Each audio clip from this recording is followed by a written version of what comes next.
Welcome into Rice-Eccles Stadium and the UHSAA 5A semifinal. A couple great games coming up for you today. We're so excited to kick it off here on our pregame show on KSLSports.com. Thank you for joining us, everyone. Dane Stewart, thrilled to be joined by Kaylin Hall and Jeff Hansen. Fellas, the calendar says November.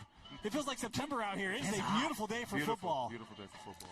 We've got two great teams to start off our semifinals, West and Orem. We're going to talk about that game. We'll preview those two teams, introduce them. Then our second game, we'll have Brighton playing Springville, which is sure to be a bruiser of a game. We'll talk a little bit about that one as well. And then we've got our 4A nightcap tonight. Can Ridgeline stay undefeated and the path they've been on taking on the Provo Bulldogs? Three great games. 11-plus hours of continuous coverage right here on KSLSports.com. But let's start with 5A. We got our two 5A semifinals today. We mentioned Orem and West this first game. West the top seed, Orem the 4 seed, and then the 7th seeded Brighton Bengals going to take on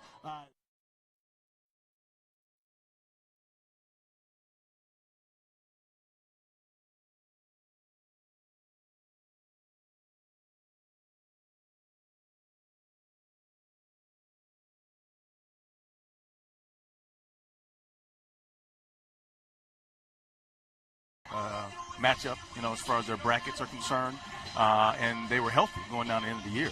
And so for me, there's really no surprises, even with Brighton. I mean, Brighton's is a phenomenal team, right? They're well coached. They were, they've been here.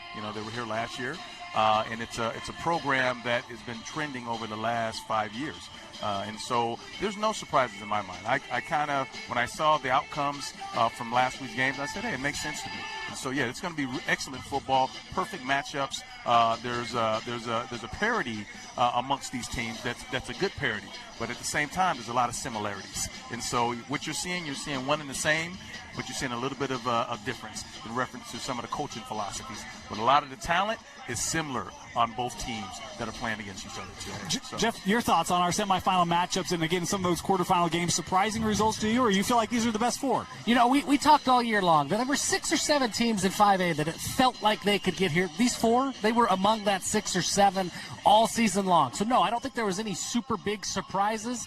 And I think this first game in particular, there were 2 teams that no matter how you sliced and diced that 6 or 7, West and Orem were always circled as 2 teams who were going to get here. So this game feels like this is exactly what we expected. That second game later with Brighton and Springville, they were kind of in the fray, and Coach, you nailed it. As they got better as that season went on, man, they just got really, really good. And once playoffs started, felt like Brighton and Springville, they were humming.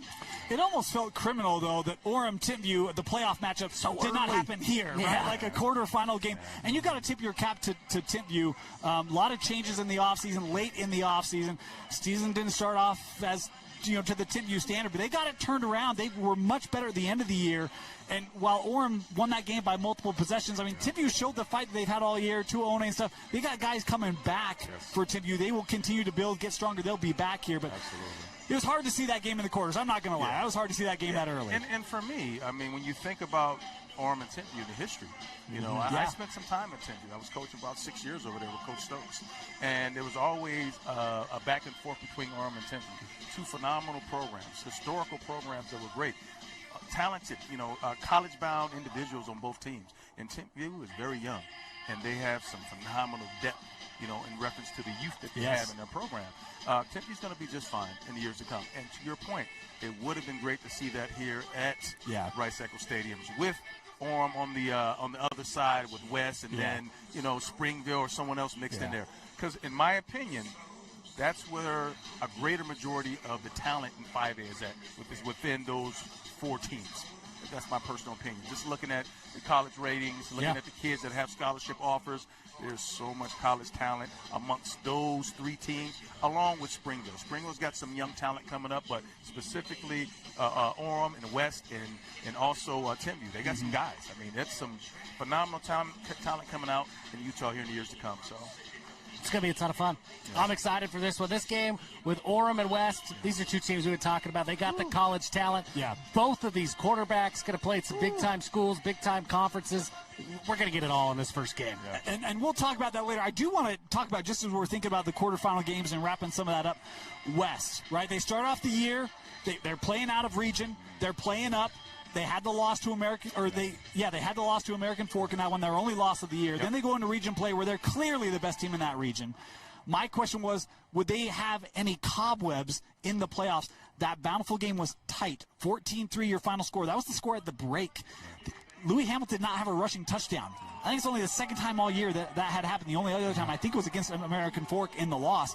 So, are you worried, or are you interested in how they come out today? Or do you feel like, no, that's a get-right game. It refocuses the group. Like, I mean, where do you feel like West's heads are at coming into first appearance at Rice-Eccles since, I think, 1996? So my question would be, what is the strength of the conference? That's what my question would be. Okay. Because when you look at their conference, where did those teams lie in the playoffs? How did they do? What was their ranking? What was their RPI? And then once you played American Fork, you had a loss, okay? And you come to your next toughest game, it's Bountiful. That was probably the next best team that you played. Bountiful's a phenomenal team. They do wonderful things up there. Their coach he's an amazing high school coach. He does an awesome job. But they're not as talented as this Orem team is. So my question is, in your mind, because coaches, they can do things to try to excite their kids, get their kids psyched out of positive and or negative situations. But my question is, if you know in your heart of hearts what was the strength of your conference schedule, how do you get your kids to stop reading in all of the, that negative media that's out there? You get your kids not to buy into that. You get your kids to know that, hey, our value is based on what we do, not based on the people that we played against. So that's my question. I don't know. That's going to be determined here pretty quickly. I look at this West team this year, and we've seen West with some high-powered offenses in the past, and then they get to the playoffs, they get outside of that region, and then they run into some of these bigger, maybe more talented teams, and then it kind of falls apart. I don't know if that's this West team. I look at how they beat Bountiful. They had to beat Bountiful with trench play. They had to win on defense. That's some of the stuff you haven't seen from West in years past when they have all that high-flying offense and they score. When it gets tough and the offense isn't going, they've struggled to find ways to win. They have figured out how to win in multiple different ways this year, and that was super impressive to me against Bountiful, not only because it was a good win against a team that's been here twice in a row. It was coming on the heels of just blowout after blowout after blowout, and they were able to kind of pivot and say, hey, we got to win on defense, and they did that on the fly and in a hurry. I think the makeup of this West team is different than we've seen from West in a long, long time, and I think they're well suited for this test today. I do think it's interesting too when you talk about that, because remember, these two teams played in the quarterfinal last year. That was at Orem. I think that was a one-possession game. Yeah, Tigers got them. West returned so many guys off that offense. I mean, they graduated a couple of their receivers, but they've replaced them, right? I mean, this is a very talented West team still, and it's a very talented Orem team. Two teams that are very similar to that matchup last year. There was one possession. Now we get it in the semifinal. Should be a great one. Coach, you talked about these four teams that have gotten here, and as I was looking at these games, it was one of the points I want to talk a little bit about. Was when you look at 5A, we've got talented quarterbacks. Jeff talked about it. We've got quarterback at West going to go play in the Big Ten. We got a quarterback at Orem going to go play in the SEC. We got talented quarterbacks in this matchup, but yet they're still built on the ground game. And when you look at 5A, all these teams that we're going to see today run the football. We talk about two guys that are going to go play, Power 2 now. Let's be honest, Power 2 conference football, and yet they're still 50-50 running, passing.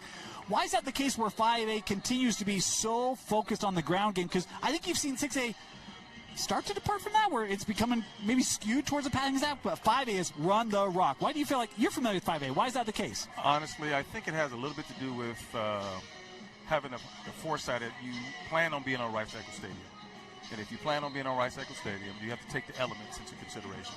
There's always going to be weather outside of this year, right? Right. But you're planning on being here, and so you got to play the games that are permissible based on condition and weather. And then also, who are the type of kids that you have? Who do you have on your offensive defensive lines?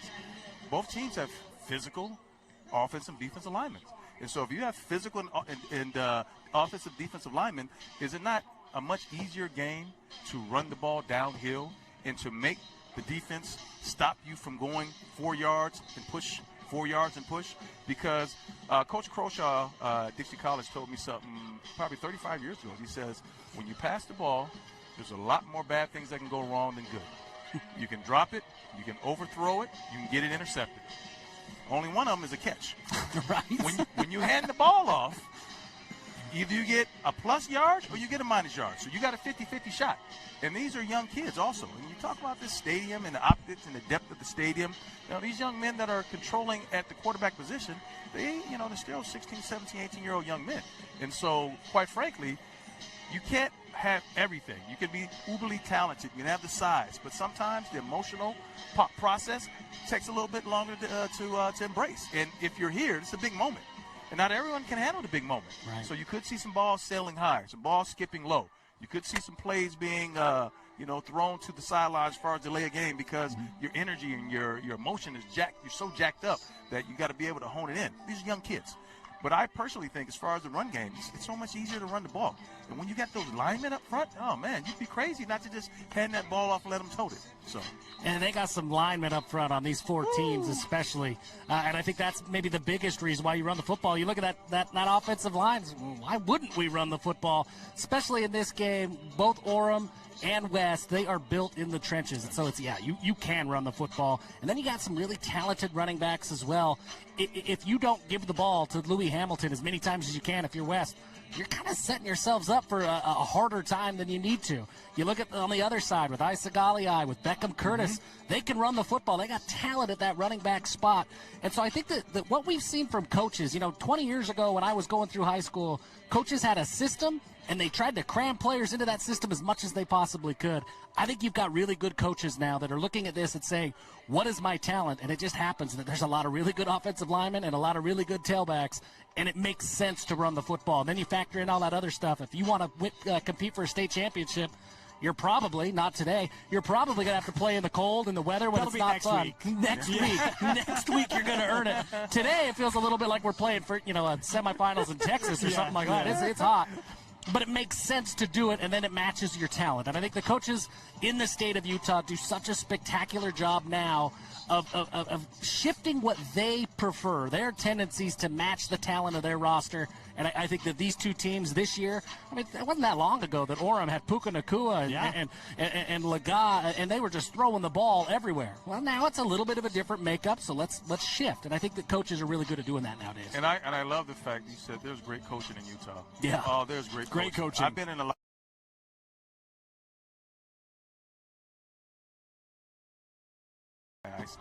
These coaches, they give so much, they do so much for so little. And I hope that parents know how much these coaches are providing for their young men.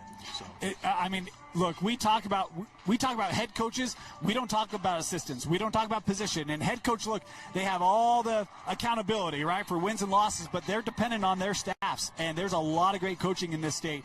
And whenever I talk to anyone about Eric Kerr, people love Coach Kerr.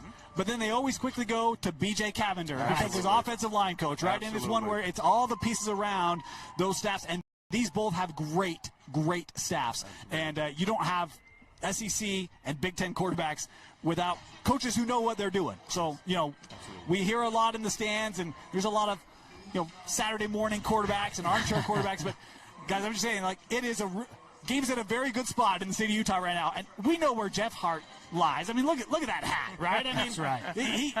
He wears it for everyone. I love it. Coach, I do want to ask you. You talked about your time at Timview, obviously head coach at Maple Mountain as well. What does it mean for a team to get to Rice-Eccles? We talk about that. I didn't play.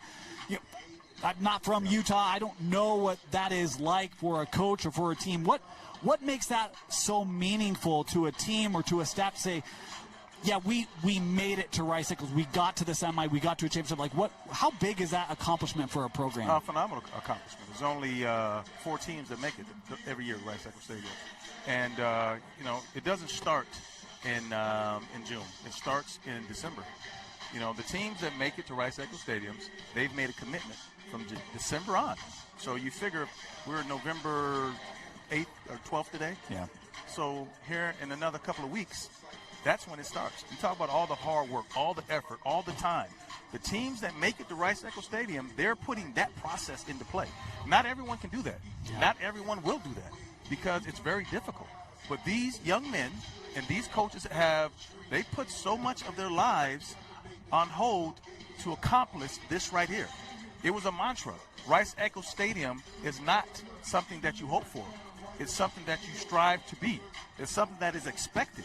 It is an expected outcome for programs that are serious about football. You ask any coach that's been here, he knows the fact that this is the expectation. This is not the abnormality, right? This is the expectation. And that's what happens. It's the time, it's the effort, it's the buy-in. And everyone that's here, and everyone that's here every year, they've gone through that process.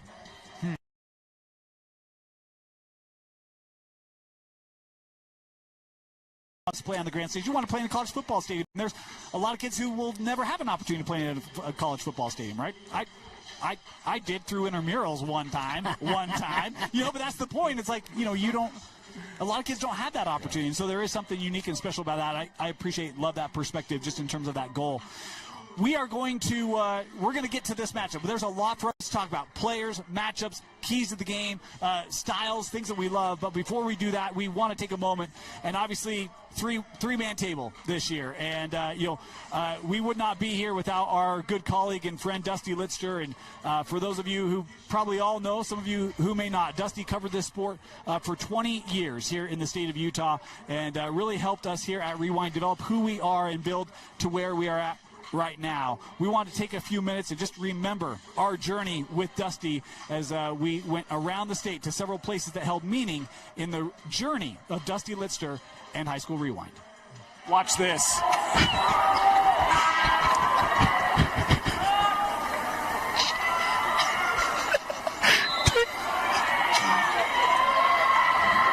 And that'll do it.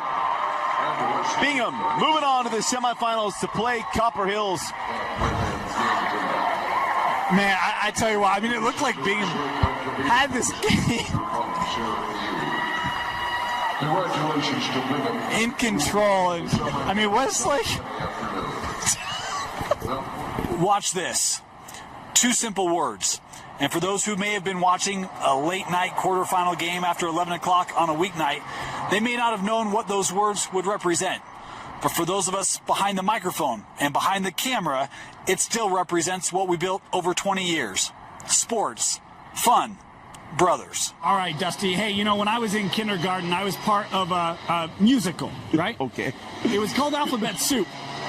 I was Mr. L. And I had a line in there about how Mr. L likes lollipops. I couldn't say my L's as a young man. Let me just extend that line of Mr. L likes lollipops. Mr. L likes Leighton Lancers. I got the Leighton Lancers as my state champion. Coach Miller, he's got a lot of height. You got Potter. You got Kofed. I got Leighton. Wow. My mom will be happy. How about that one, huh? When did I become Dave Pash with Bill Walton? How did that happen? It all started with two 20-year-olds being randomly paired together in this building for a random holiday basketball tournament. We were paired together because there was some hope that we might be able to relate to the student athletes in which we were covering. Neither of us had any training in this, though we'd each dabbled in it a little bit in high school. We were thrown into the deep end and got to learn together. In our early days, there was probably more competition than anything else. We both wanted to call as many games as we could. The ironic thing, though, is how that had forged a bond between someone who had become my longest-lasting friend. I never would have imagined how long we would do this together. It didn't take long for Dusty to see an opportunity to build something unique for Utah. After being introduced to Vince Francis, the three of us seized an opportunity to revolutionize the way high school sports were covered. We built slowly, looking for the right partner, the right content, and the right business model. There were so many that helped us along the way, and Dusty was always extremely appreciative of those who saw this for what it is, a new kind of media. Dusty had an incredible way of relating to people. It was evident even in our early days with the Dusty Diehards, which started right here at Davis High School. People loved Dusty. He had a unique ability to create personal bonds with anyone. Pair that with a memory that could pull random facts about all things Utah, even from a time before he was born. And here was a guy who could have a personal relationship with anyone. That's why so many people will call him their best friend. He used to end every conversation with me with, "Thanks, buddy." I used to tease him when I would hear him say that to other people, that I thought I was your buddy. But Dusty was truly buddies with everyone. Within a month of his passing, our conversations were still around high school sports.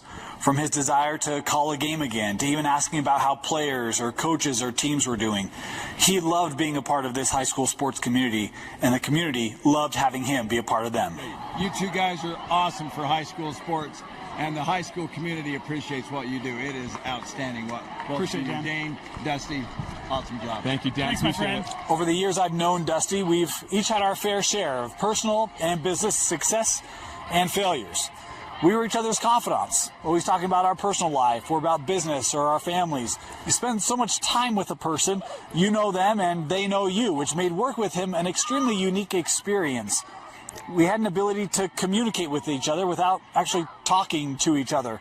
We just kind of knew how the other person felt about a game, a play, or a call. And when high school basketball finally gets a restricted area, I'll forever call this the Dusty area. It's hard to think of stories or memories you want to share.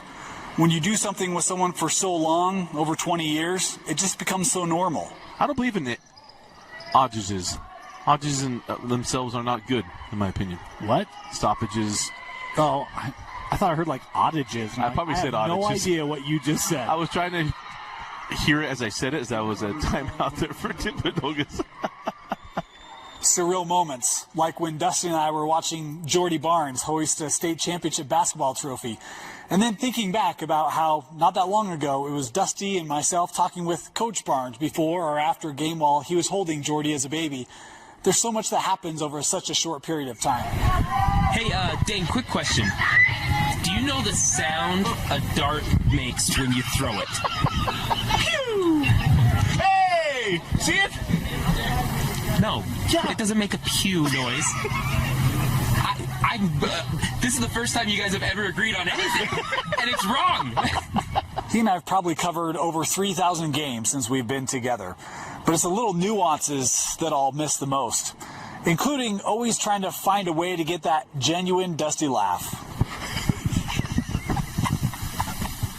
Everything I learned about broadcasting, I learned with him. One of the last state football championship games we ever got to cover, I got to mimic him, as I have all these years. This is not the week I'm going to pick against Corner Canyon. So another great quote from Dane Stewart. Yeah. I just had to put that out there. Just remember, this is not the week I'm going to pick against Corner Canyon. Dustin, do you want to sign this? Yeah, I will absolutely we'll sign take care of that during the game. In true Dusty fashion, I have to make a media reference. In the last season of The Office, Andy Bernard says, "I wish there were a way to know you were in the good old days before you've actually left them." There are probably no other words I can add to that. I miss my brother. I miss the laughs. I miss the looks. I'll miss the texts. I'll be forever grateful for the time that he and I spent covering your children, your friends, your family right here throughout the state of Utah. I'll forever fill a hole without Dusty.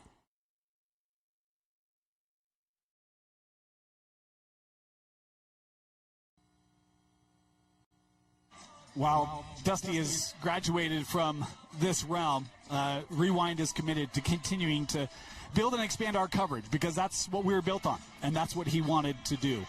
We'll continue to strive to be all that Dusty was and make sure that his legacy lives on in our coverage now and forever. We'll miss him, one of the legs of our tripod, and we know that Dusty will continue to watch this. I just, for everyone who gives so much to these young men and the sacrifices that go into doing these broadcasts and bringing high school football to the communities throughout our state, just says an awful lot about who Dusty was and the things that were endearing to him and the type of person to stay with something like this for so long. You know, and it's not always glamorous. You don't get rich doing this. And ultimately, it shows that he was genuinely about the community and the people and the young men and the young women that are in the state of Utah. And that's such a phenomenal thing, and it's so selfless to do those types of things. There's not a lot of selfless people out there, and he was one of them. He's one of the greats, that's for sure. Yeah, he was as good as it gets. I knew Dusty for several years before I was able to join the Rewind team with him. He finally convinced me after years of wearing me down, like, hey, this is where you want to be. And he was absolutely right. I was grateful that I got to tell him simply before he passed how much I love him and how much he changed my life. And one thing I remember about Dusty, the first playoff football game that we ever called, as we were walking out, he was almost in tears because he could see some of the seniors that had just lost. And he was heartbroken for those guys. But what he loved, what he said to me walking to the car to the parking lot that day is he's like, that's what makes high school football so special. It is so hard. You give it all the time, everything you've got, and you usually end up heartbroken. Very few people get to win their last game, and this is where you end up. He said, but you would do it over and over and over again because of the brotherhood you make, because of the friendships that you share, and this bond that football gives forever. I am heartbroken that we don't have our brother with us here. It's hard to sit on this end of the table without Dusty. This feels weird. Even though this is year 2, this feels weird not having Dusty right here. But I would do it over and over and over again, heartbreak notwithstanding, because it was so hard. It was so fun, and we got to work together so much, and I got to see so much of the impact that he made to make just an everlasting difference. I'm grateful to know him. I love him. I miss him. And, man, the impact that he's had. I think when Governor Cox showed up to his funeral to pay his respects and say, hey, thank you, Litster family, for sharing Dusty so that he could do everything he did, that's when it really hit home to me that he's not just a special man to me, to us, to the Rewind team. He had a special impact on the state of Utah that's going to last for a really long time, and I'm grateful that we get to be a part of it. We miss him. We'll hold on to those memories forever, as we know all of you will. We're going to take a break. We'll be back, and we will dive into this 5A semifinal. West and Orem. Details, previews coming up next here on KSL Sports Rewind's 5A semifinal preview.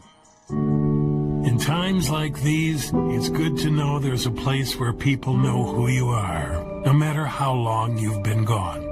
A place where the smells of home cooking are still in the air, where a simple wave warms your heart, and sharing stories with family, friends, and your community is just a way of life. Yes, in times like these, it's good to be home. Agraria Insurance Company, protecting what's important in life.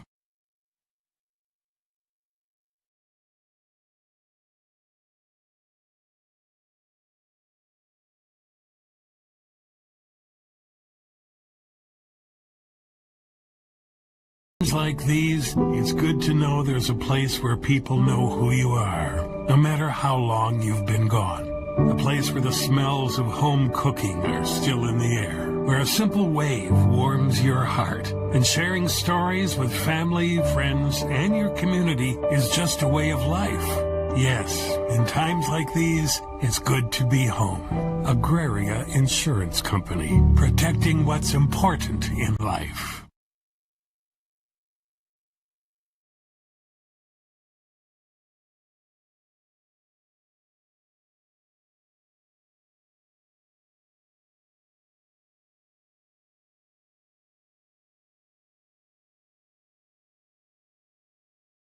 He's been there now maybe 5 years or so, and it's the first time that they've been to a semifinal since 1996.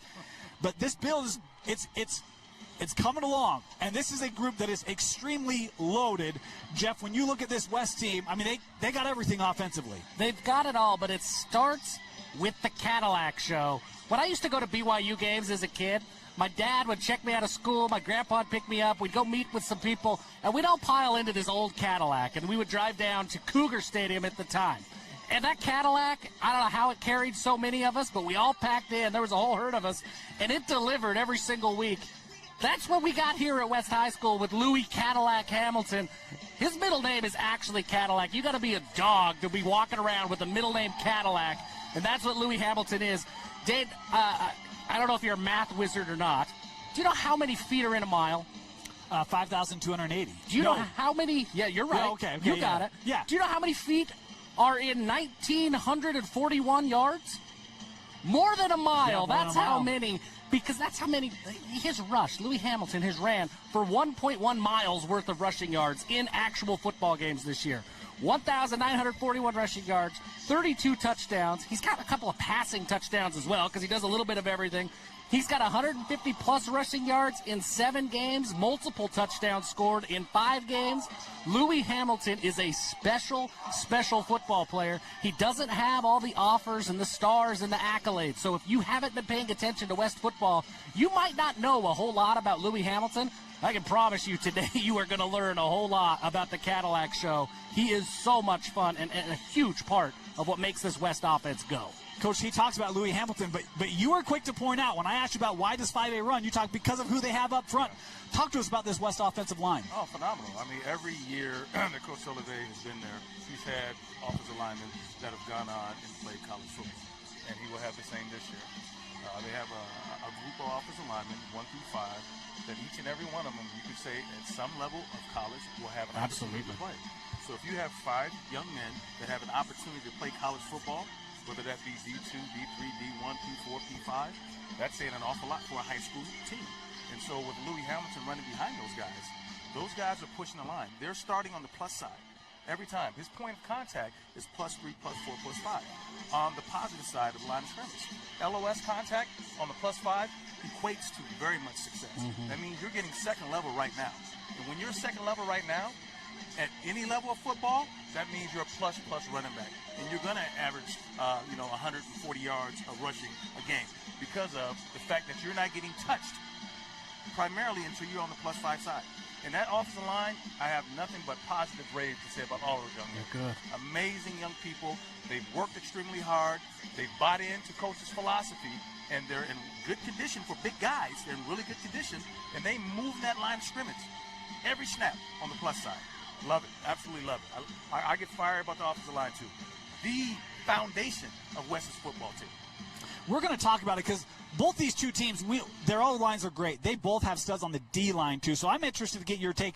We'll get there in a little bit on how do they go up against Junie Moala and some of the defense. Look at that. Look at that smirk. I mean, it didn't take long for Coach to be like, he's ready for that one. But I want to talk about that because this is going to be a defensive front for Orem, that this West O-line, they're going to have a plan around. But when you talk about the ability to really start 5 yards down the field before you have any contact, how does that make the job for their stud quarterback, who's going to be a future Illinois Illini, Camden Lapati? How does that make his job easier as a quarterback? Oh, as a quarterback, if you feel comfortable, it makes everything easy. Because as a quarterback, it's mostly emotional or psychological things that take place.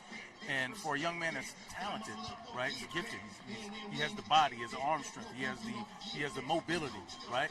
But if you're comfortable as a young quarterback, it makes all of your transitional reads that much easier. You're not concerned about someone hitting you from the blind side. So that gives you confidence. And when you're confident at a young age and you're talented, it makes everything work and react so much easier. And so if you're used to your offensive line giving you 3.5, 4 seconds to pass the ball, giving you 4 or 5 yards down the field when you go zone read pulls or you go designated run quarterback run pulls, it gives you the confidence to have the notions in your mind that, hey, anything that I want to do, I can utilize my talents without fear of someone coming to my blind side. And blindside football is the big thing for quarterbacks. If they're worried about looking off of the read side, then they can't be effective to the read side because they're concerned about what's happening here, or even if the play's designed here, you're concerned about what's happening here. He doesn't concern himself either side. It doesn't matter if it's a left side, strong side read, or if it's a right side, weak side read. He's comfortable because of the offensive line. And so that means for him, he's going to play carefree. Love that. And look, when you talk about him being able to play carefree, that's a great thing for the West Panthers because while they have Louis Hamilton, they've also got 3-4 guys who average more than 20 yards a catch.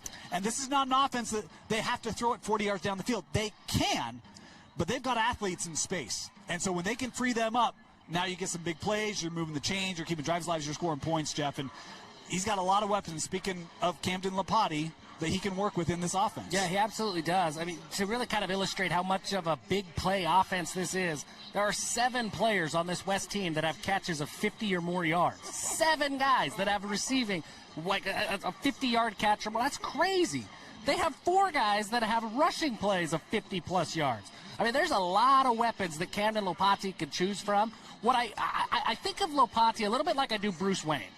Bruce Wayne, not when he's Batman. When he's Bruce Wayne, he's the buttoned-up guy. He's really casual, and then he turns into Batman, and then he's an assassin. And I think that's what Camden Lopati does. There are games, like last week against Bountiful, he's really unassuming. He only threw the ball 13 times. He doesn't have to put it up. He doesn't demand his numbers. He simply does what it takes to win. And he knows he's got all these weapons. He knows he's got Louis Hamilton. He doesn't have to be Batman every single week. Sometimes he can lay back and be Bruce Wayne and just kind of direct and facilitate and make things happen. But then when they need him to, he turns into Batman, and that's why he's got nearly 2,500, more than 2,500 passing yards, 33 touchdown passes. He's dynamic. He can do a little bit of everything. I love that you talk about the trust of his offensive line, because you can see it. He's comfortable when he's out there. He's not worried about anything but what he needs to be worried about. He's got absolute trust in his guys, and I love that he can play that unselfish brand of football, that here I am in the playoffs. I'm the guy going to the Big Ten. You only need me to throw the ball 13 times so that we can get out of here with a win? Cool. That's totally fine with me. That's a special quarterback. It's been a big offensive year for West. I would say, and they may not like this, a little bit of an unassuming offensive year for Orem. This is a team that, this is not like years past where we're going to go drop 60 on you. They can do that, but this is a team where this was crazy to me. Kaava, right? So planning to go play at Alabama. When you look at his stats this year, there are 2 games where he's thrown for over 250 yards. This is not that kind of an offense. They run the football, take care of the football, and limits the other team. When you look at Kava, quarterback for Orem, what do you see in him in terms of where he's at? Obviously, we know he's got all the ability in the world, but plays very well inside of the structure of this Orem team. Big arm, big talent, big body, big leg. The only thing that he needs to do is to keep with the process of what he's been doing. Do not try to get outside of what your coaching staff has asked you to do, because ultimately for him, can he throw the ball 80 yards down the field? Yeah, but that's not what they need him to do. They need him to be able to collectively matriculate the ball down the field and make plays when plays are there to be made. Because once the times that he's gotten himself in trouble is when he's tried to do too much. That's why you don't see very many games over 250 yards. See, they don't need it. They haven't needed it. And ultimately, the big thing is, don't turn the ball over. Keep moving the chains and allow your offensive line, which is phenomenal, 5-star, only 5-star in the state. You got Mateo Fano is only 5-star in the state, leading 4 other all college potential guys. Again, 2 teams with 10 college potential kids on offensive line. And so Kaava only needs to do the things that are basic. Put the balls in the hands of Isa Naliai. Isa is a phenomenal 2-way player. He is the guy that is the difference maker. And I'll give you another name, Max Stonebreaker. Yes. That's a sleeper, by the way. Not a lot of people talk about him. Stud. I'm telling you right now, the young man is phenomenal. Yep. I think he's going to be one of the difference makers. And Isa Naliai, he's going to be a difference maker. And Kaava just doing the simple things, doing the small things. Then allow your offensive line to do the things that they can do, right? Do what they do best. Keep the guys off of him. Keep his composure once again, and allow him just to be consistent. That's all he needs to be, is consistent in his play. That's my take. And I think that the ground game really helps him do that, right? You talk about Austin Naliai, and that guy has been fantastic for him this year. They also have Beckham Curtis.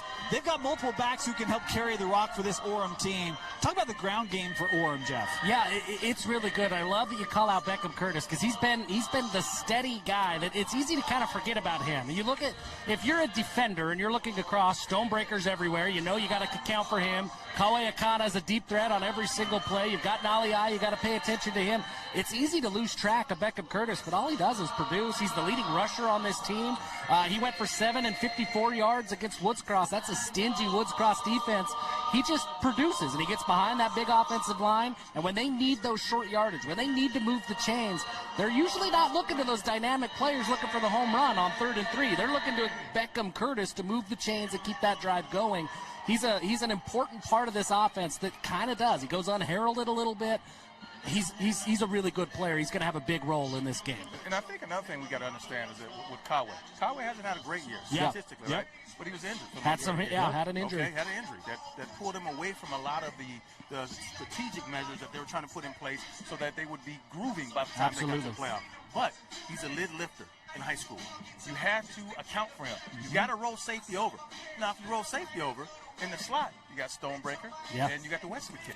Well, I was going to say, you got two tight ends because you have Wesley. You also have Bet Coy, who also doesn't get talked about a lot, but that guy is physical, has good hands. There's a lot of options on the field for Ka'ava to use, and so when your defense is adjusting, well, now I can attack a different part of the field, right? Oh, absolutely. I really think ultimately when we look at that offensive production, it has to be a collective balance of all of those parts. Utilize what those athletes on the other side are going to try to take away, and then you have to take advantage of the things that they're giving you, the voids. And there are some voids. There are some significant voids in that defense. But that's a story for another day. I think you could argue that the injury to Kale Akana is a really good thing for this Orem team today. They had to figure out how to make this offense move, how to make this passing game go without their big star wide receiver. Now he's healthy, and he's as healthy as he's been all year. He went for eight catches, 134 yards last week.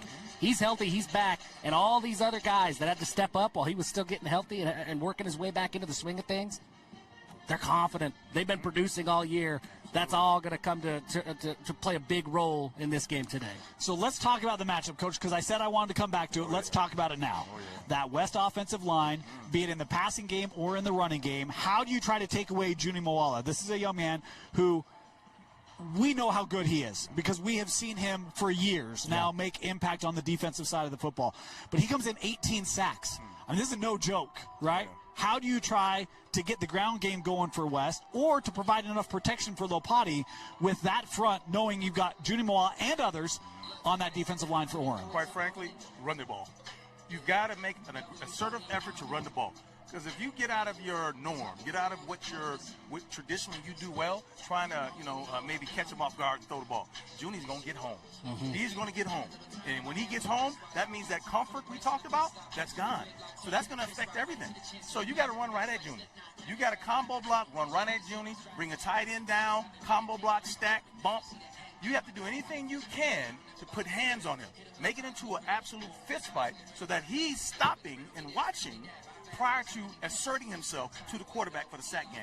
So you make him a run stopper first by pounding, and don't run away from him because he's going to chase you down. Yeah. You don't want to do that because that doesn't do you any good. Yeah. I run right at Juni. You got to tire him out. You combo block him. You hit him with text blocks from outside. You hit him from combos with the guard. And you make sure that he knows that it's going to be a physical fight and we coming at you today. But with that being said, you got to watch that other guy on the other side. He's the dog, too. That young man over there on that other side, he is an absolute monster, too. Jagione is an absolute, and he is so fast, and he's angular, and he's long. He's a lot stronger than he looks. MJ Bateman inside, he is another monster. You got to watch out for him. So you can't put too much emphasis on him, because then you got the two linebackers that they got. I mean, so Orem's defense, that front seven, they're good. it's pretty doggone stout. Do you think West goes more power and maybe two tight end sets a little bit more? Or? I don't, because that goes outside of what they've been doing, right? Okay. I mean, when you get into a game like this, you can't change who you are at this point, right? But you have to just change it up just enough to offset the talent that's on the other side. You can't be in a point where you don't respect your opponents, right? Coaches, again, great high school football. These guys get it. We're not going to be stubborn and say, no, we're going to do what we do. No, you got to do what's going to work. Yeah. So there'll be some wrinkles that'll be thrown in there. But you have to figure out whatever that wrinkle is, you have to be able to move the point of attack. Now, you have to expect that there's going to be resistance. You're not going to be 5 yards and free. But it's all about whose offensive and or defensive line does the assertion quick enough. Who asserts themselves, who's pushing the line of scrimmage, who makes the adjustment, which guy decides that they want to make the play.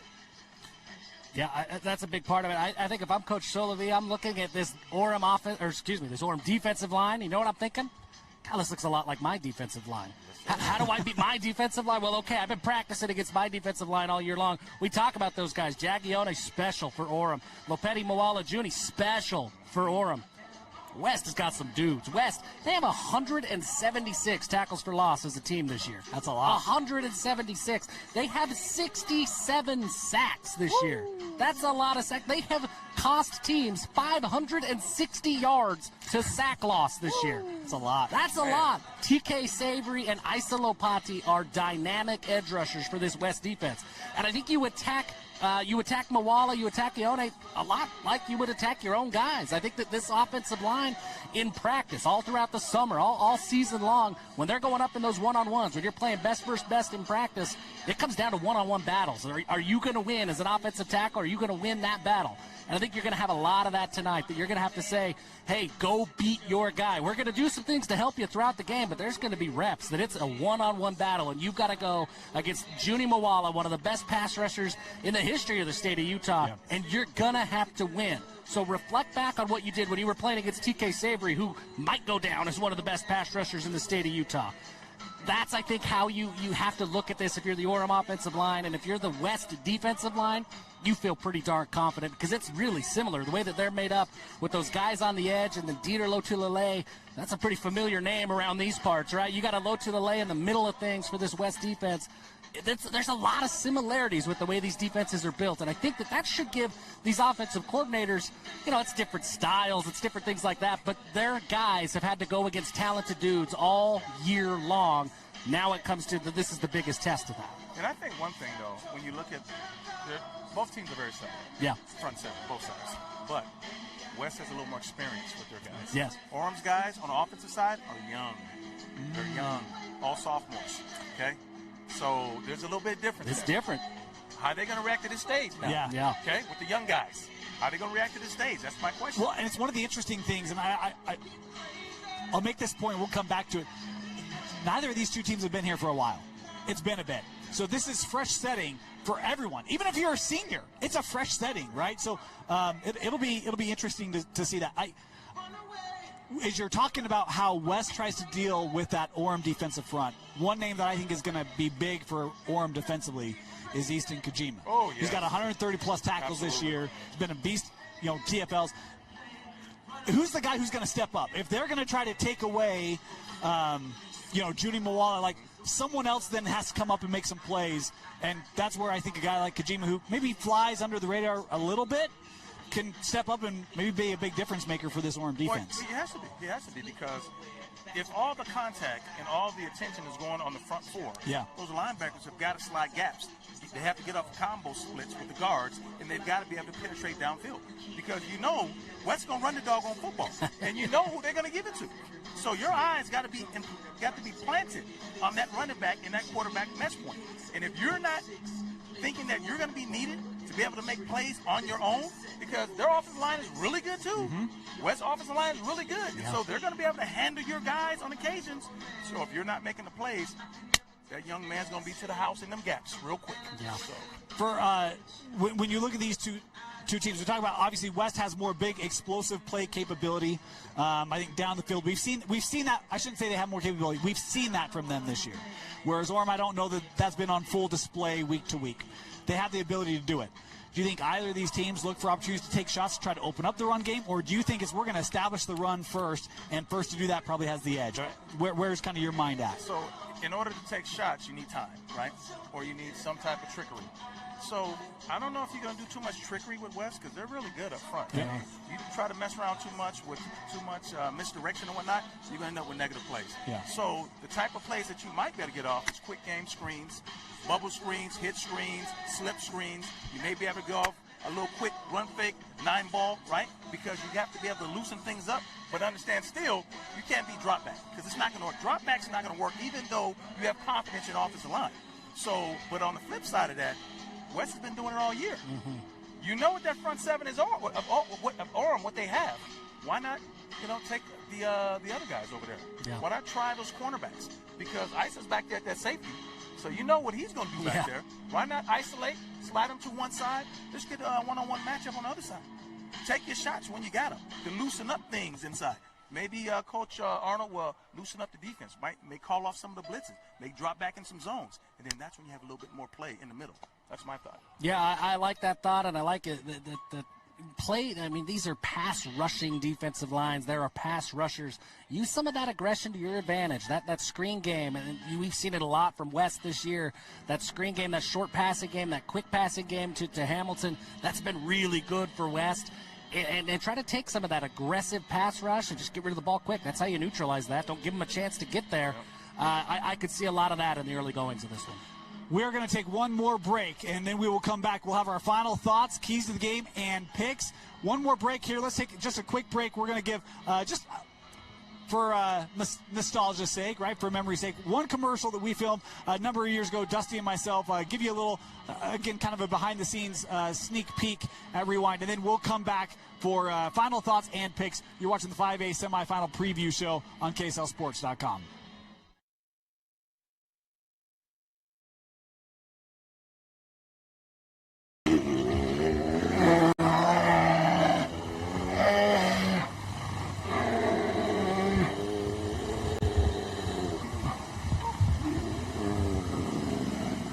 Dusty, come on. I mean, if you don't have pitching, you're going to struggle when you're out in the field. Let's talk about pitching. 8 runs a game. How many are they giving up? Dusty, I thought we talked about this. We weren't going to do this anymore. Yeah, well, you know, when you bring up bad points, this is what happens. Oh, this is ridiculous. Hey, Siri, call Dr. Mark. Hey, ask Dr. Marcus what he said about walking away in the middle of a conversation. We might not agree on everything, but we agree on how we cover high school sports. And no one will give you more comprehensive coverage than Dusty Dane right here on Deseret News Rewind. Absolutely. All the way from 2 days in August till baseball, soccer, and softball in May. Deseret News Rewind is your home for high school sports. Follow us on Twitter at DNewsRewind, at Dane_Stewart, or at Dusty Litster.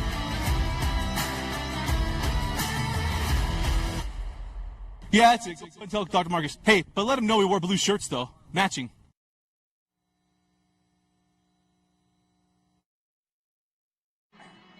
Oh, man. Just does your heart good, doesn't it? Miss that guy. All right, hey, let's get to our final thoughts here. Coach, give me your keys to the game when you're looking at this 5A semi. Who controls the line of scrimmage, first and foremost. Who makes the big plays in the big moment. And which quarterback can put themselves in position where they're not turning the ball over. That's my keys for the game. Defensive fronts, offensive fronts, line of scrimmage, who's going to control it, who's going to make the big plays in the right moments, and turnovers. Can't turn the ball over. That goes for both sides because we're looking at two similar teams. Who's going to do what they do? Okay. Yeah, I agree with you, Coach. I think that the turnover battle is going to be a huge part of this game. You got two quarterbacks. They got all the accolades. They've got their futures already planned out. They got to deliver big moments in this game. They got to protect the football, and it's going to be tough. This might be the toughest assignment that each of them has faced all year long on the biggest stage. Now they're going to have to play within themselves, and that's one thing we've seen from both of these teams. Sometimes they let that moment get to them a little bit. There's some of that pressure. Who's going to handle it the best? And I think the team that does, and part of that is that turnover battle, plays that clean football game, I think that's the team that's going to come out on top in the end. And I do also think one other thing. Yeah. I think that whichever team can control the emotions. Absolutely. I've seen a whole lot of personal fouls from both of these teams. Yep. Who can control the emotions? Because here at Rice-Eccles Stadium, if you get behind the chains, there's a lot. Oh, you can forget about it. You know, it's not like any other game. You get behind the chains, you get a personal foul, you get holding penalties. You know, those penalties are critical, especially the ones that you can stay away from based on your emotions. Those emotional penalties are the ones that can be absolutely a drive killer, could be a game killer. So who stays away from those? Who wins the penalty battle? I think that's going to be a big one as well. How would you get these two teams ready and locked in? Minimize the penalties, minimize turnovers. Don't worry about the stage. Go play your game. How would you do that, Coach? Honestly, I'm getting our kids in, and I'm going to tell them, say, you've played your whole life for this moment. If you're in this game, it's because you work. We've worked since December to be here. If you work since December, you deserve to be here. You deserve the right to be on this field. You deserve the right to play in this game. You deserve the right to win this championship. But just because you deserve it don't mean you're going to win it. Because ultimately, you got to go take it. So if you're going to be alignment sound and assignment straight, you should be the one that's willing to go out here and make a play when no one else will. Are you the guy that's going to make that play? And you do that every single drive. And I'm going to tell my young men, you live life to be short, live life to be long, live life to win. Simple as that. I love this guy, man. Spot the ball, Coach. Let's go. I love it. This is why we bring him on. This is awesome. Jeff, give us your pick. Who you got here in this 5A semi? These two teams are really, really similar. Now, we sat here in this stadium a year ago, and we watched Roy take on a really, really talented Timpview team. Yep. There were a couple of guys in Robert Young and Logan Sella, and that Roy rushing attack that really kind of made the difference in that game for Roy. And West has some of those capabilities with Louis Hamilton. They have that kind of guy. You look at Orem, there's a lot of similarities. This game could go that way that Roy Timpview game last year. I could see West doing exactly what Roy did and getting the best of Orem. But Orem's got an X factor, and he's maybe one of the highest recruited guys on their team. but Kawhi Akana's healthy. And when Kawhi Akana's healthy, he brings an extra level to this offense. He plays a little bit of just roamer. Go make a play on defense. You want to be a safety linebacker? We don't care. Go make a play. He does a lot of that for this Orem defense. I think a healthy Kawhi Akana is the difference for the Orem Tigers in this game. It's been a long time since we've seen him at full strength. We got a little dose of what he can do, what BYU's going to get when they see him in a couple of years after his mission. I think that's the difference in this game. I've got Orem and Kawhi Akana making some big plays to push the Tigers over the top. Coach, who you got? I have to ditto those same sentiments. I love West. I love what they have. I love all the talent. I love the structure and discipline that Solove has incorporated into this program over the last 5 years. But, man, it's hard for me to push away from Orem and Kawhi's being back healthy and with Tatum being just a facilitator that he is. And with all of that talent that they have, young talent is young, but it's so much talent. They don't know any better. They have no idea what's at stake. And I have to go with my Orem Tigers and my Utah County boys because I believe that they're set for it. They're destined for it. And I believe the kids are going to rise to the occasion and make plays when plays are needed to be made. So, can I ask you a selfish question? Yeah. Does that hurt your Timpview heart, picking Orem? You know what? I have a lot of nephews on Orem's team, so I got to go with family. And so it only hurts from the standpoint that I'm not in the midst of it right now myself. I gotcha. Look, this is the number 1 seed. Right? I mean, they've been fantastic all year. The only loss coming against American Fork. That's a really good American Fork team as well. And, I look at this game, it's really hard for me to pick because they are so even, right? They've both got talent up front. They both have talented quarterbacks. Both have great running games. They've got options on the outside. I love the points you guys are making, but I'll add this, and I don't know if this is good or not. West is 11-1 on the year. They're 11-0 when they run for 5 yards a carry or more. 11-0. So why did we talk so much time talking about offensive line and defensive line and run game? Because that's who they are. And that's what West has to do to win. Can you do that against Orem? I don't know if there's a team that has done that against Orem. I didn't look. I should have. I didn't think of that. But there's something about being up on the site. This has been a build for West. Last time they made a semifinal, 1996. Last time they won a state championship, 1992. Wow. They have not been here and advanced to a championship game in over 25 years. You've got an opportunity to change a program, and Coach Solove did this at East with Brandon Matich. He's been building for this moment. I don't know if it's good that all of us pick the same team. Uh-oh. It's happening, Coach. It's happening. It is old school. It is old. They are not wearing this, and it's probably good because it's a new look and it's a new era at West. I think Solove has this team ready to go, and I think the options of Lopati as well as Louis Hamilton, plus his defense. We did not talk in as much depth about West defense as we did Orem's, but you look at Savory up front, you look at the ability they have to cover.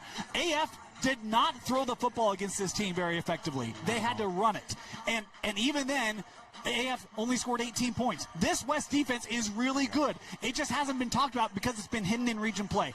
I think there's a motivated group. Coach Solove has taken his girls basketball programs to state championship games too. He knows how to coach and elevate programs. I'm going West in this one. There you have it. Kickoff just a few minutes away here at Rice-Eccles Stadium. Our national anthem right around the corner. We want to thank you for joining us for our 5A pregame show. Stick around at halftime. We'll be back here. We've got Coach Hall all day. He's going to help us diagnose what we saw in the first half and things to look for in the second half. Orem and West, our 5A semifinal day, ready to kick off here in just a few minutes. Thank you for joining us for our 5A semifinal preview game on KSLSports.com.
Best of Sports presentation.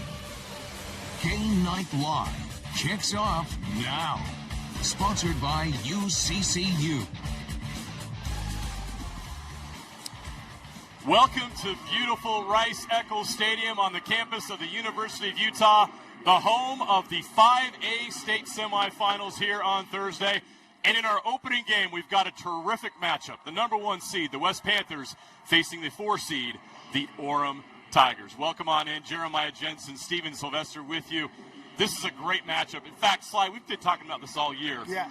This is one we wanted to see, especially after last year when they met in the second round, with Orem coming up with that win. But one of the reasons why we love this matchup is the star power. Both teams are loaded. Let's start with West. Camden Lapati and Louis Hamilton get that engine going. Yeah, you talk about last year's matchup. Young then. They're still young now. Juniors. Yeah. Louis Hamilton, you got 30 carries last week, 188 yards. You can literally run your whole offense through this guy. Absolutely awesome. This matchup today, Orem, their only losses early in the season to an Idaho team and then to, I forgot who the other team they lost to. But Orem, highly touted. A lot of guys that transferred over from that Tip View team, Isaac Naliai, K.O. O'Connor.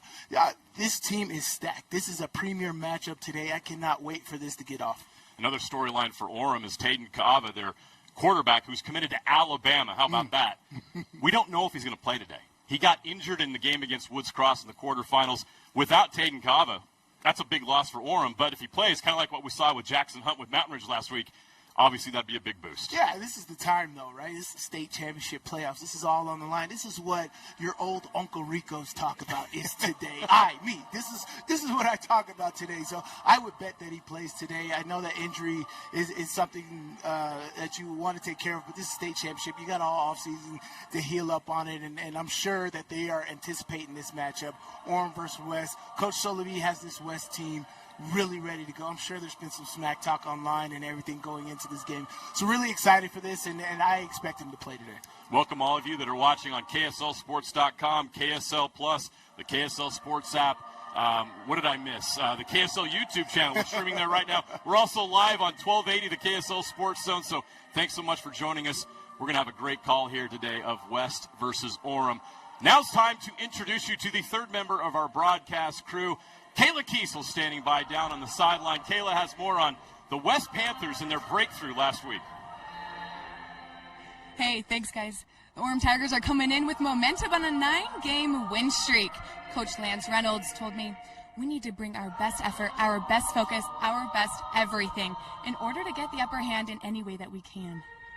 West High, on the other hand, it's about more than just advancing. It's about breaking through the glass ceiling that has been over their program for nearly 3 decades. Athletic Director Justin Thompson told me winning that quarterfinal game against Bountiful took a lot of pressure off the guys. For a long time, there was a ceiling for us. We hadn't been past the quarterfinal since 1996, and after that win, that barrier came off. Thompson says this group of guys is the best they have seen and are the most locked in they've ever seen. And now, with the weight finally lifted, the West Panthers take the field today, playing confident and ready to prove there's no ceiling on what they can do. Kayla, thank you so much. This is a big deal for West. That's a program that has a long tradition going back to the very beginning. They've won a lot of state titles, but it's been a long time since that has happened. A long time since they've been on the turf here at Rice-Eccles Stadium, and they're highly motivated to be here with a very talented team. Orem, on the other hand, it feels like they're here every year. It wasn't long ago they had 4 consecutive state titles, but since then they have not been able to win. So this is also a hungry program that wants to get back to that championship way. As the Tigers walk out on the field right now, welcome the Orem Tigers to the state 5A semifinals. A lot of people feel like this is the state championship. This game right here, 2 highly touted teams, really even if you look across the board. This West defense is great. We called that West versus Granger game. We know how good Granger has become in this past couple years. Their defense was absolutely awesome, but this offense, this West offense, made them look anemic. It was absolutely crazy to see the talent that is on this Orem roster against this talent that is on this West roster. I'm excited. This is almost like a college type of matchup with the talent on both of these guys. I don't know if we could say it enough how much talent is on both of these sides of the football today. Offense, defense, there's going to be no shortage of action today when this kicks off. The Region 4 champions, 11-1. The West Panthers take the field here on the turf of Rice-Eccles Stadium. And we're about ready to go. Got 12 minutes up on the clock. Both teams are on the field. We are ready to go. We're ready to get this underway here on Game Night Live.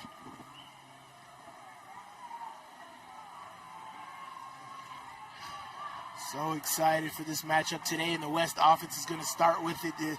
They're completely electric, right? Camden Lipati, as we said, they're still young. We talked about them being young last year. They are as talented, 10-1 this year, blowing teams out, scoring. I think they average, 58 points a game? In region play. 58 points a game, almost 60 points a game. This is football, gentlemen. Ladies and gentlemen, football, they're averaging that many points. These guys can put up points in a hurry. Last week was kind of rare, right?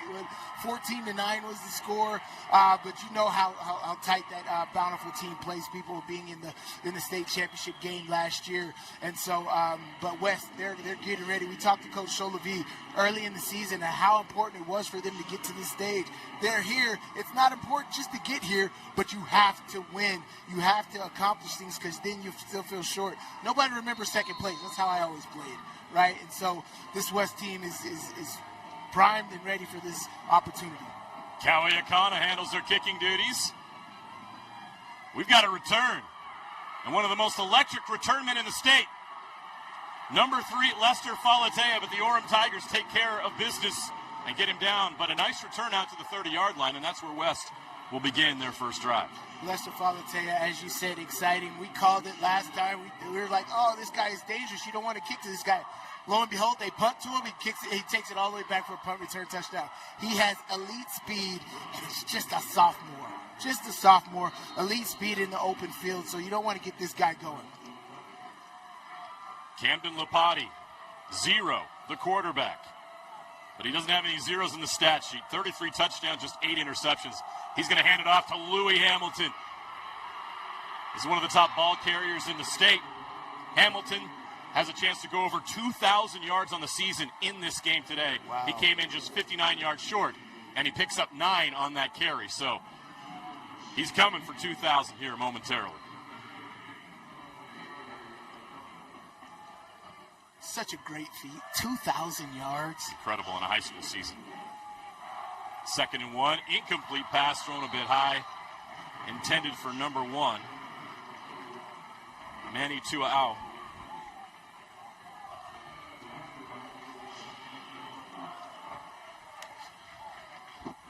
Pass is a little high. This Orem defense is going to pressure you, play a lot of man coverage, make you make decisions quickly.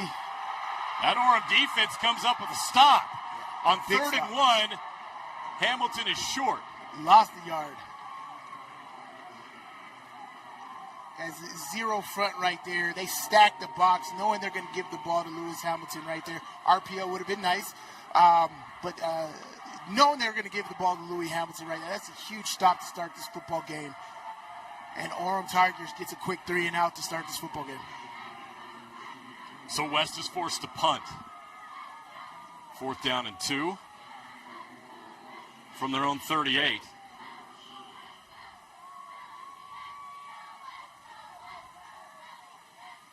Snap is a little short, but he gets it away. Short but high punt. And West will be able to down that. At the 38-yard line, no return for the Tigers. So now our first chance to see this Tigers offense. Will we see Caden Ta'ava today? We have no idea yet. Number 11, we'll see if he comes out on the field here.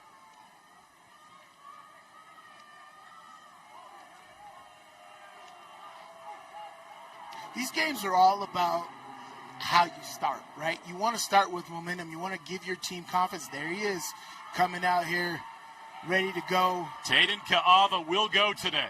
He's got a little swag walk with him. I don't know if that's an injury walk. And when you're committed to Alabama, you can walk however you want.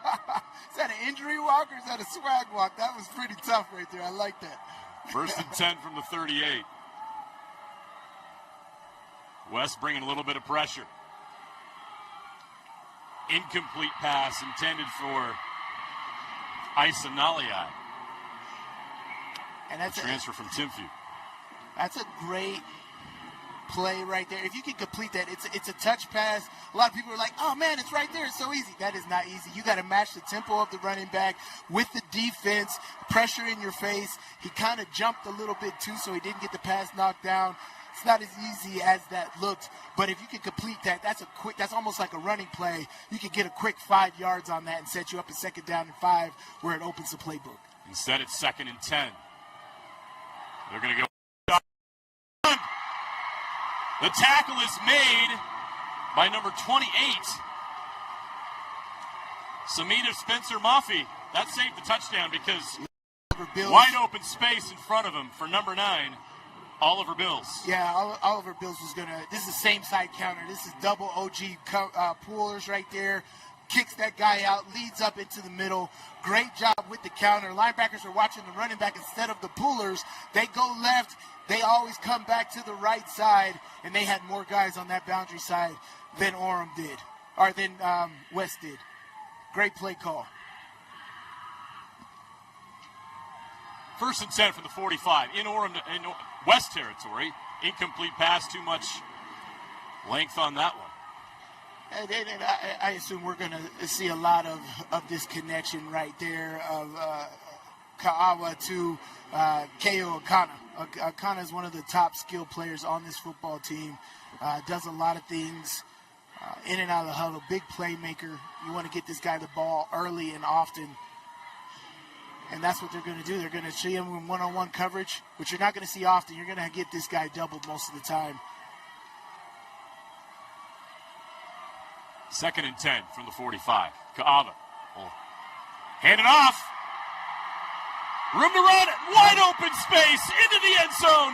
Touchdown. Isa Naliai. And the Tigers strike first. Absolutely terrific. They're triggering West's aggressiveness here on this defense. They are over pursuing, and Orem is just literally rotating out of that. Great adjustment there by Isa Naliai to come back. That's not supposed to come back to that play. That was a front side zone, but he saw it. I make one guy miss, and I'm into the clear. And the speed defense, that's what you're telling everybody. And that's an awesome individual effort right there by Isa Naliai, and he just makes that play happen. Bad snap. We'll see if that plays a role later in the game, but Orem cannot convert on the extra point, and it's 6-0.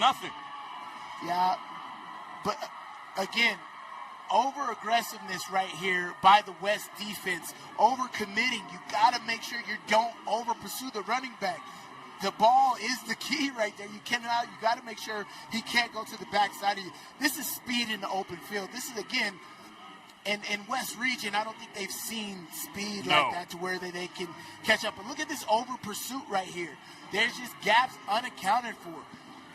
They had the DN go all the way to the quarterback. He's not supposed to do that. You got to check the running back as well for that very reason. Everybody else is taking all the other gaps. If you leave that C gap wide, the running back just gets the cutback right in there. That's a great zone read right there by Isa Naliai, who's been doing that for years. I feel like we've been saying is, as you said, they're traditionally here at Rice-Eccles Stadium. And Timpview made it here quite often as well. Yeah. This kid's no stranger to the turf. And guess where he's committed to play college football? Right here on the turf at Rice-Eccles Stadium. You go where you're comfortable, right? Yeah, exactly. I swear we've been saying Isa Naliai's name for the last 10 years.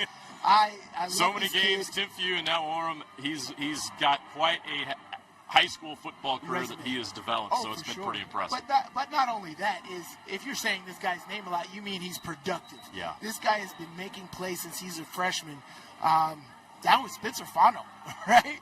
Yep. Spencer Fano, I remember him being a freshman and Isa Naliai being a freshman, and we're covering them here in the 5A state championship game in Timpview. Isa Naliai breaks into the open field. Football's all about angles, but if you don't have an angle, good luck. There's no angle for that true speed right there, and Isa Naliai puts 6 on the board.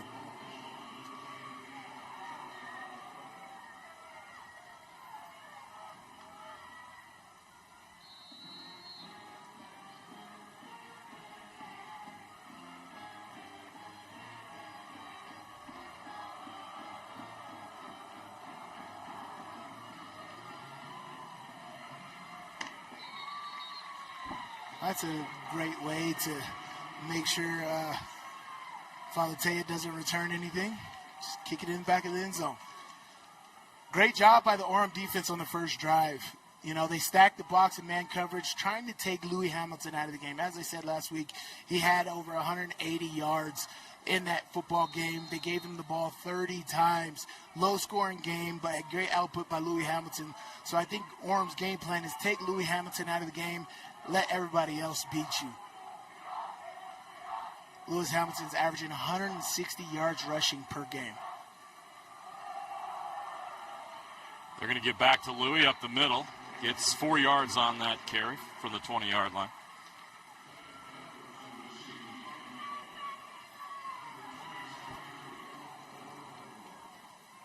It's good first down carries, 4 yards, right up the middle, keeping this defense honest.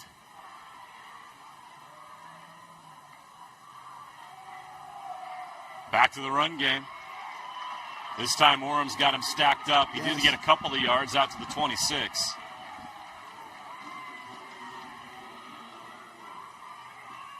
Yes, this is going to have to be a complete effort by West here. They're going to have to focus. You're going to have to play a really complete game. This is probably the best team that they've faced all year outside of American No Forward. question, yeah, outside of AF for sure. And I think the RPO game is going to be huge if they want to take advantage of it. 3rd and 4. Lopati will pass. He's in trouble. He gets sacked. Yes. That Tiger defense collapses the pocket and he goes down. Number 91 gets home. Lopeti, Moala, Jr. That's Juni Moala with the sack.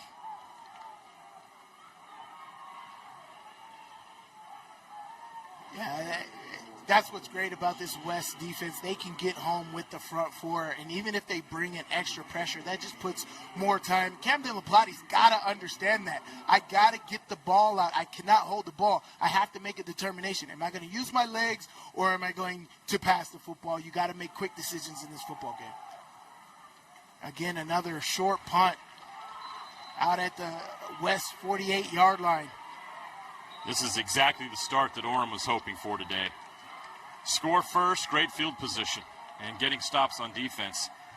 They have shut down that West offense that has been so electric this year so far. Yeah, again, if I was a coach, I'm going to be utilizing my timeouts correctly. It's almost that Greg Popovich, Steve Kerr type of effect. I got to get this team to realize, like, okay, first series are done, offense, defense, everybody's been on the field. Let's take a breath here. Get resettled, make some plays. Because that first defensive drive just felt like they were too amped and too over-aggressive, and Orem took advantage of that. We got a break here, 7:42 remaining in the first quarter. We'll be right back with first quarter action here in the 5A state semifinals. Orem leads West 7-0 here on Game Night Live. Welcome back to the UCCU Standing Spotlight. Today's play of the day goes to Becky, a single mom who just got her son Max a youth debit card from UCCU. This is a big win for Max, who knows that UCCU mobile banking makes it easy for his mom to add money to his debit card anytime. It's also a big win for Becky, who knows it also makes it easy to monitor her child's spending anytime. Final score, 1 happy son, 1 responsible mom. With the assist from UCCU. Bucket list hikes, local races, challenging adventures, that one goal that means so much to you. Salt Lake Running Company has the gear and expert advice you need to start and finish strong. You'll be crushing that goal before you know it. With our trained and knowledgeable staff, an award-winning custom shoe fit process, and the head-to-toe products you need, SLRC will gear you up for your goal. Back to the action. Orem starts this drive at their own 47-yard line. They hand it off and more room to run. This Tiger offense is opening up some big holes, and they're taking advantage of it. This time it's number 26 on the carry, Beckham Curtis. That's just offensive line moving guys right there. I wouldn't say that's anything special. They say, I want to run through the B gap, and that's exactly what they're doing. This offensive line is moving guys exactly the way it's drawn up. West has to get back in control and get confident in this running game. 16-yard gain, first down and 10, incomplete pass. Great coverage. That's good coverage on that side right there. That was a run defense that they had right there. It was clear they were passing, but it was good coverage on the outside. ISO, zero coverage. The ball was just overthrown to the receiver.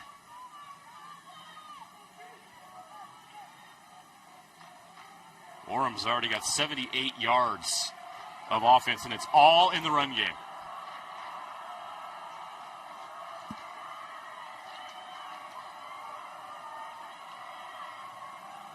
Kava taking a shot to the end zone. Incomplete. Good coverage on the play. Yeah, as a defender, you can't panic in that situation.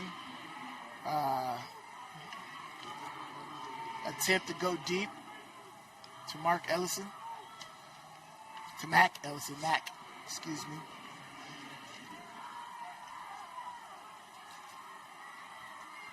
So it'll be 3rd down and 10, a chance for West to get a much-needed stop here.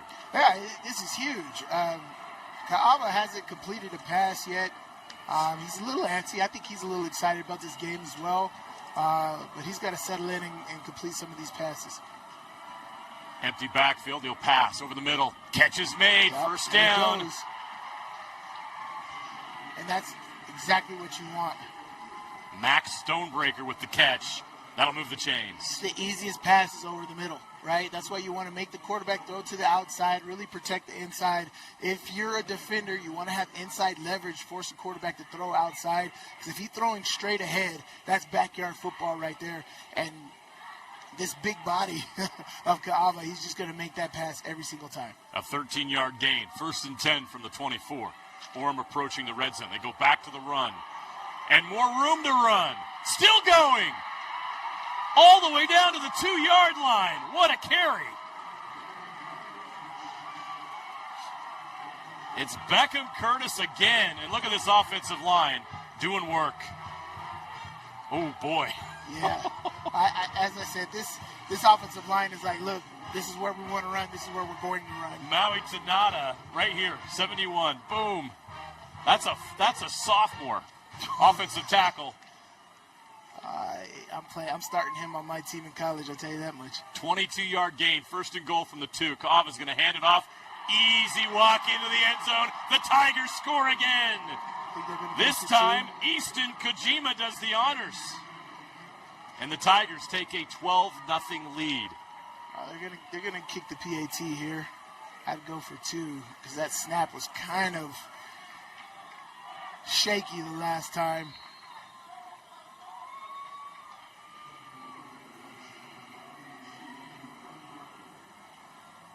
Orem already with 115 total yards, 102 on the ground.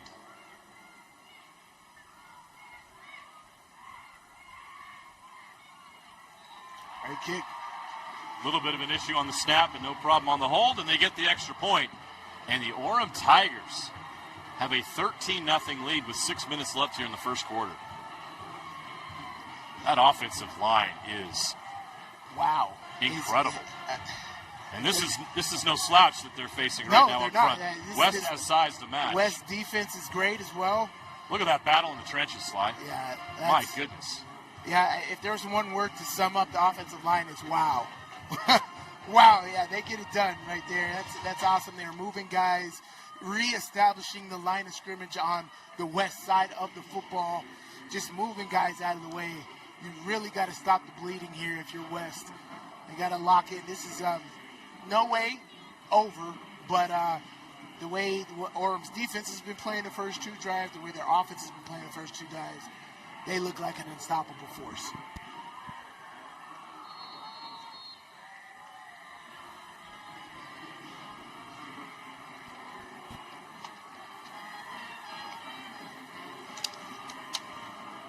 So the West offense will get another shot here. They've got to start getting some production in an effort to keep up with this Orem offense right now because Orem is firing on all cylinders. All cylinders. By the way, 6 plays, 53 yards on that drive. Took 1:42, capped off by that 2-yard touchdown run by Kojima. That's efficient. Big chunk plays so far for Orem. What do you see here for West? How are they going to have to kind of get some momentum? They have no juice right now. How do they get some momentum? Got to get their guys out on the edge. I know they've been going with Louis in between the tackles. They got to get some chunk plays here, I think. That'll also get their sideline going and get some excitement going with this team. They need to get something fire them up right now because their sideline's dead. Yeah. The stands on that side are dead. Yeah.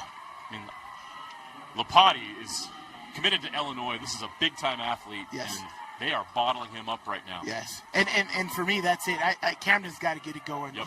You are this offense. I know Louis Hamilton's a big factor in this offense. But you know Orem's keying on stopping Louis Hamilton. Exactly. So he's got to get it going with his legs, the RPO game, right? If they're stacking the box to stop Louis Hamilton, your quick RPO game has got to hit. They can hit the ball to Litster Falatea in the RPO game. Nice. They set up a screen. The pass is too high. They can't complete it. Louis couldn't grab it, and it's incomplete. It'll be 3rd and 9. Little windy down there, but this is a catchable ball here.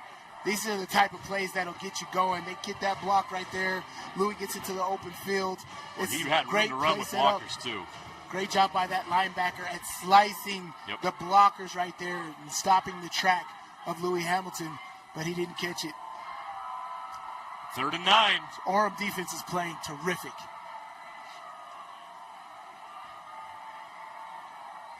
Empty backfield, so Lapati has 5 receivers.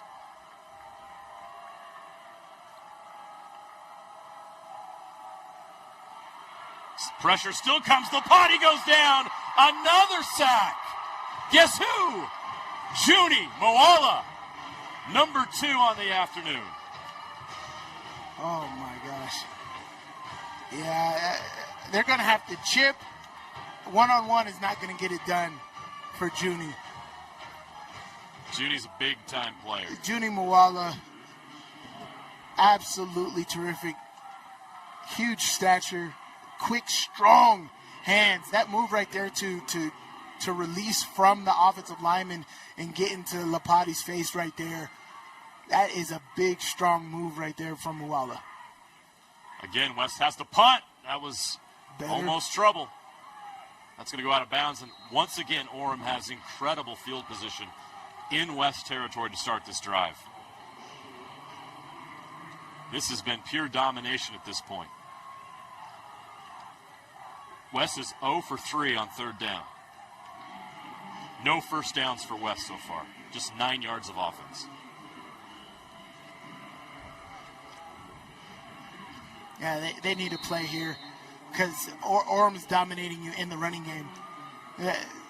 I think they've only had one possession, and that's their very first possession where they were on their side of the field. It's been sledding. This offensive line, literally 39 yards to get to another touchdown. They're going to try to get Ka'ava going here on this drive. Another excellent run play. This is 7 yards on this carry. Oliver Bills. And the thing about Orem is they have multiple guys they're using in their run game. It's not just one go-to guy. They have so many athletes that they can use in this attack. Right.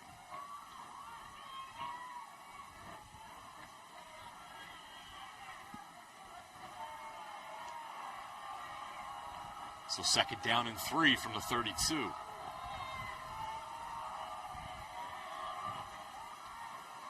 Bad snap. Kava handles it. Gets rid of it. Down. Open in the end zone. Touchdown.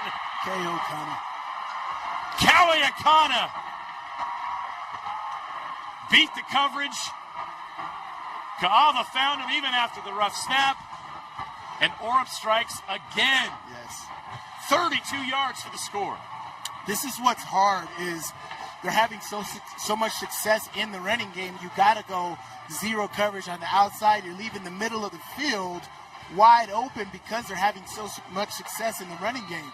And you get a control down like 2nd down, they're thinking run, and you get a bad snap, and your receivers just went on the back end. You got a big D1 quarterback, and it just puts it right on the money. Easy pickings. Better snap this time. The extra point is good, and the Orem Tigers are dominating here on the turf of Rice-Eccles Stadium. 20-0 is the score over an outstanding West Panthers team. This is not what we expected this afternoon. Not at all. We thought this was going to be a tight battle, and the Orem Tigers have already put some distance between them and the Panthers. And they are fired up on their sideline. Another look here. Yeah, it is. That's just playing ball right there. Fumbled the snap, gets it up, finds the guy that I want. And that's pre-snap read. Ka'ava saw that he had one-on-one with K. O'Connor right there. And he's just like, oh, crap, I fumbled the snap. I know he's running a post route. Let me look at the post. Oh, look, he's wide open. Pitch and catch. Touchdown. Great operation. It's almost like they drew it up right there. Let me fumble the snap, make them panic a little bit. Let's go down to Kayla on the sideline. Kayla. Hey guys, I'm down here on the Orem sideline, and let me tell you, the energy is absolutely electric down here. They're having some fun. I spoke with Coach Lance Reynolds before the game, and he spoke to quarterback Taden Ka'awa's character, and he said there's a reason why he is being recruited by so many teams around the country, and it's not just because of his physical stature and his physical abilities. It's because of the way he leads his team, and we're seeing exactly that. He has really taken the lead so far. Thanks, Kaylin. It's impressive knowing that he got hurt last week. He's also toughing that out. You never know the severity of those injuries when you see somebody out. So you never know what to think, but to be back here after getting knocked out of last week's game is pretty impressive. Hey, man, I'm telling you, this is Uncle Rico days right now. Right? You got to play in this game. You have to make it happen. And that's exactly what he's doing. This has been an outstanding game by this offense. He's a senior.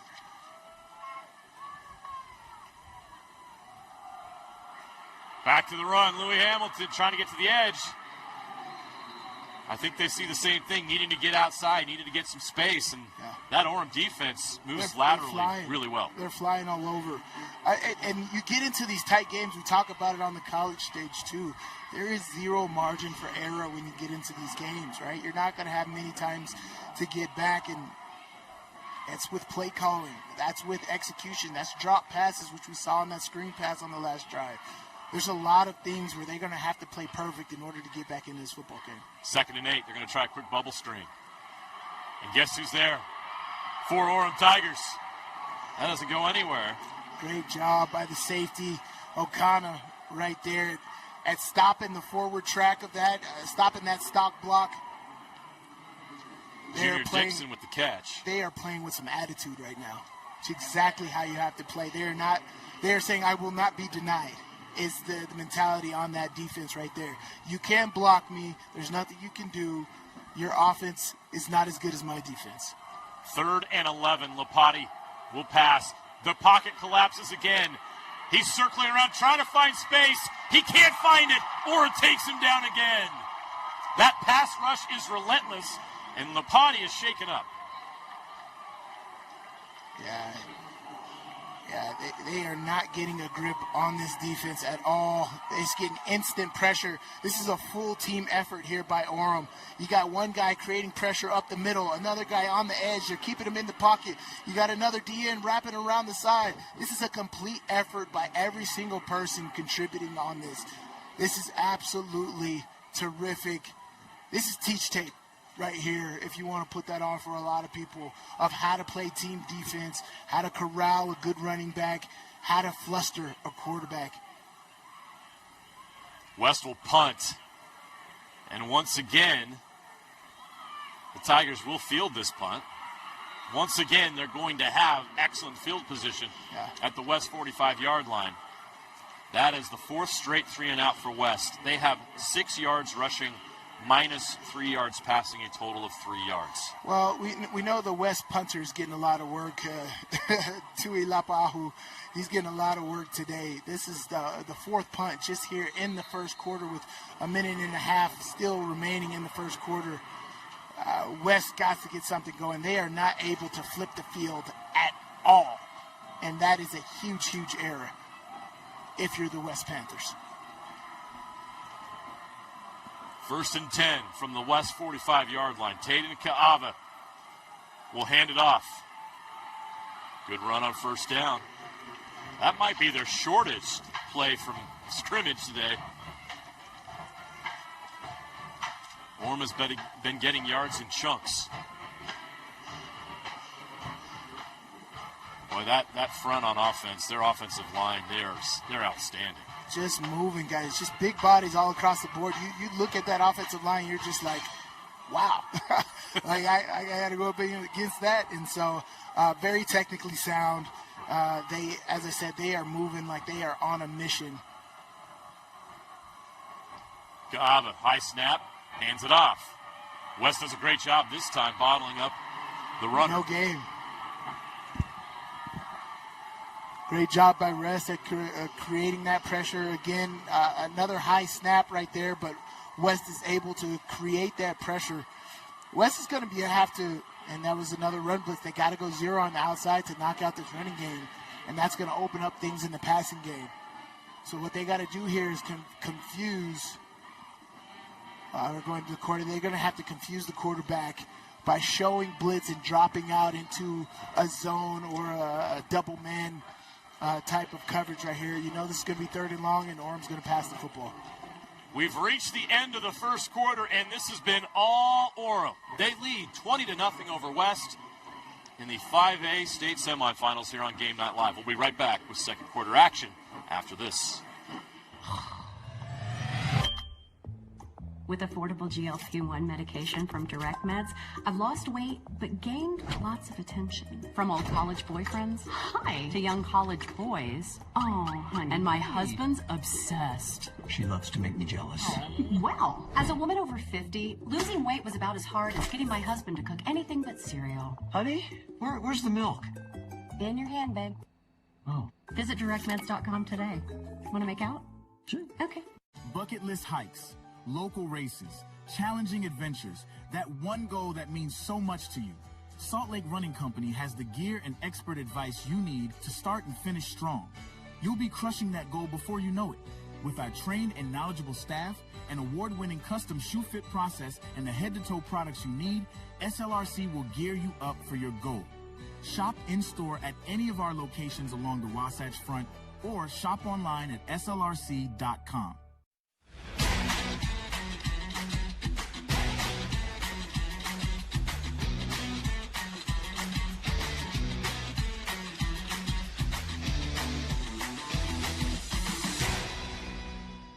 Want to supercharge your savings? Right now, UCCU is offering short-term savings options with incredibly high yields. Plus, UCCU makes it easy to transfer money from other financial institutions. Just visit uccu.com and supercharge your savings. One of those long days working on your feet? Turn your aching feet to happy feet at Salt Lake Running Company. Our award-winning trained staff will provide a custom shoe fitting that will help you find the shoes, inserts, and socks that will make your workday the best it can be. Locally owned and operated for 30 years, SLRC offers rewards, training groups, races, and free community events. Visit us in-store or online today at slrc.com. Your work feet and workout life will get a boost. Welcome back to the UCCU Savings Spotlight. Today's play of the day goes to Becky, a single mom who just got her son Max a youth debit card from UCCU. This is a big win for Max, who knows that UCCU mobile banking makes it easy for his mom to add money to a debit card anytime. It's also a big win for Becky, who knows it also makes it easy to monitor her child's spending anytime. Final score, 1 happy son, 1 responsible mom. With the assist from UCCU. We begin second quarter action here in the 5A state semifinals. Orem 3rd and 7 from the West 42 with a 20-0 lead. They have dominated this game so far in every phase. Kaava back to pass, connects with his receiver, that's Kawi Akana, and that is past the sticks for a first down. Another double-digit game for Orem. Yeah, this is, I think they're going to get the quarterback moving here. I think they're wanting to get him rolling. The running game is doing great. West is really worried about the running game. Now I think it's time to get your D1 quarterback in this football game. You're going to start throwing short, get West to overcommit, and then start throwing over the top. They're going to do a lot of one-on-one on the go route up top. On the top of your screen, you're going to see some stuff like that here. Another high snap. That's been an issue so far, the only issue for Orem, and that's going to lead to an easy sack for the West Panthers. Yeah, and they had a high snap on that first extra point that they had. So the high snaps is something that is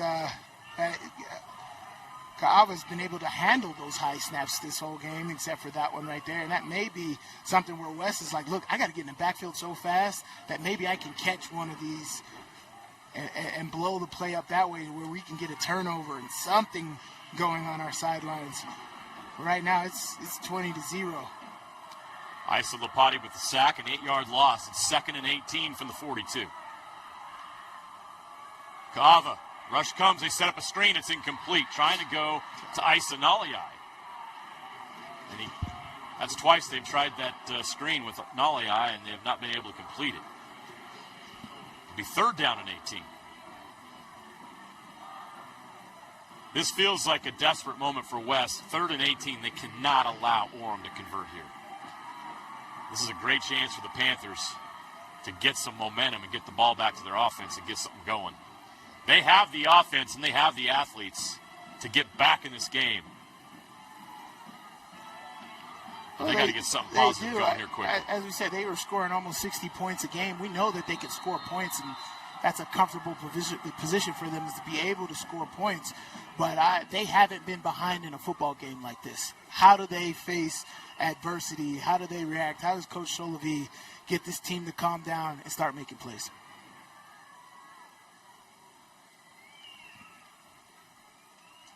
Timeout taken on the field. Thanks to Tyson Ewing for providing stats today. And these stats, Sly, are interesting. 157 total yards so far. To 3. They have 7 first downs. And we are 10:45 left in the second quarter right now. They have converted every 3rd down. They're 100% across the board. If you just want to look at it, they haven't been stopped on offense. And they've got 20 points in 3 minutes and 23 seconds of possession. They just are doing whatever they want. Average starting field position, midfield. That's surprising. I actually would have thought it would have been on the west sideline. Right. But yeah, they spent no time on their side of the field today. This has been, as I said, this is teach tape right now. You look at the statistics, it's 100% across the board. You got 150 yards of total offense in the first quarter, 53 passing, 100 rushing, 11 yards per rushing attempt, 7 first downs, 2 of 2 on 3rd down, 0-0 on 4th down. They haven't even needed to get to 4th down with the 3rd down efficiency. 0 turnovers, 3 minutes and 23 seconds of time of possession. 17 total plays, 4 touchdowns. Yeah, these guys are 100% across the board on offense. Essentially perfect.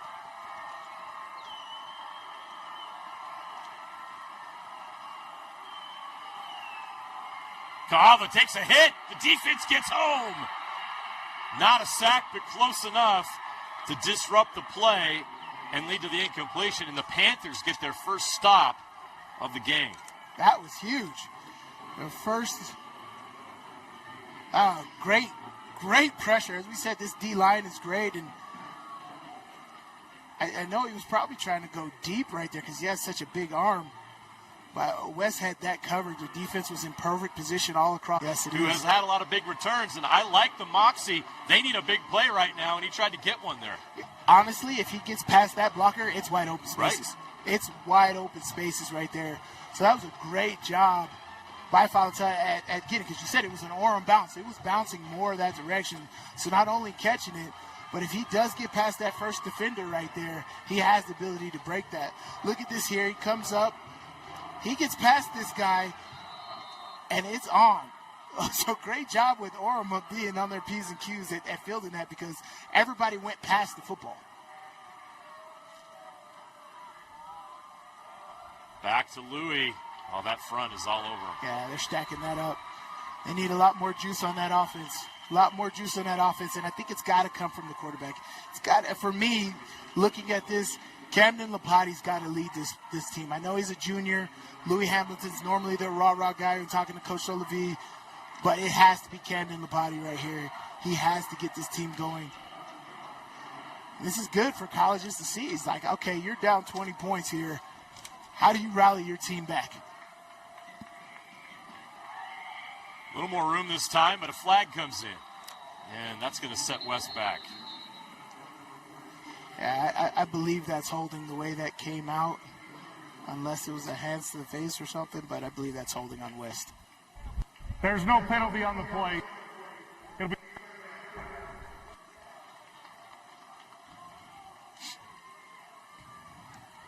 They waved it off. So West lines up again, no huddle. Call the play from the line of scrimmage. See, they got these, and then this might, hurt them, right? They got a 5-down bare front for Orem. Finally getting outside in some space to run is Louis Hamilton. The Panthers have a first down. It's a great play call right there. You get Mawala inside, and Louis Hamilton uses his speed. Great job adjusting the football to your outside hand. That might be a little spark that they need right there. Picking up that first down. Getting this offense going.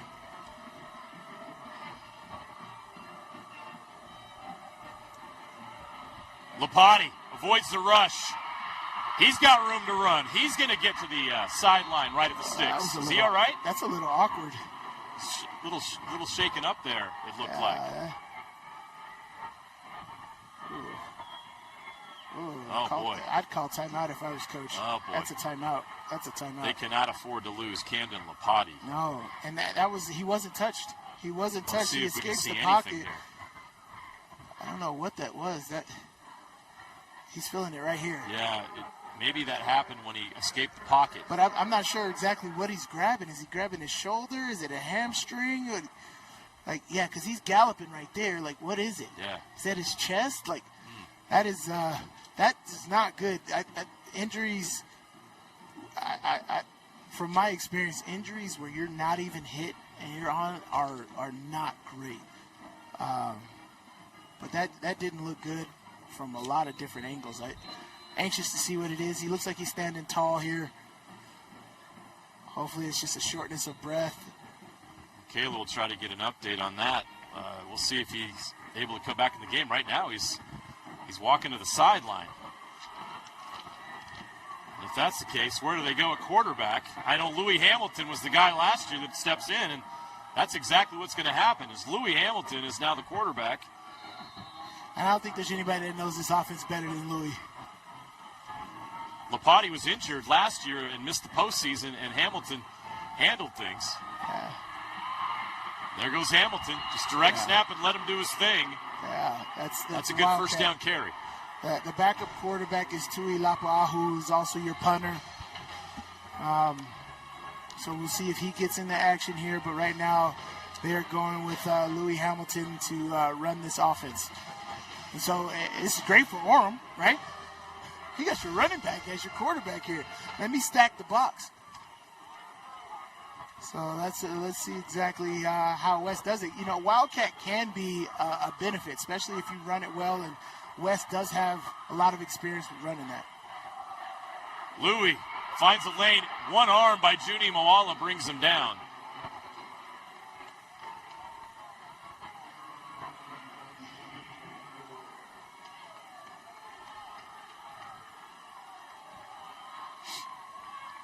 It'll be 3rd down and 2. The Panthers dealing with so much adversity in this first half, and this is just the latest. But right now, this offense has found something. Yeah, moving into Orem territory for the first time today. They're 1 of 5 on 3rd downs. This would be huge for them. Into Orem territory. Louis going to keep it. Can Louis get there? He does. That is tough. Look at him. I love that for so many reasons, right? Folks, watch this replay. There was a lot of green grass between the sideline and the defender. He says, no, I don't want that. I know I need a yard. Let me go right at this guy. I know if I run over him, I'm getting the yard. Look at this. There's a lot of green grass over here. He decides to run straight at the defender. That does so much for the character of your team. That sends a message to everybody on the football team. It's like, this is how we have to go at these guys. Straight at their face. I love that by Louis Hamilton. A direct snap to the running back. That's Kellen Wood, who is now in. So Wood takes the place of Louis, and Louis takes the place of Camden. Gain of 4 there. See, this is great, for a lot of different reasons. They're eating up clock here, which is it could play a factor for them. I know they're down 20-0 right now, but they need to get some. They need to get some points here. If they could get a touchdown on this drive, go into halftime 20-7, they start on defense, but that is huge for them as far as how this team needs to operate.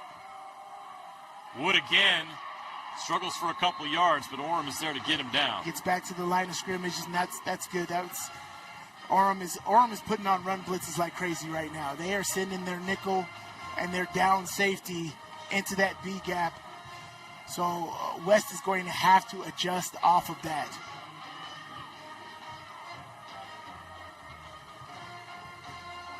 So here's the play clock's down to 17.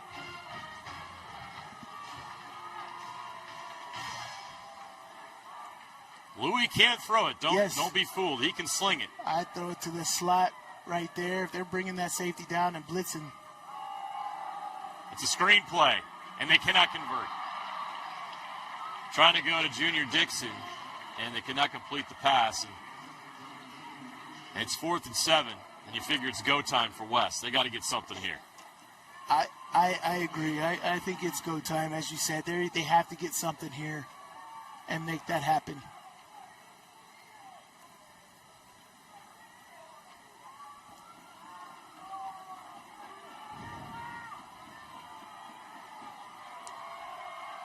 Big play here from the 34-yard line of Orem. 4th down and 7.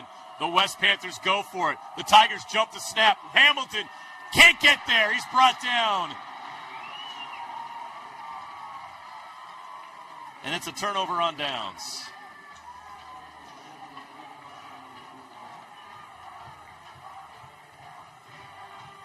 Yeah, it's a great job of pressure right there.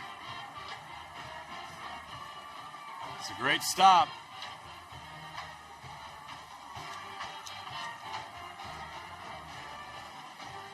Jack Iowane with the stop.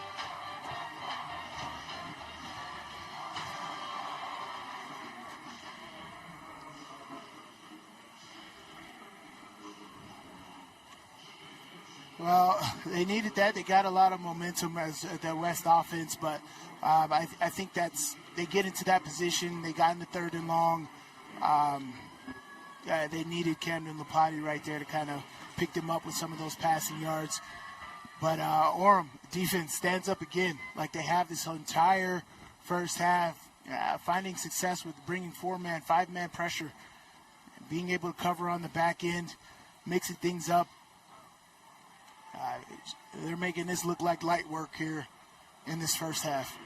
So Kayla's working on getting some information on Camden Lapati. As soon as she's ready with the info, we'll go down to Kayla and get an update.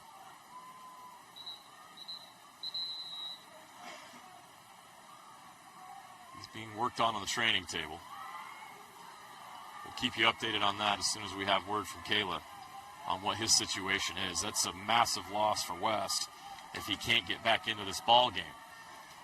So after the the turnover on downs, Orem takes over at their own 32-yard line, 1st and 10 with a 20-0 lead. 5:53 left to play here in the half.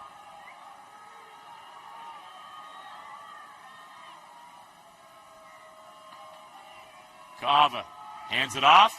Great defensive play. The Panthers are all over it.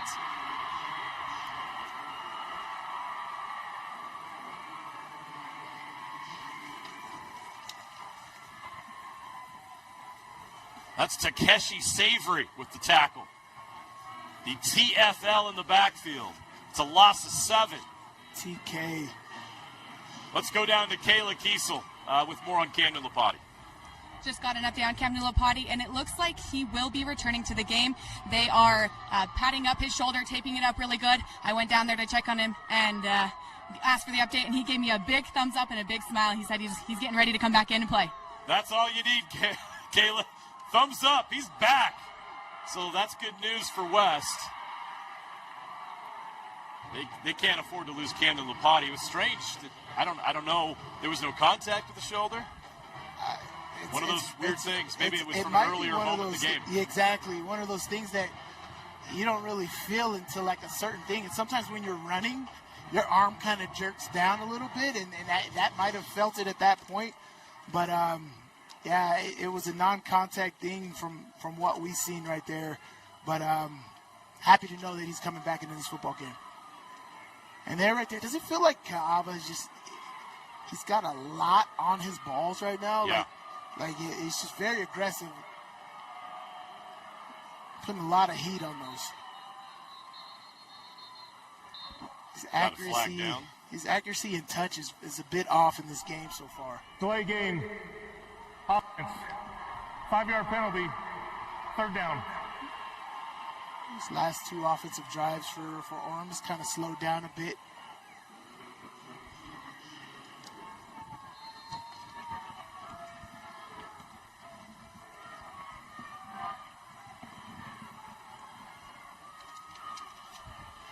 All right, he's got 3rd down and really long. You got to watch for the screen pass here if you're West. 3rd and 22. Taden Ka'ava. Man-to-man coverage on the outside. He can't see it. He's going to go down. Great job by this West defense. They really stepped up here. They were waiting for that. And they get the stop. They were waiting for that one. Zacchaeus Ma'alona gets to Ka'ava and gets him down. And Orem will have to punt.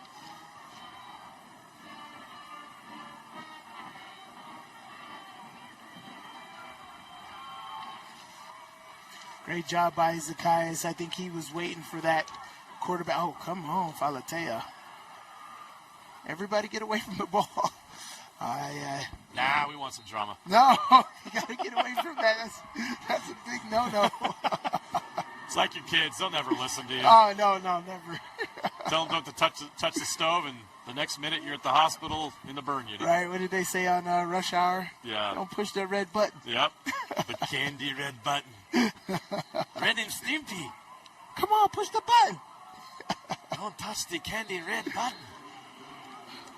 This red button? 4:16 left to play in the half. West has the ball back. They need points, down 20-0. 1st and 10 from their own 32. Louis Hamilton still in at quarterback. He's got the edge for a moment, and then he's swallowed up. Isa Naliai, who plays both ways and will likely play defense at the next level, pulls him down. Otherwise, Louis might have been able to house that. He runs so hard. He has look at that. I love his angles when he comes off of that. He's not rounding his angles at all. It's a great job by a running back. Knows when to get downhill.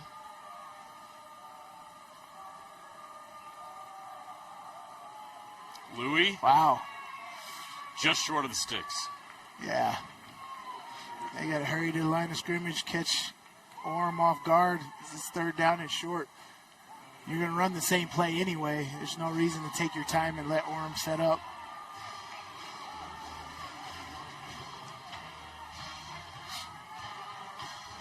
Lapati is off the training table. He's on the sideline by Coach Solovey, but not in the game. So now Louis Hamilton looks like he's going to go under center. Like, this dude's a football player. He does everything. And now... Yeah, Orem was stacked up. They were like, I know what you're doing. West, that's their 2nd timeout of the half. Coach Solovey takes a timeout. 3:02 left to play. He'll talk this over. 3rd down and 1 from the 41-yard line. Oh, my gosh, my offensive coordinator brain's going crazy right now. If Louis can throw it, right, I put my speedster in the slot, right? I go Falatea in the slot, have him off the ball so you can't do press coverage. They're doing zero coverage on the defense. They're trying to stop the quarterback sneak. I would go under center as Louis Hamilton and fake the QB sneak and then back out of it into shotgun and just throw a nice seam pass to Falatea right there. Look, there's nobody in the center of the field. Yeah. If Falatea is off the ball, you can't press him. They're not pressing There is anybody no anyway. safety right now back. They're Right. all zero coverage. Use my speed. Louis instead is going to do a little bit of Does he pick that up? I believe a he tush picked that up. push. And it's going to be close. Yeah. They're going to have to measure that. Because the initial spot right now is short. That's short. Yeah. 4th down. Got to go. I mean, Orem's been starting here anyway. I noticed they moved Junie Moala inside. Oh, yeah, it's smart. Moala's no There's no small dummy guy. down there. You want to stop some stuff, you put him right there. Now he's back outside. Yeah, and here you go. It's like, all right, let's get Louis a running start. Now here. Louis in shotgun. This is interesting. What do we have now? Timeout again? Timeout by Orem.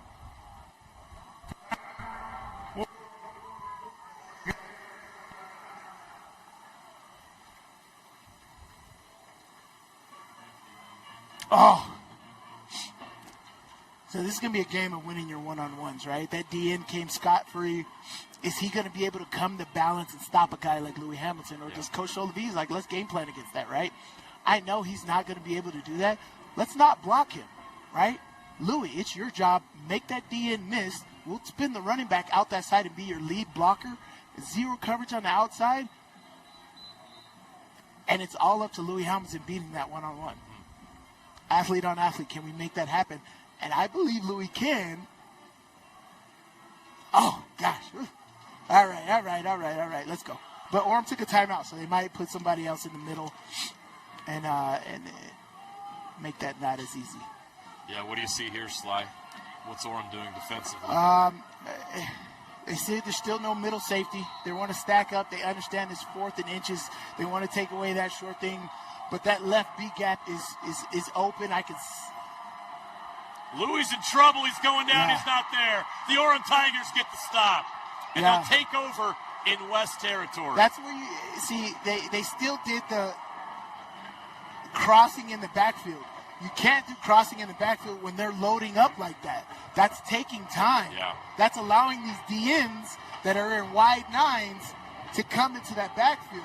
You do a cross action, that you can't do cross action in the backfield on something like that. That's where the tush push, there's no cross action, right? This straight lead on that second touchdown by Orem. What did they do?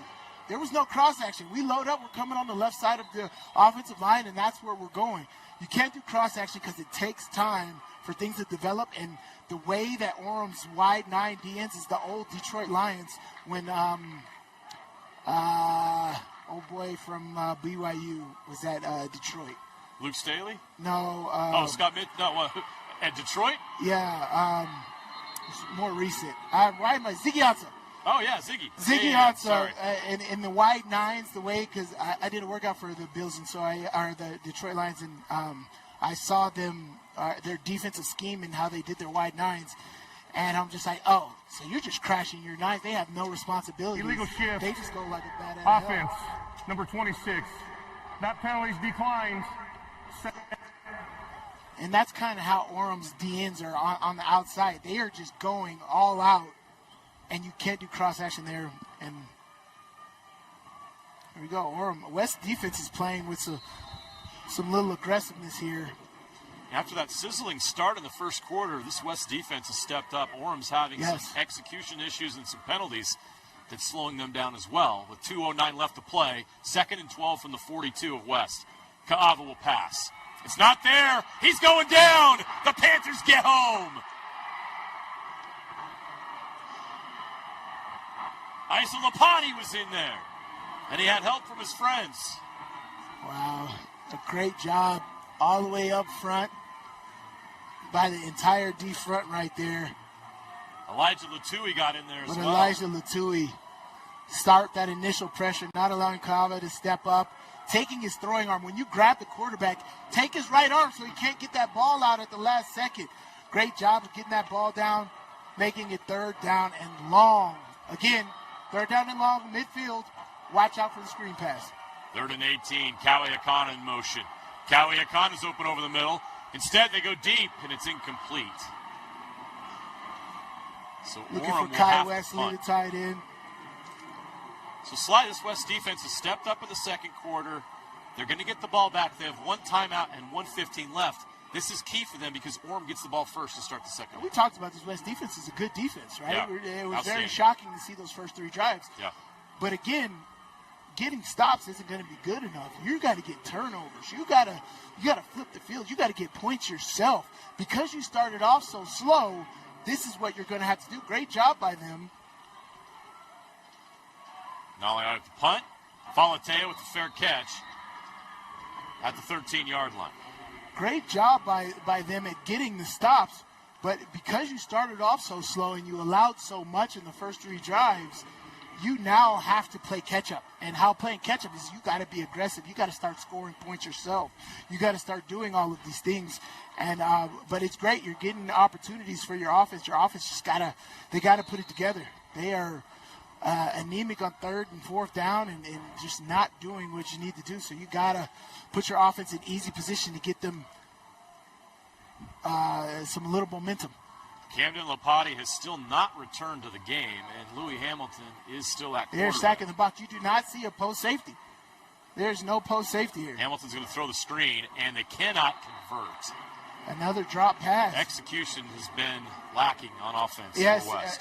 Execution is a lack of execution is the prime word right there.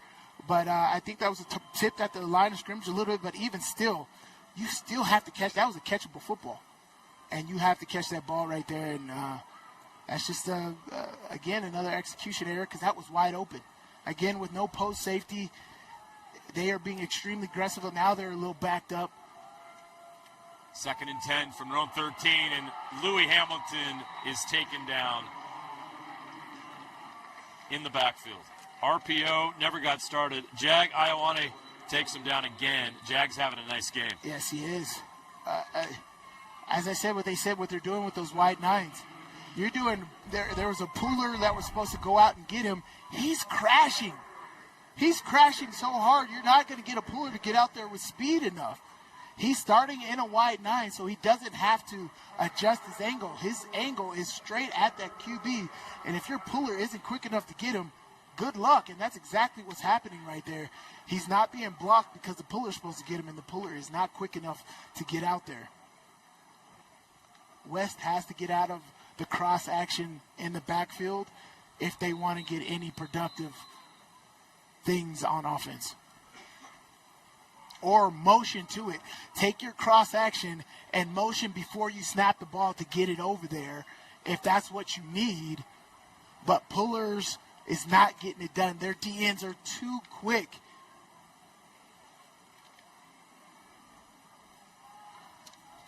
So back from the timeout, it was Orem that took the timeout, which was smart because it's 3rd and 13. They're going to try to get the ball back and get a stop. West can't punt the ball. They're not punting the ball extremely well at all.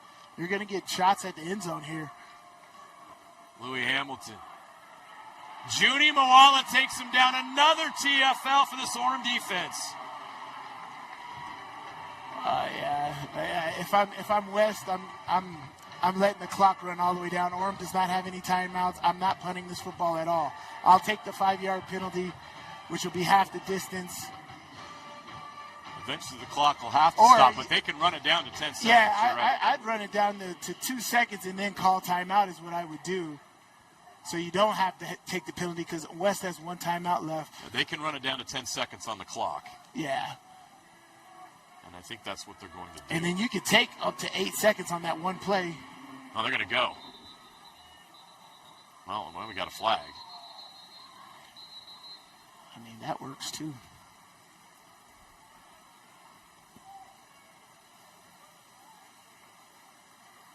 Yeah, West is not punting the ball well at all. I have no idea. Is this a legal substitution? Yeah, that's a legal substitution.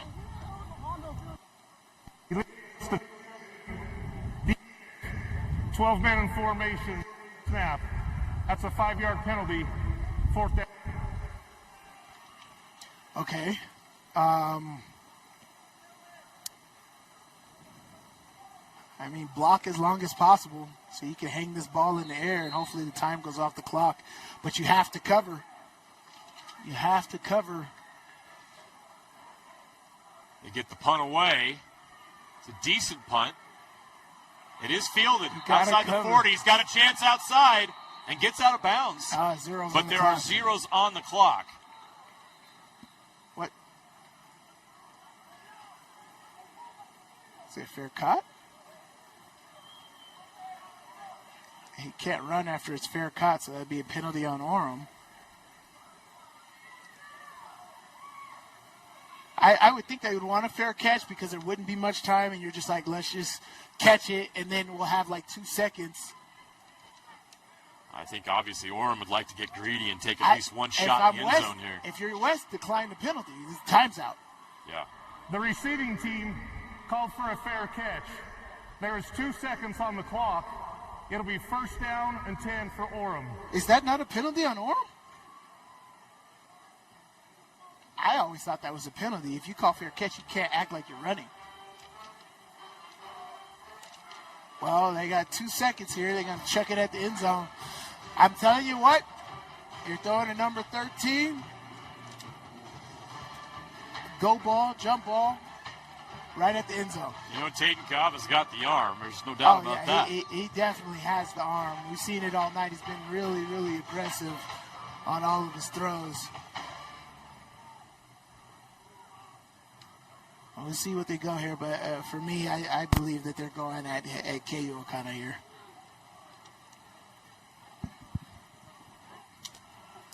The thing is where do you put him, right? On the offense, you have so many different places. You can put him in the slot so he has a two-way go, or you put him on the single receiver side. He's on the trip side. Yeah, keep an eye on number 13. You got a safety over the top. At the bottom of your screen. Taden Kaava in the pocket. That's exactly where he's going, and he's got way too much juice on that one. And that is how this first half will end. Dominance by the Tigers in every phase. They lead 20-0 here at halftime in this 5A state semifinal game. Kayla Kiesel's down on the sideline standing by with Coach Reynolds. Coach, you guys came out firing on all cylinders. Honestly, it looked like a highlight reel. What has impressed you the most with your team's execution? Usually the beginning of the game is when we struggle, and we kind of switched it this time and came out really strong, played well for a few drives, and then now we sputtered for a few drives. So we're hoping to retool, kind of recalibrate, get everything back going, and then get things rolling again in the second half. Thank you so much, Coach. Yep. The Tigers had it rolling, and they are one half away from another trip to the 5A state championship game.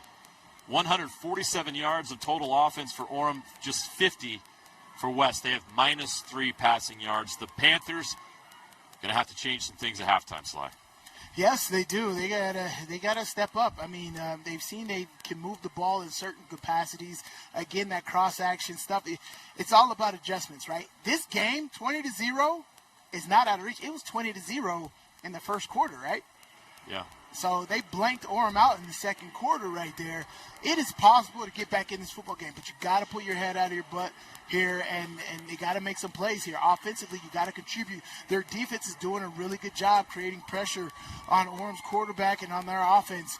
But you got to play complementary football. They're not great in the punt game, and they're not great on offense right now. So West and Coach Solovey has to get this team ready to go. That's the half. Orem leads West 20-0 here on Game Night Live. We'll be back with the second half of the state semifinal after this.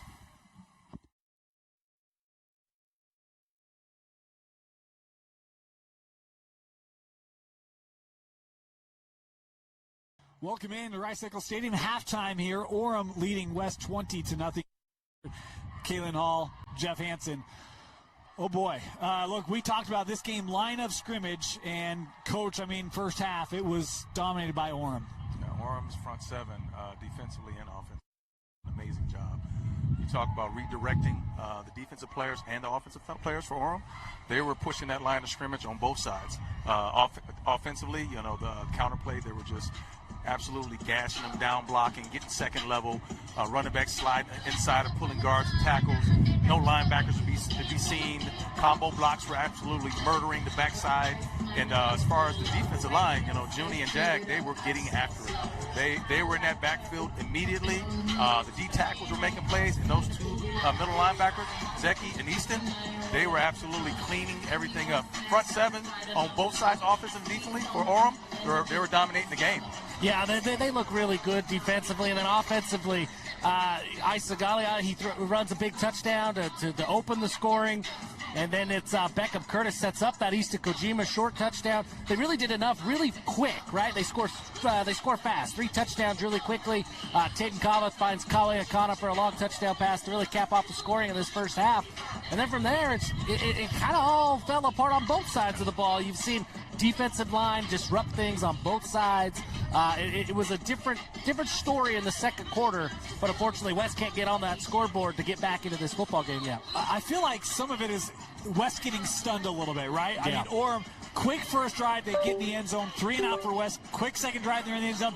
It's almost like before you know it, it's 20-0 in the first quarter, like 3 minutes to go. I want to say that West has kind of settled back in, but then you have the Camden Lopati injury, which we'll talk about. And I mean, if you're West, that you really probably couldn't have had a worse first half. Absolutely. They could not have had anything worse happen to them in that first half. Those quick scores, they haven't been here in a very long time. A lot of the emotions got caught up with the young men, and you can tell that they were a little down on themselves. And then to have your quarterback go down, oh my goodness, that just puts a total wrench into your whole game plan. Now, how do you make adjustments? Where do you go from there? And as Orem got off to such a quick start, they kind of teetered off, right? Because West settled in after they got over the shock of the touchdowns that they gave up early, and they really didn't give up anything after that first quarter. So. The Camden injury, I want to talk about that. It's coming up here in a little bit as we go through the highlights, but got sacked on a play and then came back on, ran the football, kind of came up a little bit shy. We'll have a look at it as you see it look, and this was kind of the scramble play. And you see him go down. Right there, on the side, okay. right there. Yep, I see it right there. You can see it a little slow to get up there, and then this is how the second quarter starts. And look, it looks like a great play for him, but notice at the end of the run, because he'll kind of hold up right as he's getting ready to go out of play. And that was where it's like, oh, that's kind of odd. And I thought he was just going to try to, run this out. But you see him just kind of like, right there. And then he doesn't come back. And it's easy to see that. And if you don't see the play before it, you think, hey, non-contact, that's a leg, that's a foot. They've been working on his arm and his shoulder, that big hit. And I hope he's able to get back into the football game, because not only is he a special player, he's obviously a huge component of what West does offensively. It's not just a backup quarterback now with Lopati out. It's your running back that's the heart and soul of what you do offensively, who has to move over to that quarterback spot. That's just, it throws them, it's like losing 2 guys, right? It's like losing your starting running back and your starting quarterback with 1 injury. It's tough for West to overcome that. Absolutely.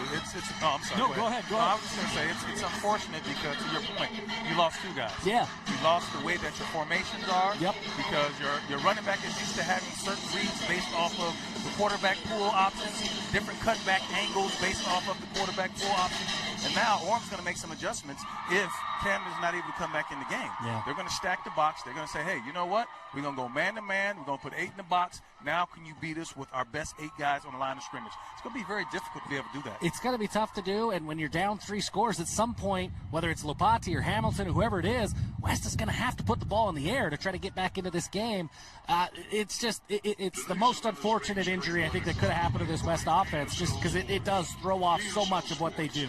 We did not talk about this in our pregame, but when you look at Camden Lopati and Louis Hamilton, Lopati has thrown for 33 touchdowns this year. Hamilton has rushed for 32. Right. That's the kind of balance they've had, and now you lose that air game, and your running game is now all direct snap Wildcat formation. Or do you think Coach Solovey is going to say, hey, we got to do something else because we can't just run Wildcat? I mean, I don't know, Coach. If you were in this situation, I don't know what their depth is at quarterback, because we really haven't seen that a lot this year.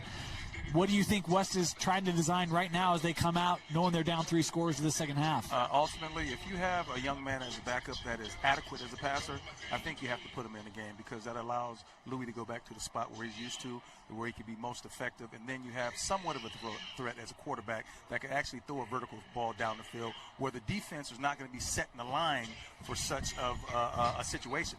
But in Wildcat, they're just going to go 8 stacks, and there's not going to be any surprise. The only balls that they're going to anticipate are deep balls out of 8 stack if Louis is the quarterback. So I think you're going to look at that defense as well. You're going to say, hey, you got to set us up with some short fields. You got to find a way to get a turnover, steal a possession in this game. And we saw some of what West can do defensively when they sped up Taden Kava. You saw some inaccurate throws. Haven't seen any interceptions or things like that.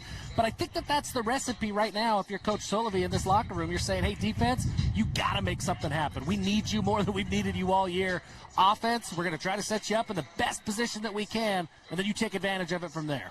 Absolutely. And I would say to counter that, if I'm Orem, I'm looking at who is a quarterback. They got to score 20 points to get ahead of us. Yep. I don't think I want to put my guys in the position to give away possessions, Absolutely. to give away turnovers. Eat the clock up, ground and pound, allow your offense to move the ball, move the chains, and allow your defense to make sure they have to go full the length of the field to score touchdowns. Yep. Coming into this game for West, there had been 19 passing attempts that were not thrown by Camden Lapati. By 3 different guys. Louis Hamilton had 11, Lapuaho had 3, and Finoti had 5. So there's just not a lot of experience there. And now they're going to be thrust in against this defense in a semifinal. That's a lot to take on. If you're Orem, do you just say, hey, guys, go for the throw? I mean, are you continuing to bring pressure? Or are you saying that, hey, we really just want to keep everything in front of us? Like, how would you approach – would you make any changes for this Orem defense? Again, Coach, it really depends on who's lining up the quarterback. I mean, I would definitely look at who their quarterback is. And if they have a capable backup, which based on those statistics they probably do not, I would probably lead to the fact that I'm going to be more conservative. I'm going to say that you're not going to score 3 different times on my defense having to drive the field. And so I'm going to say offense, we're going to ground and pound. We're going to eat the clock up. We're not going to put ourselves in a position to give up a pick 6 or give up a fumble that happens some type of a trick or a play that's not within the confines of normal football. And I'm going to make West do it the hard way, which they haven't scored in the first half. They didn't score in the first quarter when they had their quarterback. And so I'm going to make sure my guys are gap sound and they're playing football the way that it should be played when you're up by 20 points. Not to play complacent, but just play a smart game of football. And I think it makes sense if you're Orem, too, because, I mean, that was the game plan that got them ahead, is that ground and pound game. They kind of went away from that in the second quarter and things fell apart. So I don't think your message is, hey, we're playing conservative, we're playing safe. Your message is the ground game is what got us this lead. The defense is what has completely shut the West offense down.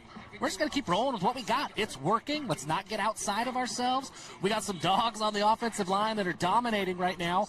Let's try to neutralize their pass rushers. That's their best aspect of that defense. Let's ground and pound. Let's get – it doesn't matter if we win by 40 or 20. You're in a tournament now. So let's just go get that win and move on to next week. Absolutely. What has Orem done defensively, Coach, that has helped really limit this West offense? I know obviously the Lapati injury, but outside of that, what did they do in that first quarter when he was healthy and going that really limited West's ability?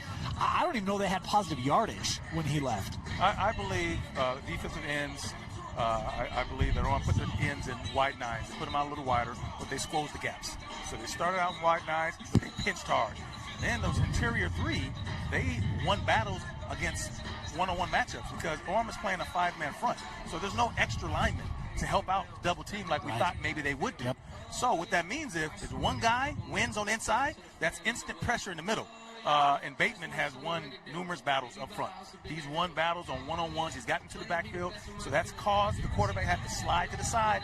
And that's going right to number 91, Junie, and number 8, Jag. And then those 2 middle linebackers are cleaning up everything that comes off of that.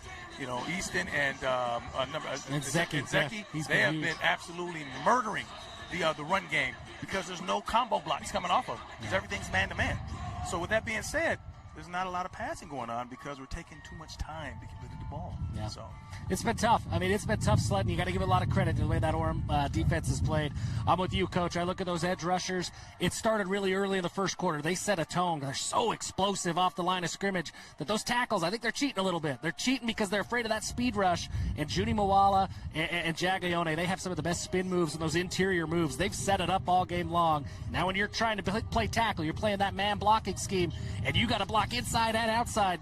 You're on your heels. That's tough, and it's been a really dicey recipe so far. Half times are so short. You only have 15 minutes with a 3-minute warm-up period. How much can you realistically look at if you're West right now, given the injury? Not much. I just hope the young man's okay. Yeah. Maybe it was a situation where it could be a grade 1 sprain, something that maybe he can get through, because it's going to be very difficult for West to make any adjustments in a high school game when you don't have backups that are getting very many reps. And even if you did, they're not at the level that your starter is. And we're in the semifinal game. Yeah. So it's going to be tough. I mean, I think back to this. We did Fremont and Alta. Yeah. And that was a game where Manasi Tuatagaloa gets hurt in that game, was hurt coming in, gets hurt in that game, leaves for a couple series, comes back. All he had to do was make 2 throws the rest of that game. And look, that could be a lot depending on the severity of an injury. But he had 2 long throws to Celeste Moa to keep the defense honest, to allow the Fremont running game to do what it needed to do. Yep. Can a Camden Lapati come back and make 2 or 3 plays just to let Orem think that they can throw the football to allow the ground game to get back? It's going to be tough to do. We're not in the locker room. I don't know what that injury is. The one thing I do know, Camden Lapati is a super tough kid. He hasn't taken his helmet off, and they haven't taken it away from him right yet. On the sideline. They're working with him. They're trying to get him back into this game. So that tells me that, hey, you get to halftime, take the pads off, look at it, see what you got. Maybe you brace up, whatever it is. He's going to do everything he can to get back into this football game and lead his football team. I wouldn't be surprised to see him out here. We have no idea. We don't have the insight to know what that injury is. But he's a tough kid. And he's led this West team to an 11-1 record so far. He's not just going to quit. He's going to do everything he can to get on the field. Coach, do you think Orem goes back to the ground game that was so effective for them in that first half? I would think 100% yes. I think that when you're at this state of the playoffs, you do what works and you do the things that can help you to advance. And you play the numbers, play the odds and averages. And if they do that, I don't think there's any way that West can come back, considering the fact that their quarterback would not be able to come back. Yeah. So. How West gets the ball to start this second half? I mean, obviously that's a big drive, being down by 3 possessions. You think we kind of learn a lot from that opening drive, both about health as well as mindset and ability to come back in this game? Absolutely. If the young man comes back and they're able to drive and score, this is high school football. This is a new game. Anything can happen. Game on. Anything can happen. If they come back, the young man's not playing, they get a 3 and out, man, that's just for the emotions of all the other kids. That's tough. I mean, it's an emotional game. These are 15 to 18-year-old kids, and it's tough to get over those hurdles, especially when you don't have your leader on the field with you. Yeah, it's tough. I'll tell you what, anybody, whoever returns this opening kick, you got a chance to bring some life back to that West sideline. Yes. If you're calling Akana, kick it into the end zone, don't give him a chance. But if he gets a chance to make a return, I mean, that's a chance for some early momentum, make a special teams play. We've seen that so many times at Rice-Eccles Stadium, where special teams is what makes a difference, what helps a team get back into a football game. I think that's the opportunity right here on the opening kickoff. Absolutely. Coach, something you would tell the viewers to keep an eye on in this second half? I would just say, just look at the emotions of the young men after this kickoff. I think the kickoff is going to be telling. If there's an opportunity for a return, look at the body language of the young men from West on the sideline. See if they're a little bit, shrugged over, if they don't feel like they have any energy, any life in them. And if that's the case, then, that tells a lot for where the young man's minds are. But if they come out and they got some energy, they're excited, you just never know. It's just high school football. Yeah. Anything is possible. A turnover, a fumble, a special teams, anything is possible. 20 points, 3 scores, that could be 3 plays. You never know. Absolutely. West had negative passing yards in the first half. Only 45 total yards for the West Panthers in that first half. That's how good this Orem defense has been in shutting down a very potent 5A offense in the West Panthers. Do the Panthers have an answer? They'll get the ball to start the second half. We'll find out. Second half kickoff just a couple minutes away. We'll send you back up to JJ and Sly. They'll have it here on KSLSports.com.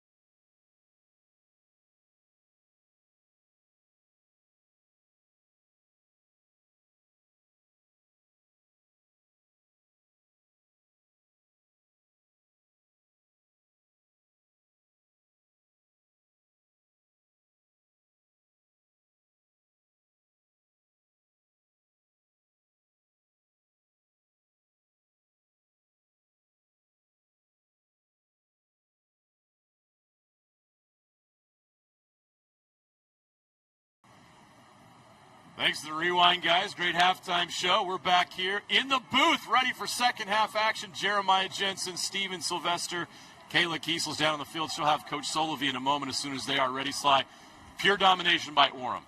But West defense started figuring some stuff out in the second quarter. What do the Panthers have to do to get back in this game?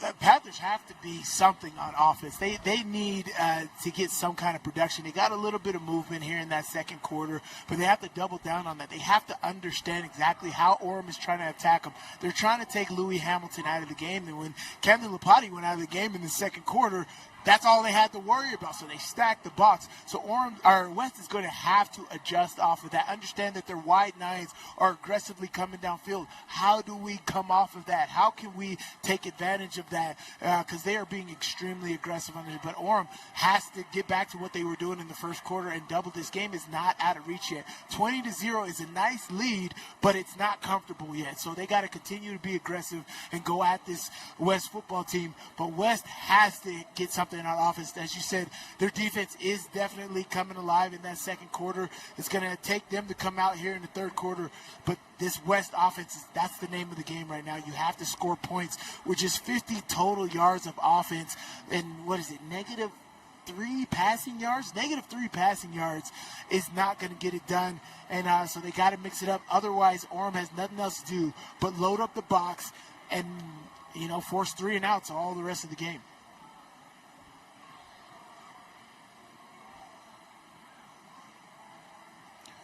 We will see here, but I felt like West calmed down a little bit after those first 3 series. It was a landslide, folks. Those first 3 series for Orem, they just did whatever they want, wherever they wanted to run, wherever they wanted to pass, whatever they wanted to do. They made it happen on those first 3 possessions, and then West defense kind of settled down, started making plays, got pressure on Kava, and got their offense some opportunities. Their offense drove into Orem territory but stalled on the 38-yard line. So they're going to have to come up with it. Their defense is going to have to play big in this second half if they want to get a chance at the state final.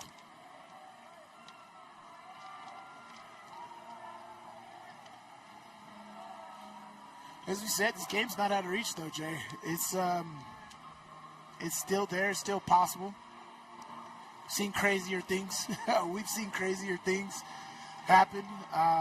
But yes, I think that West is just going to have to make sure that they make plays on defense. They got to score, get turnovers. Just getting 3 and outs isn't going to be good enough because Orem's still able to flip the field with the punting game. But West is going to have to come up with something, either points on defense, special teams plays, or their offense is going to have to come alive here in the second half. West will kick off. Orem will receive. Down inside the 20-yard line, they have a return. Still going. West finally bottles them up.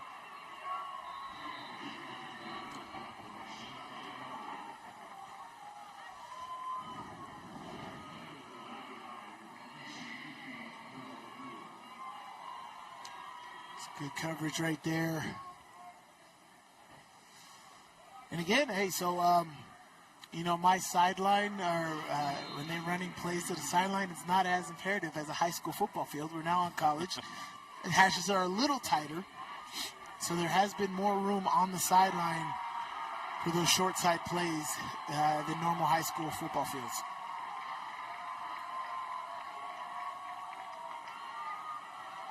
Another big play for Orem. The Tigers break one here early in the second half. Isa Naliai with a big game. That's going to be the guy right there. He is great. Look, they have it. They got to make the play right there.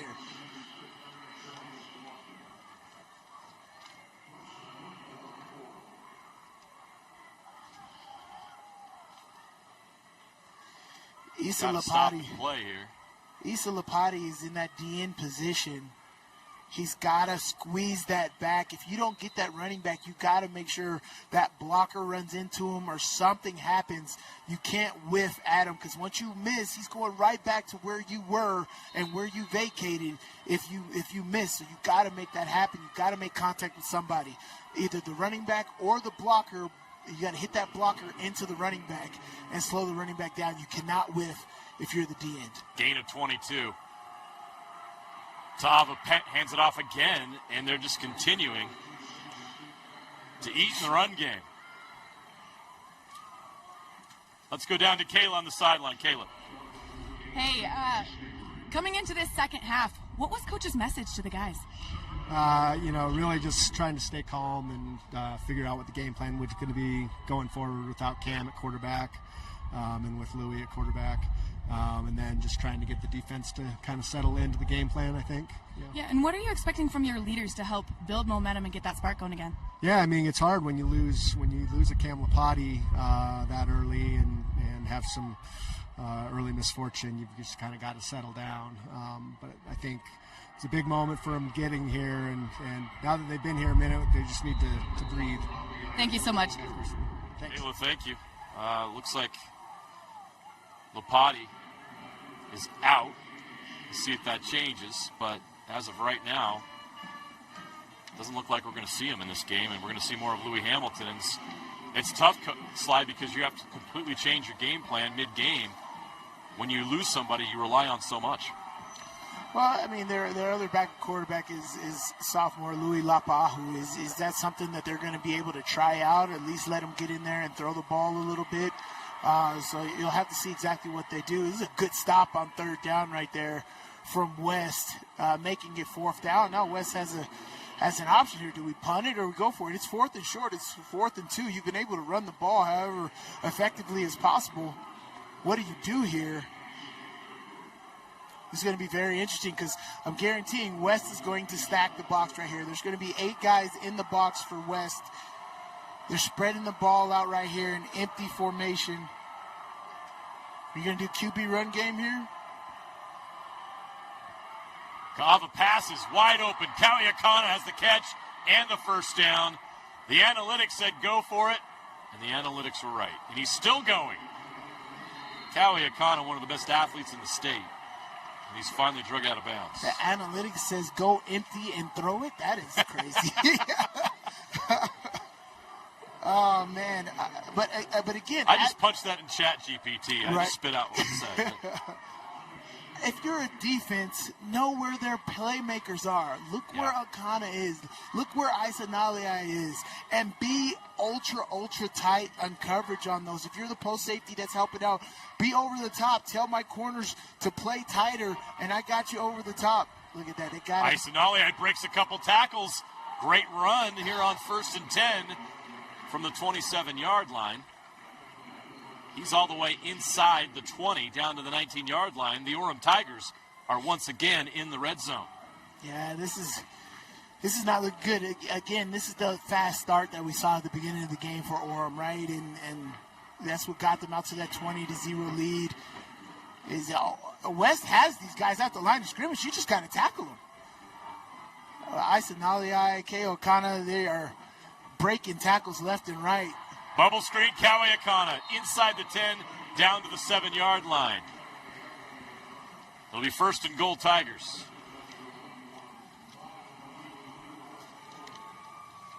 A 12-yard gain for Akana.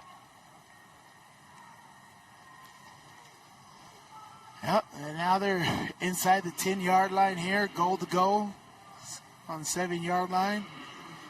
Let's go straight ahead running.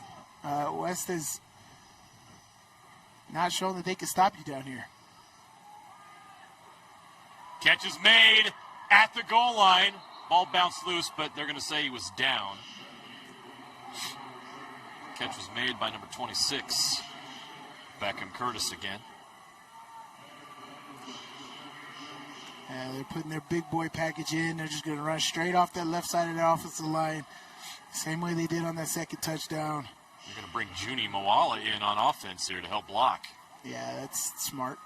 Yeah, you see the left side of the offensive line. Watch, there's no cross action. We're going left, and you know it. That's it. Kojima, they stuffed him. Great penetration. Great job by that Panthers defense. Great job of getting off the block and shooting into the backfield right there.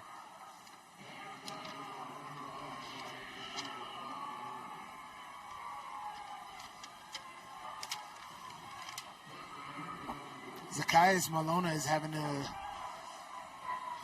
pretty good game.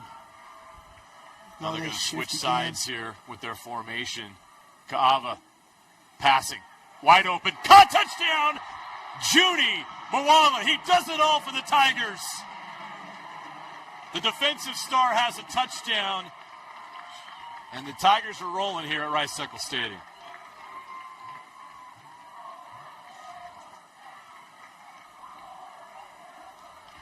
Yeah, that was, I really like that play call.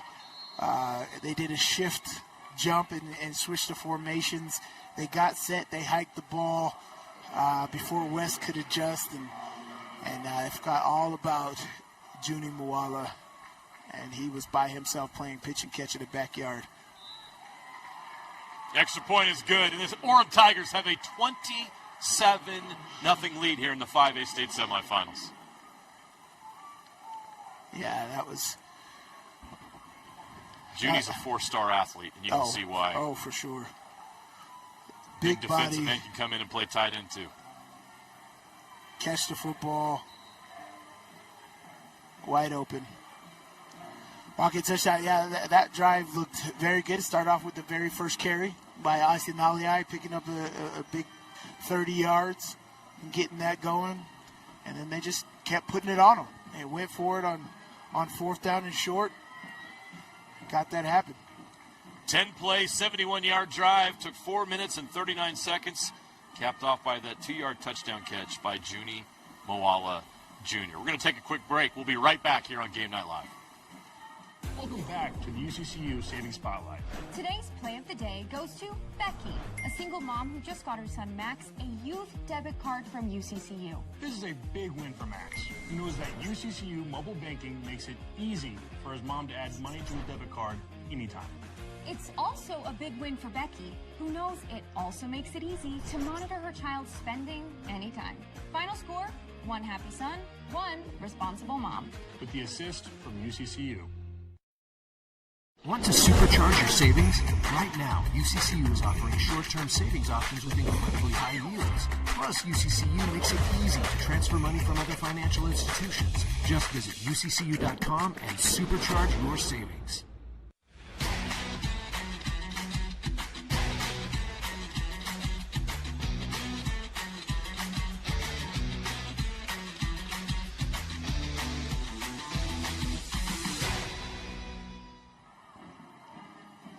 Kaliakana will kick off for the Orem Tigers, who have a 27-0 lead here on the turf of Rice-Eccles Stadium over the West Panthers in the 5A state semifinals.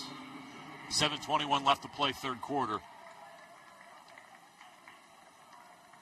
Had a tough day for the West Panthers. Only 45 yards of total offense. Camden Lapati, their starting quarterback, who's committed to Illinois, injured in the first half. He is coming back, though. Camden Lapati, banged up, is back in the game. So that is good news for the Panthers. Let's see how healthy he is out there, if he's hindered in any way by that injury. It's go time now for West if they want to get back in this game. Lapati takes the snap, and he's going to throw. And Orem's all over it. That's good. Aisinaliai. I give him forward progress right there. But it's a 4-yard pickup. That's something to loosen the defense up so they're not stacked in the box, right? They're making the defense have to spread out and cover the outside is exactly what you want to do there.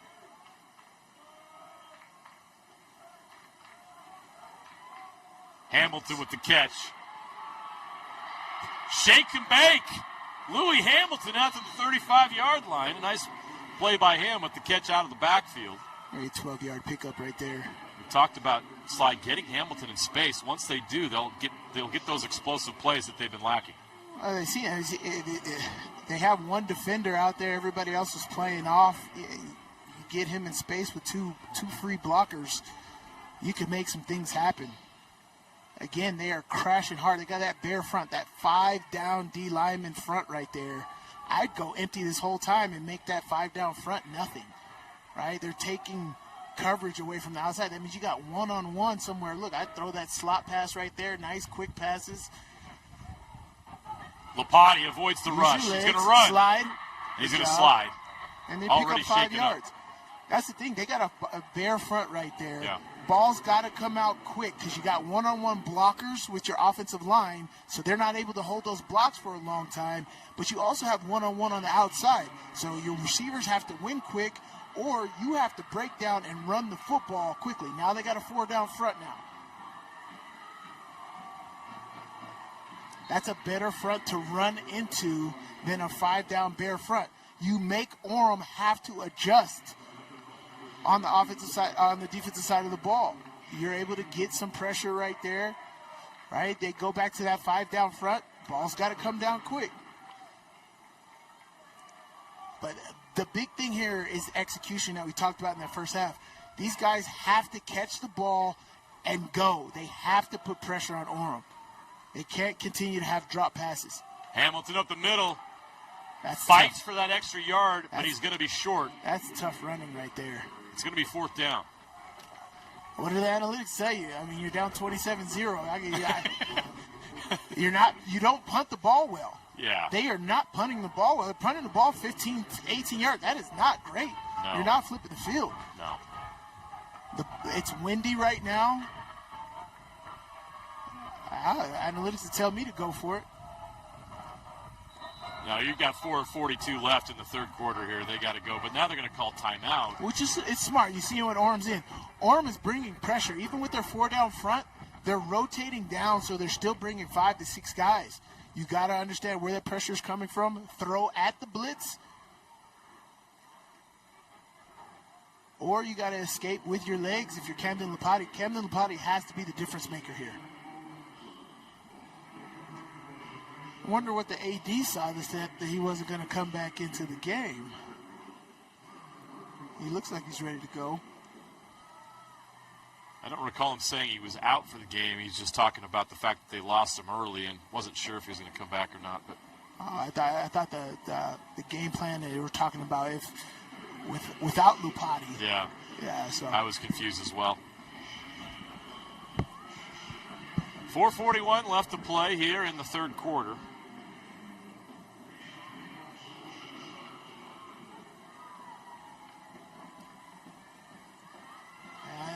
It's going to be a lot to get back into this football game, but you know how much a spark of momentum can do. And so we just hope that this West offense can get a spark and get this team back in it, because their defense, their special teams, everybody needs a little bit of help on that West sideline. So after the timeout, the Panthers come out ready for 4th and 2. The Tigers are ready too. Here we go. Big play here. The Panthers desperately need to keep this drive alive. Empty backfield. Lopati by himself. 5 receivers. He's going to throw, but the rush comes. Can he avoid it? Lopati gets the first down. A gritty effort by Lopati, dealing with that injury. Yes. Puts himself in harm's way to get the first down and keeps the drive alive. But this is what we talked about. This is exactly what it's going to take. Camden Lopati's got to do it. He's got to get this team back in it. And plays like that was just a free blitzer up the middle. It's going to happen when you had everybody out. And he makes it happen. Great play. Back to Louis, but Orem is all over it. You see those DNs? I got to give the Orem coaching down. staff credit, Sly. They have schemed so well against Louis Hamilton. We talked about it. Coming in, he needed 49 yards. 49 yards to get to 2,000. He got there, but it hasn't been easy. No. Louis Hamilton, 21 carries, 53 yards. So he is still 8 yards short of 1,000 on the season. So he is not quite there yet. Lopati running again. Lopati slides down and takes a late hit. No flag. In college, they would have called it. Look, but this is what's going to happen. He's got to use his legs. He's extremely athletic. He knows it. If they're going to give it to you, you're going to have to do it, and that's what's going to happen. They're going to have to bring a QB spy in, which is taking another guy out of coverage, which is going to open it up. When things open up, these receivers have to catch the football. Back to Louis Hamilton, fighting for a yard. He's still short of that 2,000 mark, but he's approaching it close. You see, you're right, Sly, the run game for Lipati has been the difference here, and it's changing this drive. And Wes is left to think what might have been if they could have got him going in that run game much earlier. This is something, but this is that bare front, that 5-down front right there. That QB run game is good, right? They got another bare front right here. They have numbers on the outside. Those receivers up there just run short routes to the flat. Great feet right there by Louis Hamilton. Hamilton with the catch out at the 31-yard line. But that bare front, that trips to the field up there, they don't have enough defenders over there. I'd run just a quick hot route screen right there, straight to them.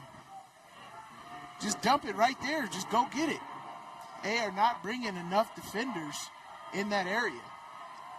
3rd down and 4 for West. Now they the Orem 31-yard line. 4 down front right now. Work the middle of the field with this hot route right here. He's got an inside leverage. Now Look they at bring that. away He's wide blitzer. open. Hits Lipati. Catch is made. Hamilton spins out of it. Sorry, that's number 2. That's Junior Dixon with the catch.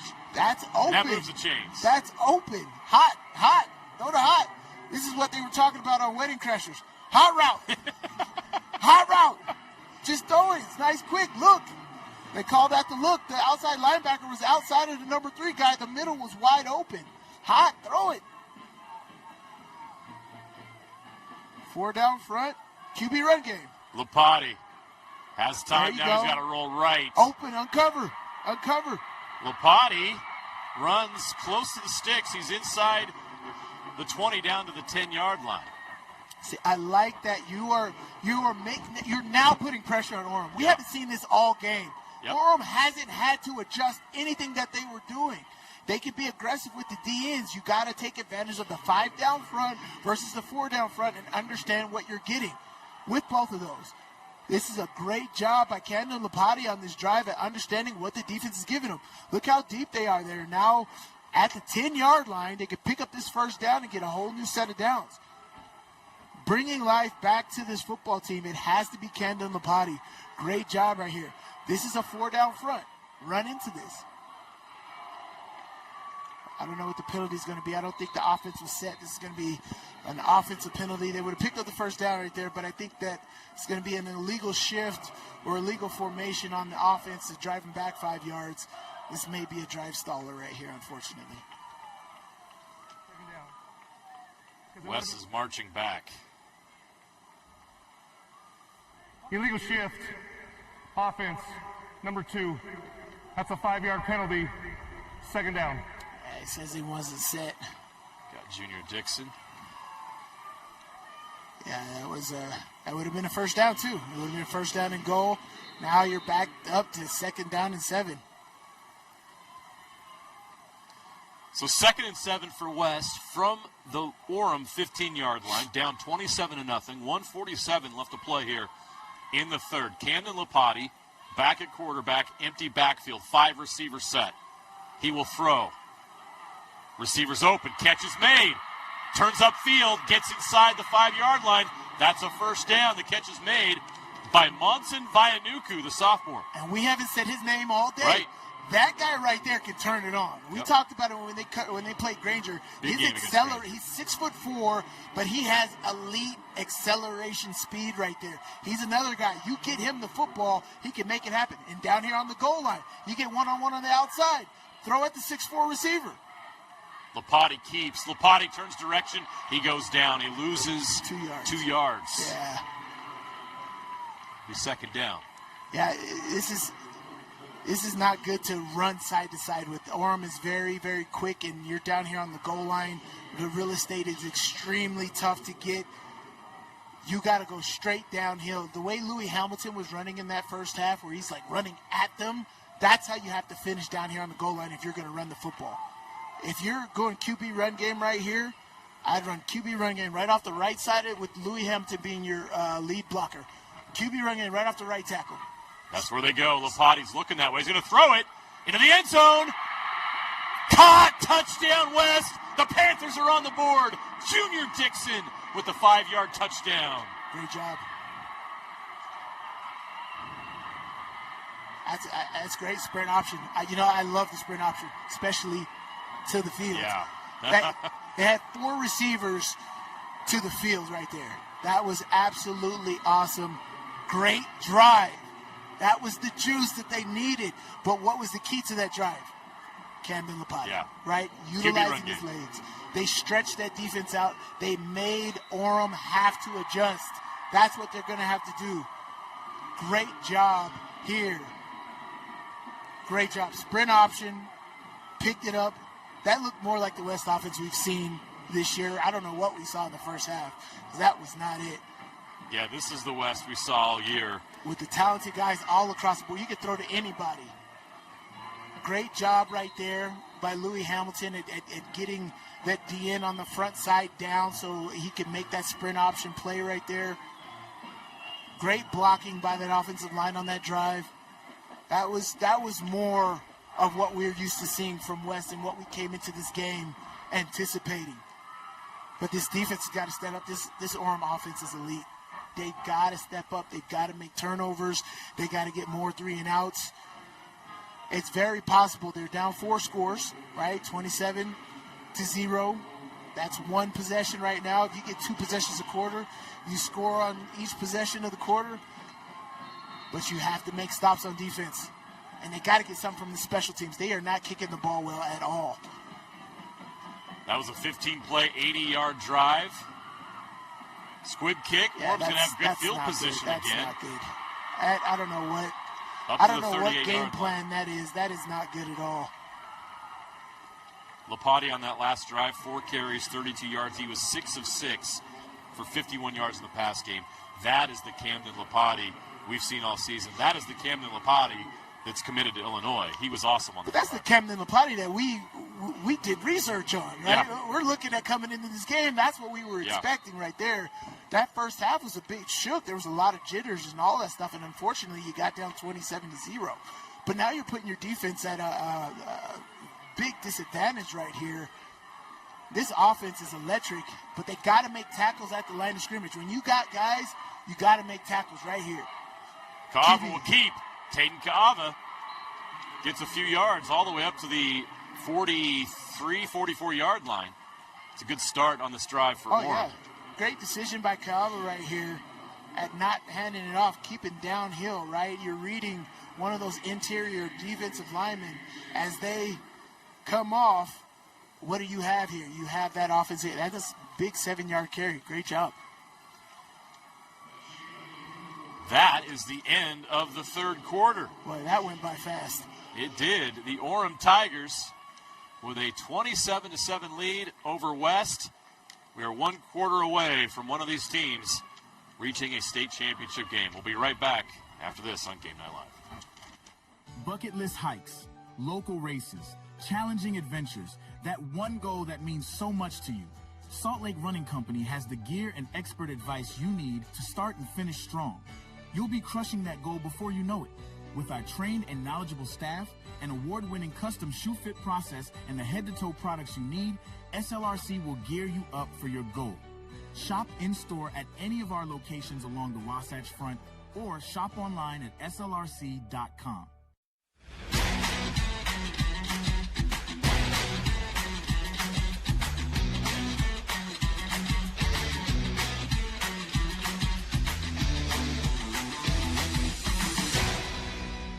Want to supercharge your savings?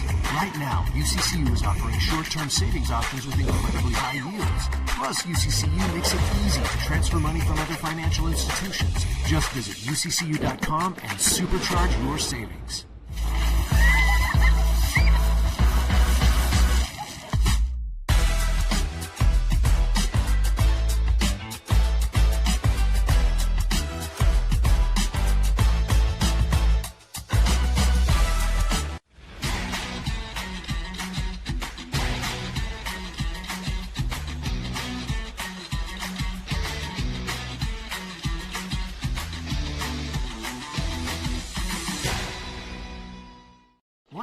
supercharge your savings? Right now, UCCU is offering short-term savings options with incredibly high yields. Plus, UCCU makes it easy to transfer money from other financial institutions. Just visit UCCU.com and supercharge your savings. Want to supercharge your savings? Right now, UCCU is offering short-term savings options with incredibly high yields. Plus, UCCU makes it easy to transfer money from other financial institutions. Just visit UCCU.com and supercharge your savings. Welcome back to the UCCU Savings Spotlight. Today's play of the day goes to Becky, a single mom who just got her son Max a youth debit card from UCCU. This is a big win for Max, who knows that UCCU mobile banking makes it easy for his mom to add money to his debit card anytime. It's also a big win for Becky, who knows it also makes it easy. All right, welcome back to Rice-Eccles. Let's go down to Kayla Keese on the sideline. This Orem Tigers football team is showing a lot of similarities to former Tigers that are now dominating in the NFL, starting with Puka Nacua.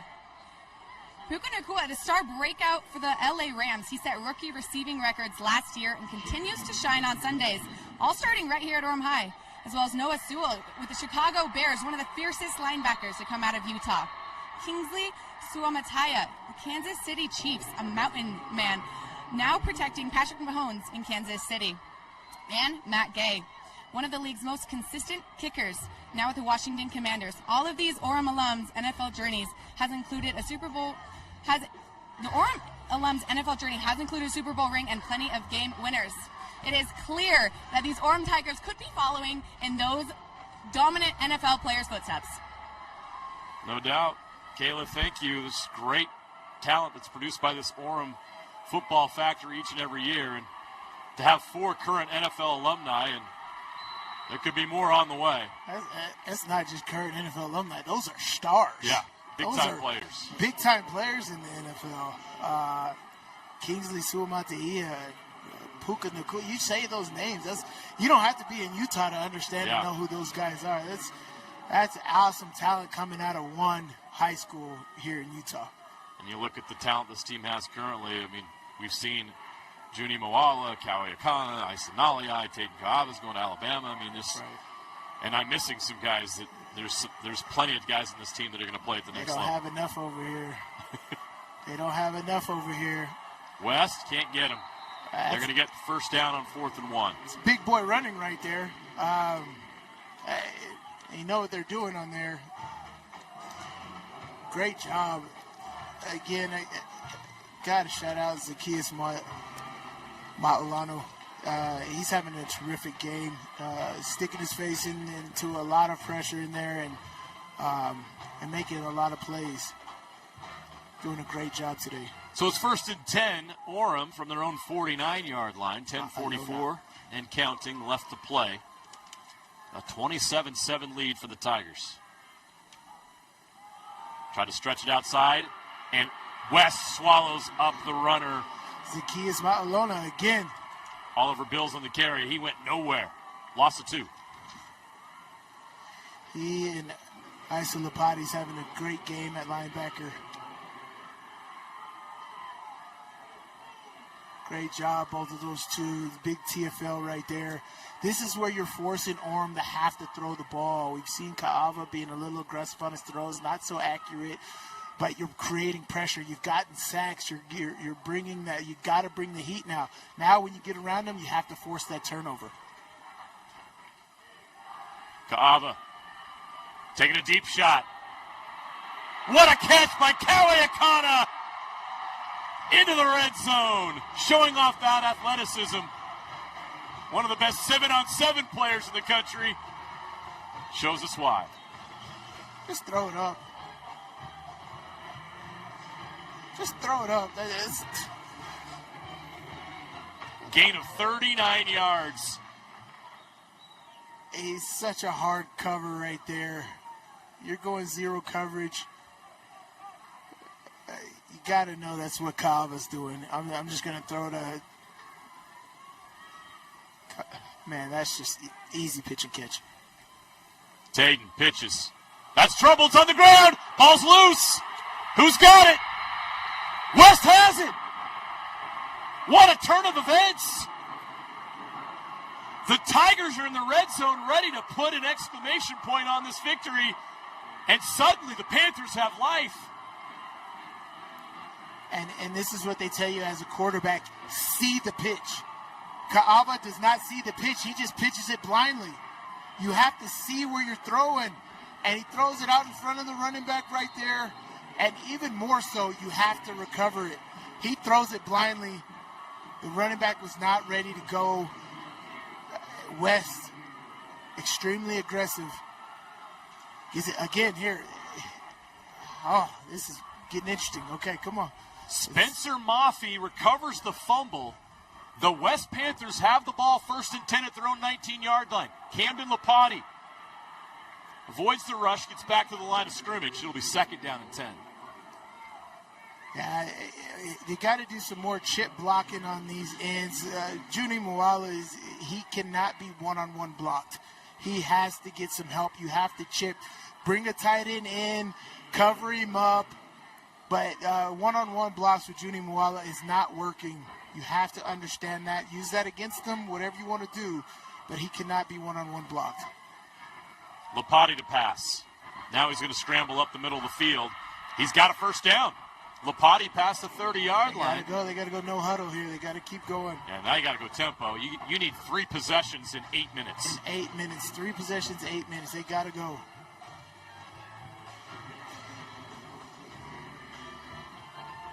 Orem has handed them a gift. Here in the 4th quarter, 8:20 and counting. 1st and 10 from the 31-yard line. Lapati has time. Rolls left. Now he's got to run. There's just nobody open. Oh. And Lapati is not getting up off the turf. Now he does. He finally dusts himself off. Every time he hits the turf, everybody on the hold your breath a little bit. On the east sideline takes a big gasp. The clock's still going, so they got to get going. They cannot take their time here. They got to take some shots. Again, they got that slot open for the hot rod again if they want it. Lapati will throw it outside incomplete. Him and Hamilton not on the same page there. Almost intercepted. Coming up was number 44, Easton Kajima. Easton Kajima does a great job. He's on the end of the line of scrimmage. It looks like he's coming, but drops out in coverage, takes away that hot slant, and covers the flat route right there. One guy covering multiple jobs right there, making the quarterback have to go through his progressions and make an inaccurate throw. The good news for Wes is it stops the clock, but it's 3rd down and 13 from their own 28. Yeah. Again, for me, I'm looking at my big playmaker, Monson Vanuku here. This guy could take the top off of coverage with his speed and his body size. Lapati empty backfield, in trouble. Lapati avoids the rush. Now he's going to dump it in the flat. The catch is made. King Long with the catch, but he's well short of the 1st down. And obviously West is going to have to go for it. Yeah, that's these DNs. These DNs are causing severe pressure by Camden Lapati in the pocket. This front for Orem has just been relentless. Yes, they have. All morning and afternoon. So Lapati empty backfield, 4th and 8 from his own 33. Gotta have it. And they get the Orem Tigers to jump off sides. That'll help. But it doesn't give them everything they need. No. But it'll be 4th down and 3. They're able to set up. Coach Sullivan's able to call another encroachment. Defense, number 54. 5-yard penalty. You got to understand, are they bringing pressure? Is it going to be a 5-man pressure? Right now, you got a 4-man defensive line. But are they going to bring that extra guy? What are they going to do here? And that's what Lapati's got to read here. Who is my number 1 ace in the hole right here? Can I run my slot receiver on a go route?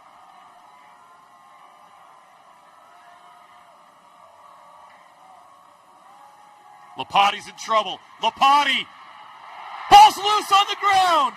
Orem recovers the fumble. And that might do it here. The pressure gets to Lapati. They get the strip sack. And the Tigers take over in West territory.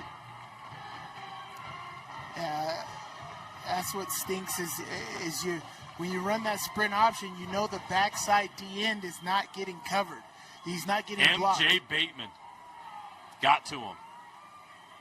But even more so, I think the play is made because of number 23, Owen Penrod, does a great job of creating that front side pressure to make Lapati pull up. And then Bateman was able to finish the play right there. If you're able to make the sprint option pull up, this is what you want to do. You want to stop that sprint option from sprinting out. And that's exactly what they do there.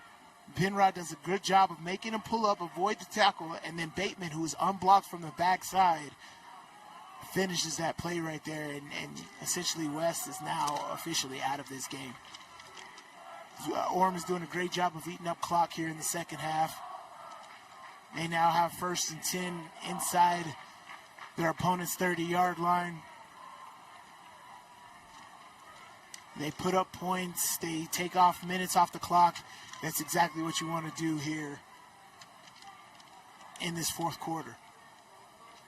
Almost too little, too late for the West offense is what all this was.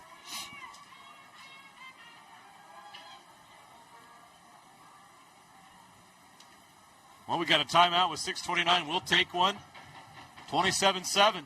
Orem is 6 minutes and 29 seconds away from another appearance in a state title game. We'll be right back. With affordable GLP-1 medication from Direct Meds, I've lost weight but gained lots of attention. From old college boyfriends, hi, to young college boys. Oh, honey. And my husband's obsessed. She loves to make me jealous. Well, as a woman over 50, losing weight was about as hard as getting my husband to cook anything but cereal. Honey, where's the milk? In your hand, babe. Oh. Visit directmeds.com today. Want to make out? Sure. Okay. Got a new quarterback in the game. And he's still running, and he fumbles. Fortunately, his teammate recovers.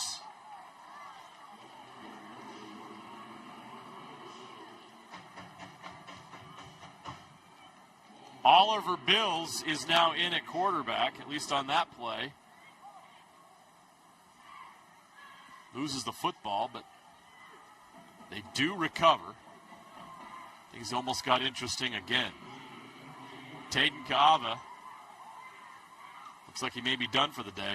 Yeah. What a gritty performance by Kaava. Injured last week against Woods Cross. To come in here and play the way he did, my goodness. Well, I mean, yeah, and then he's going to get extra rest because the state finals is not until, oh, yeah, great job. Touchdown, Orem. The Tigers tack on 6 more. Max Stonebreaker. And the Tigers can punch their ticket and make plans to come back here next Thursday. A 14-yard touchdown by Max Stonebreaker, and the Tigers have turned this into a blowout. That's a backbreaker. That was a simple fly sweep right there and finished that game.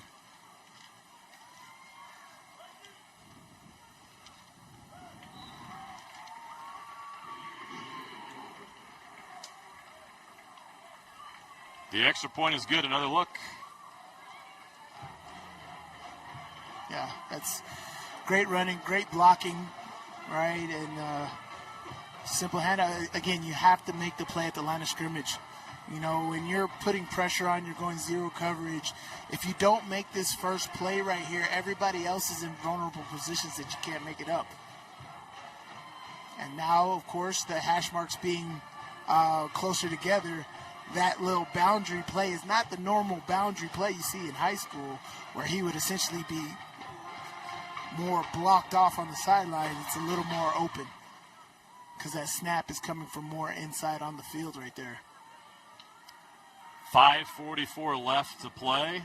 34-7. The Orem Tigers lead the West Panthers. Orem now 288 yards of total offense. 132 through the air, 156 on the ground. And it hasn't been massive numbers, but the explosive plays, the timeliness of it, Sly, to do what they've done, and not win the time of possession battle at all. It doesn't have that's not been a factor. Here's the they thing. haven't needed long sustained drives because of the explosive plays. No, because of their field position, their starting field that position. too. They haven't needed to drive the Their length of own the field. 49-yard line is the average for the game. Yeah, and that's crazy. Orem has literally started in West Territory for the majority of their drives, right? And they've just made it easy on themselves. I think outside of that first drive, they've only had 1 or 2 drives that started on their own field. And so when you're starting on your opponent's 45-yard line every single time, you're increasing your odds dramatically. And that's what Orem is able to do. So great job of creating defensive pressure, making your opponent punt, your opponent not being able to flip the field on special teams, and you're just taking advantage of your opportunities, and that's what Orem has in this game.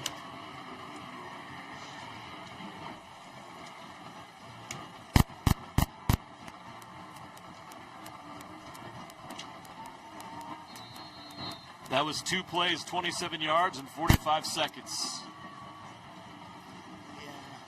Orem has started at their own 49, and West has started at their own 22 for the majority of their starting field position. That is a huge difference. Huge difference. And everywhere you're at on the field affects play calling, defensively and offensively. So if you're starting at your own 49 with only 51 yards to go on average per possession, you're putting the opponents on their heels with the defense, and you're just opening your playbook on offense to do whatever you want to do. Another interesting stat, Sly. Average first down yards. Out of bounds. 5 for Orem, West is 3 for West. At the 35-yard We talk line. about it. What do you have to do all game to win? If you get 4 yards per carry or 4 yards per play, you're getting first downs. But if you're not, that's what we've seen today. Well, hell, I look at that, and the thing that jumps out to me is like, so what does my second down look like? Yeah. Second down and 5? Yeah. I could do whatever I want. A lot of options. And they've Whatever had those I options want. with all these great athletes. Yeah. They've got a stacked roster. It's tough to stop them. Lapati will throw. Louis Hamilton out in the flat. Hamilton still trying to get to that 2,000-yard mark today. I think he got that. He got that, right? Based on, where's the stats? He only needed 49 yards. He needed 50. He needed 59 today. He came in with 1,941. He needed 59. He has 54. Oh, I thought he needed 49. So if he gets 5 or more yards here on this drive, he'll have it. But they're throwing the football, trying to stay in this. Lapati will just throw it to the edge, incomplete. On 1st and 10 from the 47. Yeah, something to watch there for West fans. It would be a shame if Louis can't get to the 2,000 mark today. That's where he's at. That's what he needs.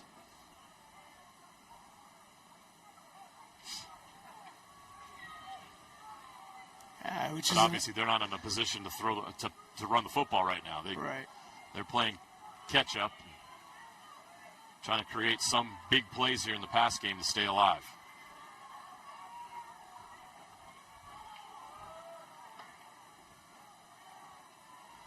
Lapati's going to go down. Too many Orem Tigers in the backfield. A group effort brings them down for another sack. This is incredible. This is Orem's second unit bringing this pressure. There is not one single. I think there's just a miscommunication on the offensive line. I'm just like, for me, if you got one guy outside of you, that's my guy. Tui Tassini was in there first. Lapati, screen, nothing there. Wow. On 3rd and 20. Yeah. This Orem defense has been absolutely incredible. Dominant. To hold this West offense to 7 points and 134 yards of total offense is so impressive. Most of that total yards came on one drive. Right. 7 sacks in this game for the Orem defense. And it looks like Louis not going to be able to get to his 2,000 yards here.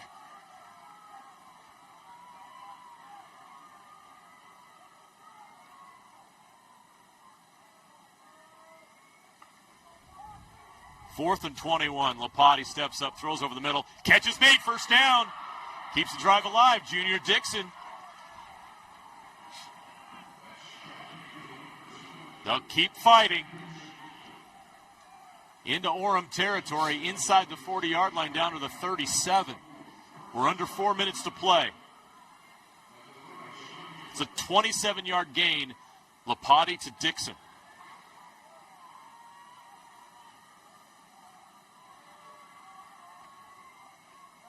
Still an empty backfield. Lapati looking deep. Now he's going to just have to throw it away in the flat. Nothing there.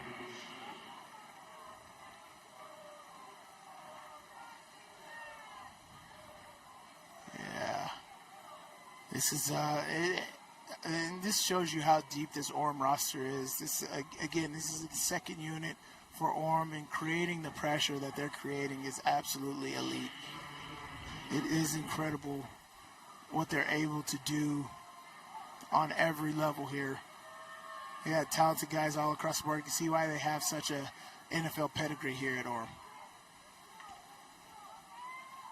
Blitz comes. Lapati's in big trouble. He's going to go down all the way back in West territory. They got to him again, and now Lapati's not getting up. Slowly getting up. Call timeout. Count the amount of Orem Tigers that are in the backfield. Oh, ow.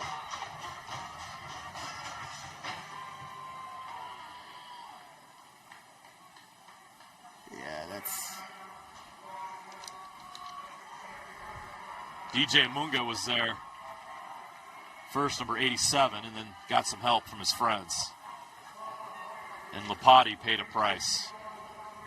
That's tough. A gritty performance today by Lapati, injured early in this game.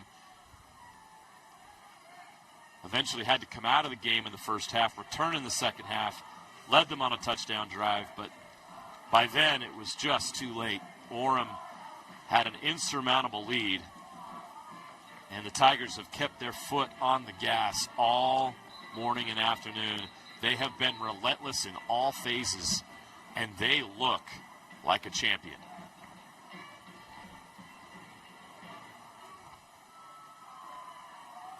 They will play the winner of Brighton and Springville, which is next.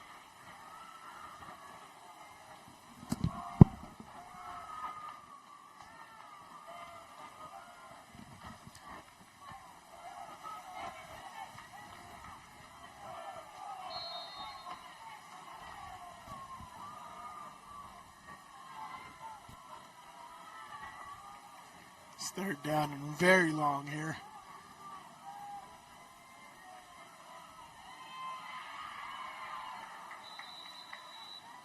Makes it a little shorter. Picks up about 11 yards there. Gets some of that back, but it was 3rd and 30, so it'll be 4th and 19 now. Lapati still in the game. It's 4th down here. 4th and, is it 17? 4th and 18? Something like that. 4th and 19.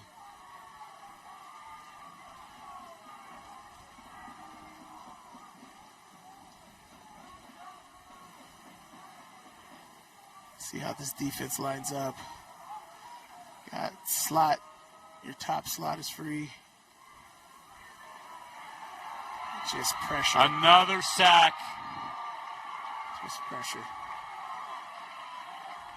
This is, yeah. What a defensive performance by the Orem Tigers today. Amazing individual efforts, right? This is not. I didn't see a blitz. This is a 4 or 5 guys. Tulaifano comes in and gets that sack. And they are just living in the West backfield all game. This is a complete domination by Orem. Orem, all the credit for preparing this game, having an amazing game plan defensively, offensively. Just came in and asserted their dominance. So Orem takes over on downs, 2 minutes and 19 seconds away from another state championship appearance. What a great job by Lance Reynolds and his staff. It's a really impressive team. Fumble snap right there. Lost about 20.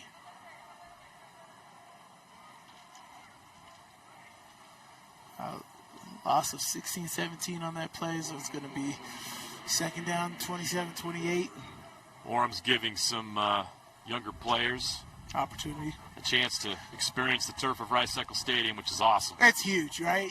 Playing on the turf is something special. You come to these games as a young kid and being able to play in front of fans on this, it doesn't matter if you're youth football or you're high school here. This is awesome.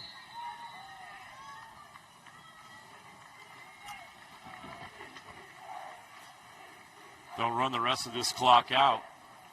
Next up, you're going to see Brighton versus Springville. Whoever wins that game is going to have their hands full. This Orem team is loaded with talent. They scheme well. They're coached well.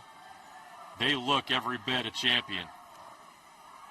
They're going to be a tough out next Thursday here on the turf. Yeah, I'm very unfortunate not to get Louis Hamilton 2,000 yards. That's all I'm thinking about right now. I'm just like, oh, no. They're going to take a knee. Call timeout, West. Call timeout, West. Oh.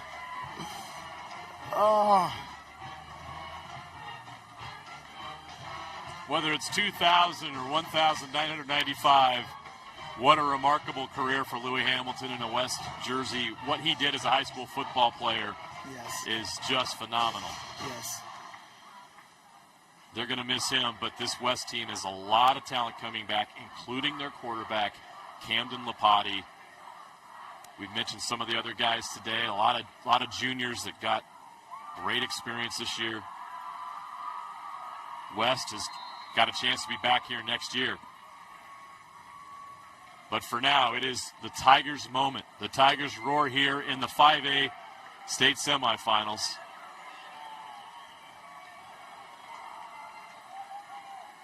West will get one more snap with 10 seconds left on the clock.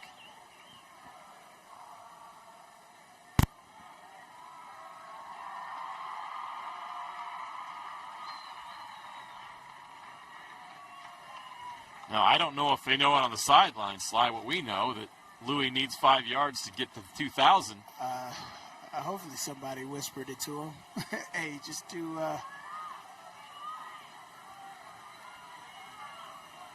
Wow. Let's wait for this snap, and then I'll go down to her.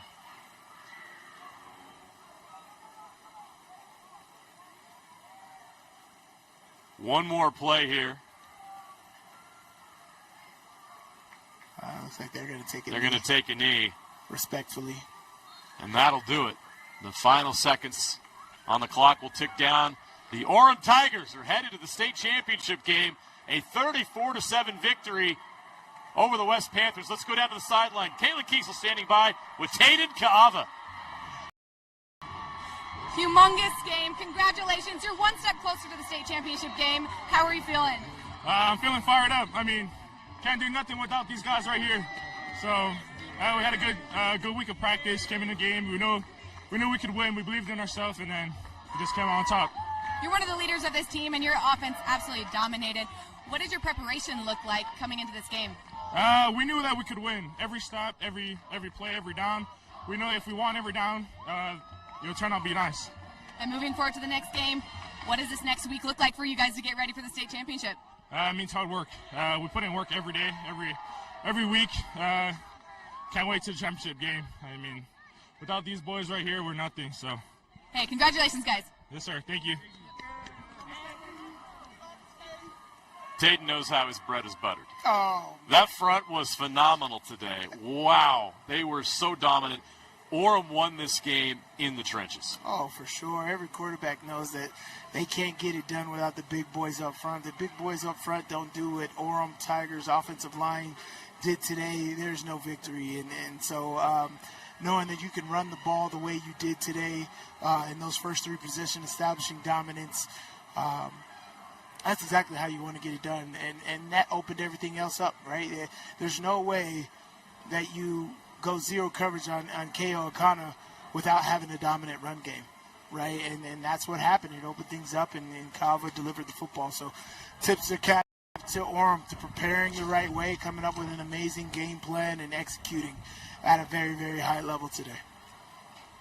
They were awesome. As I mentioned, they're going to be really tough to beat next week, but Springville and Brighton would both love to have that opportunity, and they'll get that opportunity next Thursday. But coming up next, we'll find out who gets that opportunity as Springville and Brighton battle here on the turf of Rice-Eccles Stadium. That's a 2:30 kickoff. We'll be back here in an hour with the call. Until then, let's go down to the KSL Sports Rewind crew. Dane and Jeff standing by in the north end zone, guys.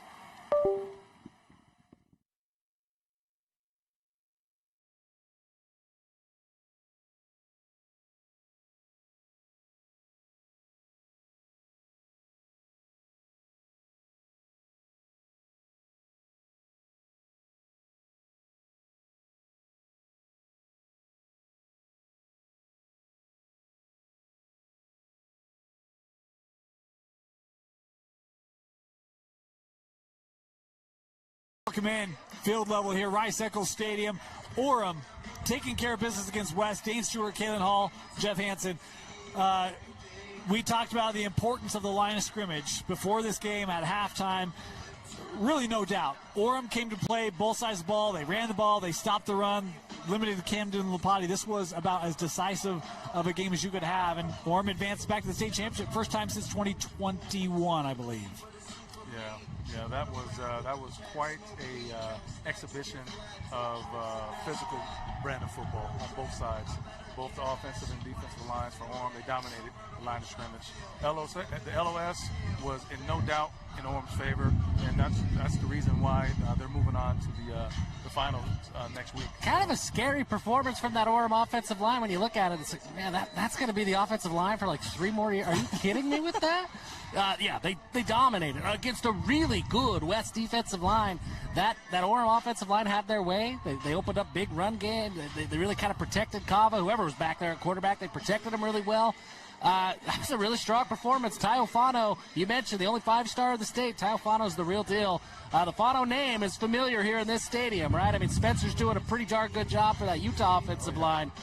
Hey, Spence, Logan, Tayo might be the biggest one of y'all. You got some work to do still to keep up with the younger brother. My gosh. That's pretty impressive considering Spence is going to be first-round draft pick. He's high-end first-round draft pick. That's awesome. Tayo's the real deal. Like, I've known the Fano family for, I can't even tell you how long. Those are my nephews. I love them. Spencer was awesome. Logan was awesome. But Tayo, man, he is going to be something. He's different, isn't he? He is different. Yeah. We have a look at the highlights here. And, of course, the big play was really, we talked about late in the half, and, Orem was able to establish the lead early, but it was that Camden Lapati injury and leaves late in the half.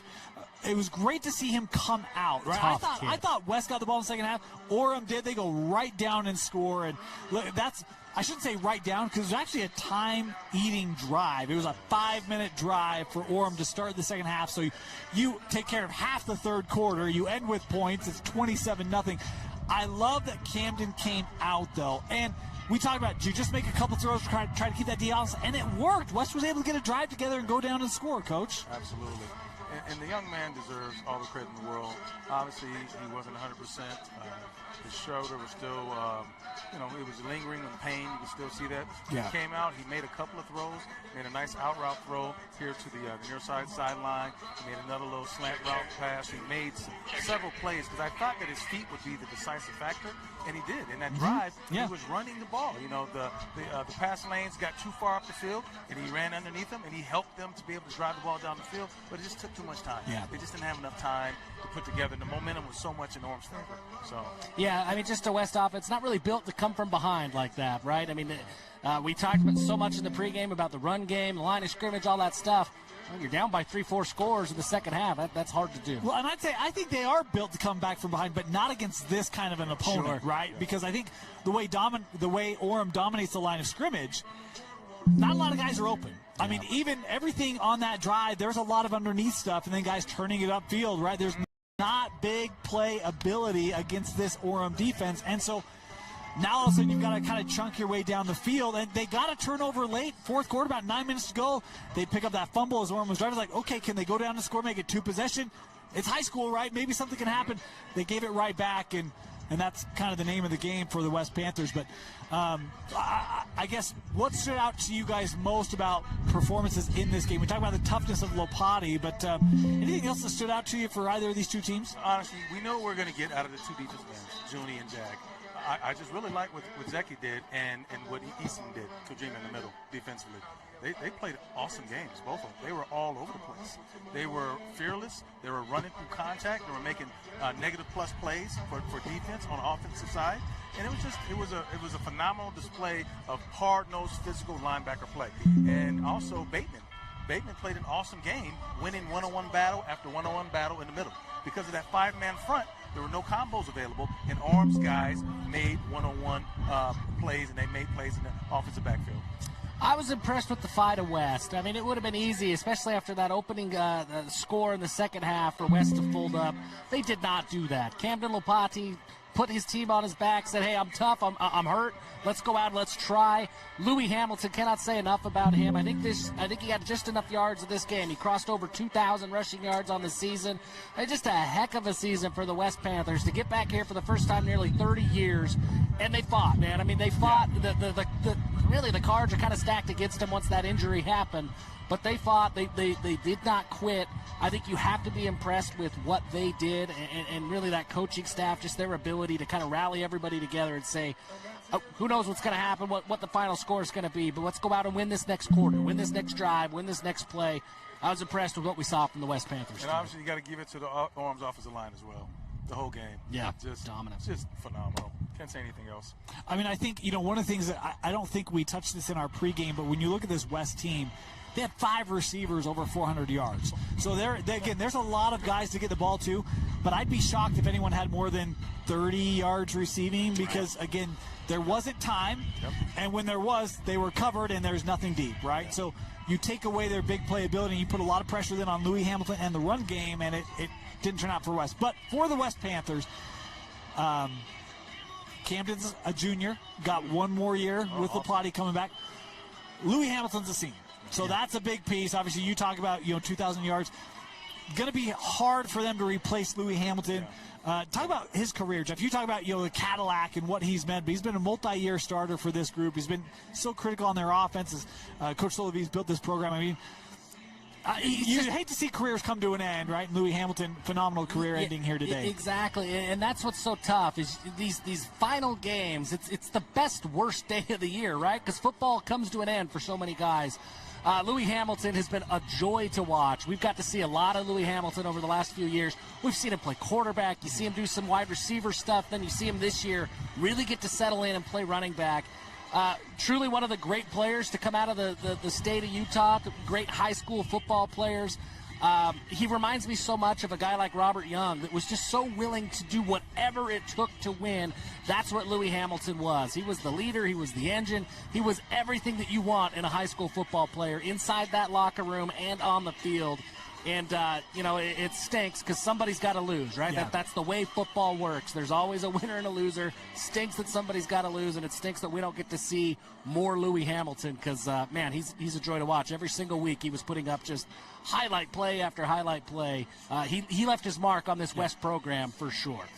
Isa Lopati, another one of the seniors, was one of their top guys from a pressure standpoint, 13.5 sacks this year, but Savory's coming back, Lapuahu is coming. Like, there's some guys coming back here for West, and oftentimes you kind of have to grow a program year by year, right? You don't really come in and all of a sudden make it to Rice-Eccles and get to a champion. Like, that's hard. You've gotten here. It looked like in the first quarter maybe some bright lights. Okay, now they've been here, they kind of settled in that game, something they can build on with some key guys coming back for next year. They have great coaches. Yeah. I have no doubt in my mind they're going to be just fine. They're going to reload. They're going to have a group of young men up front on both sides of the ball that are going to get after it. They're going to be tough. They're going to be in shape, and they're going to be disciplined. There's no doubt in my mind. They have a phenomenal coaching staff. And there's something to be said, too, about getting a taste of Rice-Eccles, Yes. right? Go back in a couple of years, Bountiful. Yep. Young football team that got here. They lost. It was a championship game. They lost, but they got a taste of Rice-Eccles. And then those guys that came back that next year, they knew exactly what it takes to get back here. And then they knew what they couldn't do the year before. They knew what extra they had to do to get over to the top. Then you saw Bountiful last year. They come back here and they win it all. I wouldn't be surprised at all to see this West team right back here in a year. There's enough guys that are coming back. Talk about the trenches. He's a dude on the offensive line coming back. Lotulele coming back. And then Camden Lopati bringing it all back at that quarterback spot. They've got the pieces. They've got the leadership, and they've had that taste. And a lot of times, that taste is what drives you for the next 9 months before you're back on a football field. We're going to see West. West's going to be just fine. Orem's coming back. They're just coming back sooner. They'll be back next week. With their performance today, which was kind of a statement, exclamation mark, like, hey, this is, we're Orem, right? Are they I know there's one more semi to go today. We'll learn a lot about Brighton and Springville. That's a very intriguing matchup. We'll get to that game here in just a few minutes, but talk about how strong of a performance or a statement Orem made today in their victory, really dominating the way that they did. It's going to be hard to beat Orem. Both sides of the ball up front in the trenches, they're really good. And both of the teams that are playing here in this next game, they're run-oriented teams primarily. And so I just can't see either of these teams putting together a game plan that's going to knock Orem off the ball and to say, hey, we're going to run the ball down your throat for 4 quarters and not to have Orem combat that with the aggression that we saw today against probably a more physical offense and defensive line.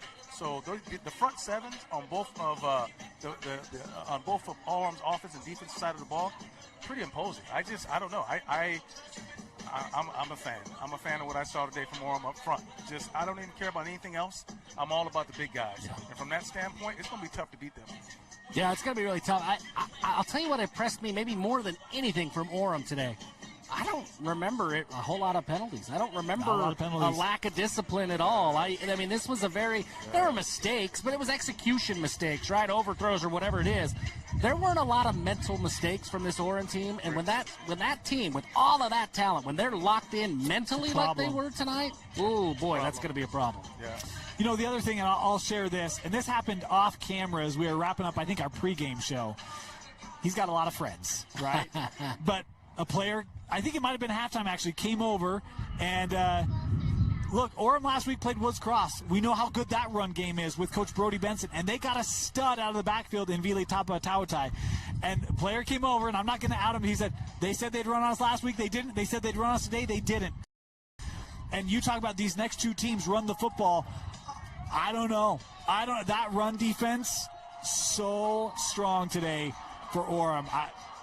We'll see. We'll see. I mean, it's high school. You never know. And we don't even know who they're going to match up against. That will be coming up here in just a little bit. Any final thoughts from this previous game? Any other shout-outs? Or just good football. This was a good football game all the way around. Unfortunate about a couple of the injuries that took place. But overall, this is a really good high school football game. A lot of talent on the field, a lot of college guys with young men flying around, giving it all for the game, giving it all for their teammates that plays beside them. And I think it embodies everything that the youth of today should be embodying or trying to be about, is being a link, being a central link and a cog that needs you and everyone that goes aside of you to be able to be successful. High school football is the greatest sport in the world, I believe, just because of those central isolated incidents that allows communities to come together, allows young men to come together, allows schools to come together. High school football is a phenomenal sport because of that. It's the best that there is. And, I mean, really, just kind of the final bow for me, West, man, there's a lot to be proud of this season. They go out, they win that region, they win 11 games, they get back here. We'll talk about next year. I mean, next year, right? But this year, there's a lot for this group to celebrate. And even though they walk off the field, it didn't go the way they wanted to today. You're going to feel that. You're going to feel that for a couple of days. I hope that this West team, these seniors, they can go forward, leave high school, go on, and they can be proud of what they did with this West program. And really, whatever steps West does take in the future, next year or whenever, these seniors today, they're a big part of that. And I hope that these West seniors, these West fans, the way that this West community rallied around this team, don't hang your heads, right? I mean, there's a lot to be proud of this year, and the fight that they showed today was great. A lot to be proud of. 11-2, the final record for West. It's their first double-digit win season since 1996, which was the last time they were in the semifinal. It's been a long time. This is a build. They're still building. They took that next step this year. We'll see if they can continue to build and take that next step next year, but they do fall short here to Orem in the 5A semi. We got one more 5A semi. We've got our preview show for Brighton and Springville. That will be coming up next. We'll take a quick break. Be back here with our preview show for Brighton and Springville. Hi, I'm Austin Strong, CEO of Tab Bank. As a former high school athlete in the state of Utah, I recognize how big of a role high school sports can play in developing student athletes' lives, even outside of the sports they play. For me, high school sports taught me how to work as a team, how to lead through adversity, how to share success, plays in the success of a team. And I wanted to create a banking environment that gave our customers that Friday Night Lights feeling of community and togetherness. Our goal is to provide you a premium banking experience that will help aid you to accomplish any goal that you have in your life. We believe that whether you are a heavy favorite or the battle-tested underdog, Tab Bank can provide you a winning game plan for any of your financial needs.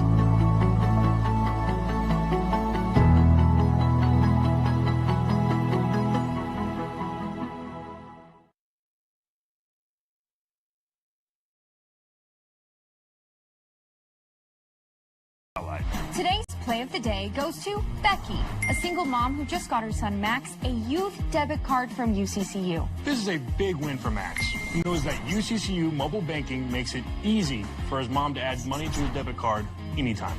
It's also a big win for Becky, who knows it also makes it easy to monitor her child's spending anytime. Final score, 1 happy son, 1 responsible mom. With the assist from UCCU.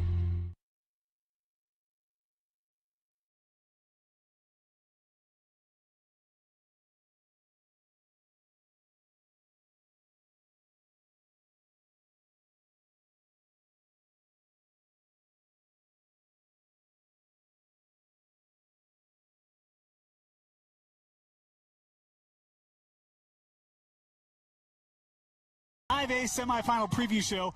Dane Stewart, Kaylin Hall, Jeff Hansen, Brighton, and Springville. Let's go, huh? Here we go. Just wrapped up one. We got another good one here. I'll tell you what I need, though, fellas. I need the sun to figure out what it wants to be. Because I take the hoodie off, I'm freezing cold. I put the hoodie on, I'm starting to sweat. If I fall over, Kaylin, I need you to catch me. Starting to get hot now with the sun. Well, I'm starting to get hot. You know, running out here is... I was trying to vamp for you, man. Give you a chance to catch your breath. I could use some oxygen. Hey, let's start with this one. This is super interesting. We talk about the 5A bracket. Brighton getting the upset over Fremont in the quarterfinal. Find themselves here. Springville, the 3 seed. They've kind of ran through their quad. And these are 2 running teams. We're going to learn a lot about these 2 line of scrimmages in this one, probably very early, Coach. Yeah. Ultimately, they're the same team. They both want to dominate the line of scrimmage. They both want to run the ball, primarily run the ball. I would probably say Springville's probably 9 attempts a game, and Brighton might be 13 15, to 14, yeah, somewhere along that line. So both teams just want to run the ball, ground and pound, and their defenses are run stoppers because that's what they do. Because ultimately, both teams are in the same mode of physical, old school football. So. I think the thing that's really interesting when you look at this Brighton team, the year didn't start off very good for them, right? They come out of the gate 1-4, I think it was. And look, they scheduled up. And Coach Satera did that, trying to get his kids to understand this is championship level of football. This is what it looks like. This is what we're trying to get to as a program. And now they've been able to turn the tide in the toughest and deepest region in 5A, mind you. And now they've got the momentum carrying them to a semifinal. And through all of that, they've had depth that has been established. You look at a guy like Stratton Gutierrez goes down. Yeah. You've got Judavaye stepping up. You've also got Cole Heemeyer stepping up. And now all of a sudden you got multiple options out of the backfield, Jeff. You know, I think it's a documentary. There's a philosopher. I think her name is Jennifer Garner. I don't know. It's a documentary called 13 Going on 30. And there was a phrase. You're 30, flirty, and thriving, right? That was what she talked about. That, hey, as I get older, now I'm thriving. Right. I look at Brighton this year. They're a little 30, flirty, and thriving. They start out, 1-4. That was a rough start of the season. Remember who they lost to? They lost to Davis, who, we could have seen here. That's a really good football team. Ridgeline, Crimson, and Corner. I mean, that's who they lose to. Like, they're losing to teams that are going to be here at Rice-Eccles Stadium. They learned a lot. They went through some hard knocks. Now they've won 6 of 7, and the only game that they dropped was to Bountiful in a rainstorm and wind. We were there, Dave. That was a crazy game. This Brighton football team right now, they are thriving. They are playing the best ball of the year. And when they go out and they run through that region the way that they did, man, that just gives confidence. And then they go out to Plain City and they take down number 2 Fremont the way that they did. Really a convincing win on the road at Fremont. Boy, this Brighton team, there's a lot to like about the Bengals right now. They're hot, to your point. They're Absolutely. really hot right now.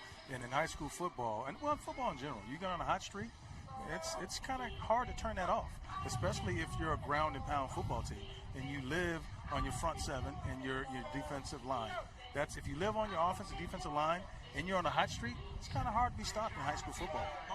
So I want to talk about it because they'll get talked a lot about for the run game, and it's legit, right? Gutierrez, before he went down, 7.5 yards a carry. Is that good? That's pretty darn good. Judah Valle, who's been on a tear, had a great touchdown run last weekend. He's averaging 5.3 yards a carry. And then you have Colton Heemeyer, 5.2.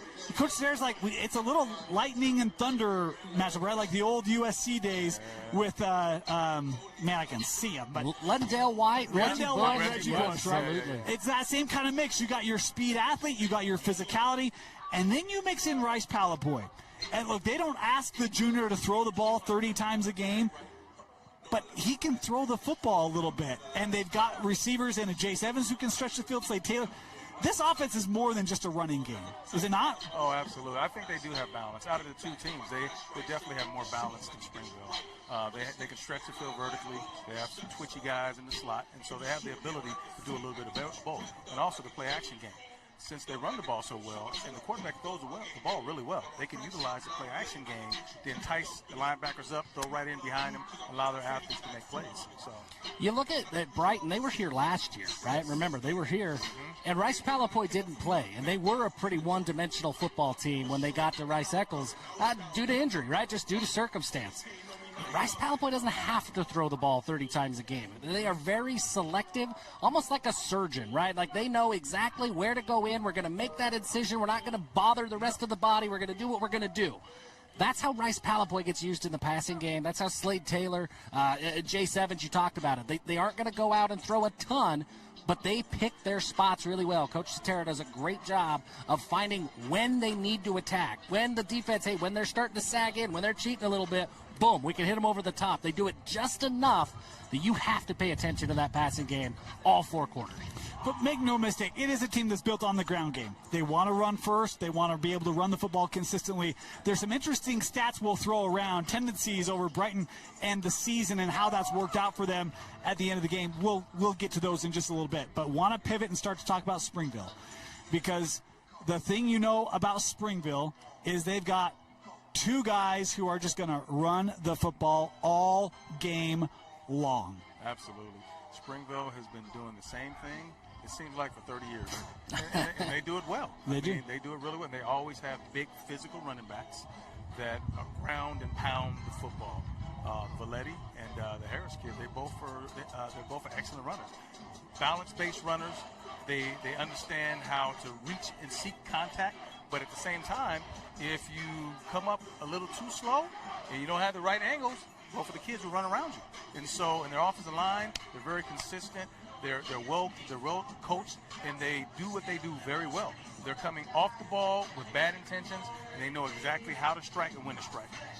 There's a in college football, you may remember this, playing Air Force isn't fun. No. Playing Navy's not fun. No. Playing Army's not fun. Nobody wants to play those military academies because it's that triple option. It's just so different. Even if you win, it's different. You don't see that, right?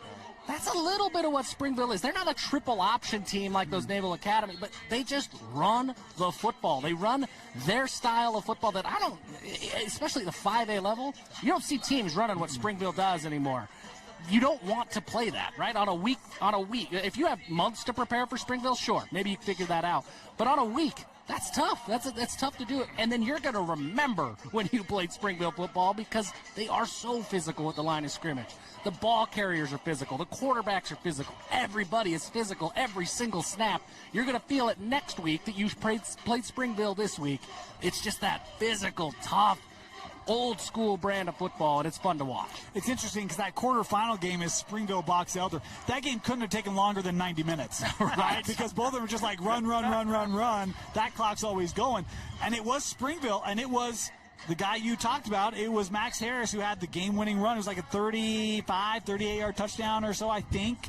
But fought a couple guys off, then used his speed and had a little at the end just for good measure. Like it is, we talked about Valetti, and we will talk about Valetti. This is a 1,000-yard back. He also has thrown the football a little bit this year. He's had time at quarterback. Talk about Max Harris. He's averaging 7 yards a carry. And then Tua Nafahu. And this is a young man who also can run the football, 8 yards a carry, double-digit rushing touchdowns. So you'll see a lot of guys, well, you'll see primarily those three get the ball in different situations, though. And that's what I think they do well is they mix it up. So middle, outside. And as you start to bring everyone compact, that's when those edges are exposed and you give up big plays. Absolutely. And that's the thing. How disciplined can Brighton be? Where their eyes are going to be? How are they going to make the choice to lock in on their keys or just to play and react? Because with Springville, you got to lock in on your keys, similar to when you're playing a triple option team. They're not a triple option team, but there's certain keys as a defensive player that you have to sustain in order to allow you to not get outflanked.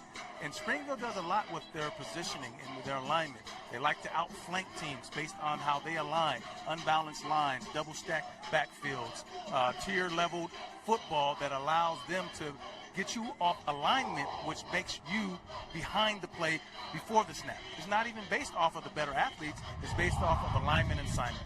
So I want to talk about that because we're going to, both these two teams, if you can't get, if you haven't caught on, run the rock is the recipe today. Yeah. So if you're Brighton and you just talk about how they'll try to outflank you and some of the assignments and scheme that they hope gives them an edge, speaking of this Springville offense, so then how does a guy like Bill Little, my guy, or Jackson Nettleton, what do you expect them to try to do to not get outflanked and get in bad positions against this Springville run offense?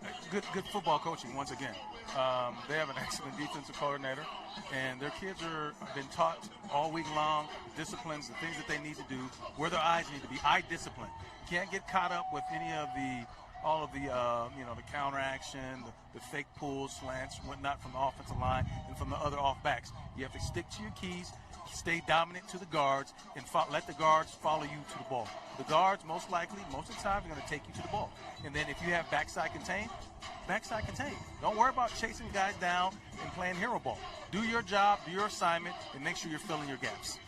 That's exactly what it is, right? Don't play hero ball, and that's where Springville can be dangerous. If you get outside of your lane and you try to do somebody else's assignment because you want to make that play, that's when Springville's going to bust a big play. And so I look at guys like Bill Little. Our guy William Little has been fantastic all year long. When you're named William Little and you play like he does, Coach, you get the name Bill Little here at Rewind. And I think it's approved. I mean, I think he gave that a like or something on. If he didn't, we're gonna make sure we get it approved later on. But Bill Little, man, 89 tackles coming into the game, 7 tackles for loss. He can play really well in coverage. That's what makes him so dynamic. Maybe not as much of a factor in this game as it would be against some other opponents. But he's good, and he's the leader of this defense. And when I look at it, and I look at Jackson Nettleton as well on that defensive line, their experience being here last year and now coming back and being the unquestioned leaders of this Brighton defense, that's going to pay dividends. You look at these 4 teams, even with Orem, as good as Orem was in that first game, the only team out of these 4 that has been here at Rice-Eccles and knows what to expect is Brighton. And William Little played a big role on that team last year, and so did Jackson Nettleton. I think that they're going to have the clout in that locker room to say, hey, guys, we want to get to the next step. This is what it's going to take. It's going to take assignment-sound football. It's going to take discipline. It's not going to take hero ball. We don't need hero ball. We don't need you to get outside yourselves. If we want to get further than we did a year ago, do your 111th, and let's go win a football game. That leadership is going to play a big role in this one.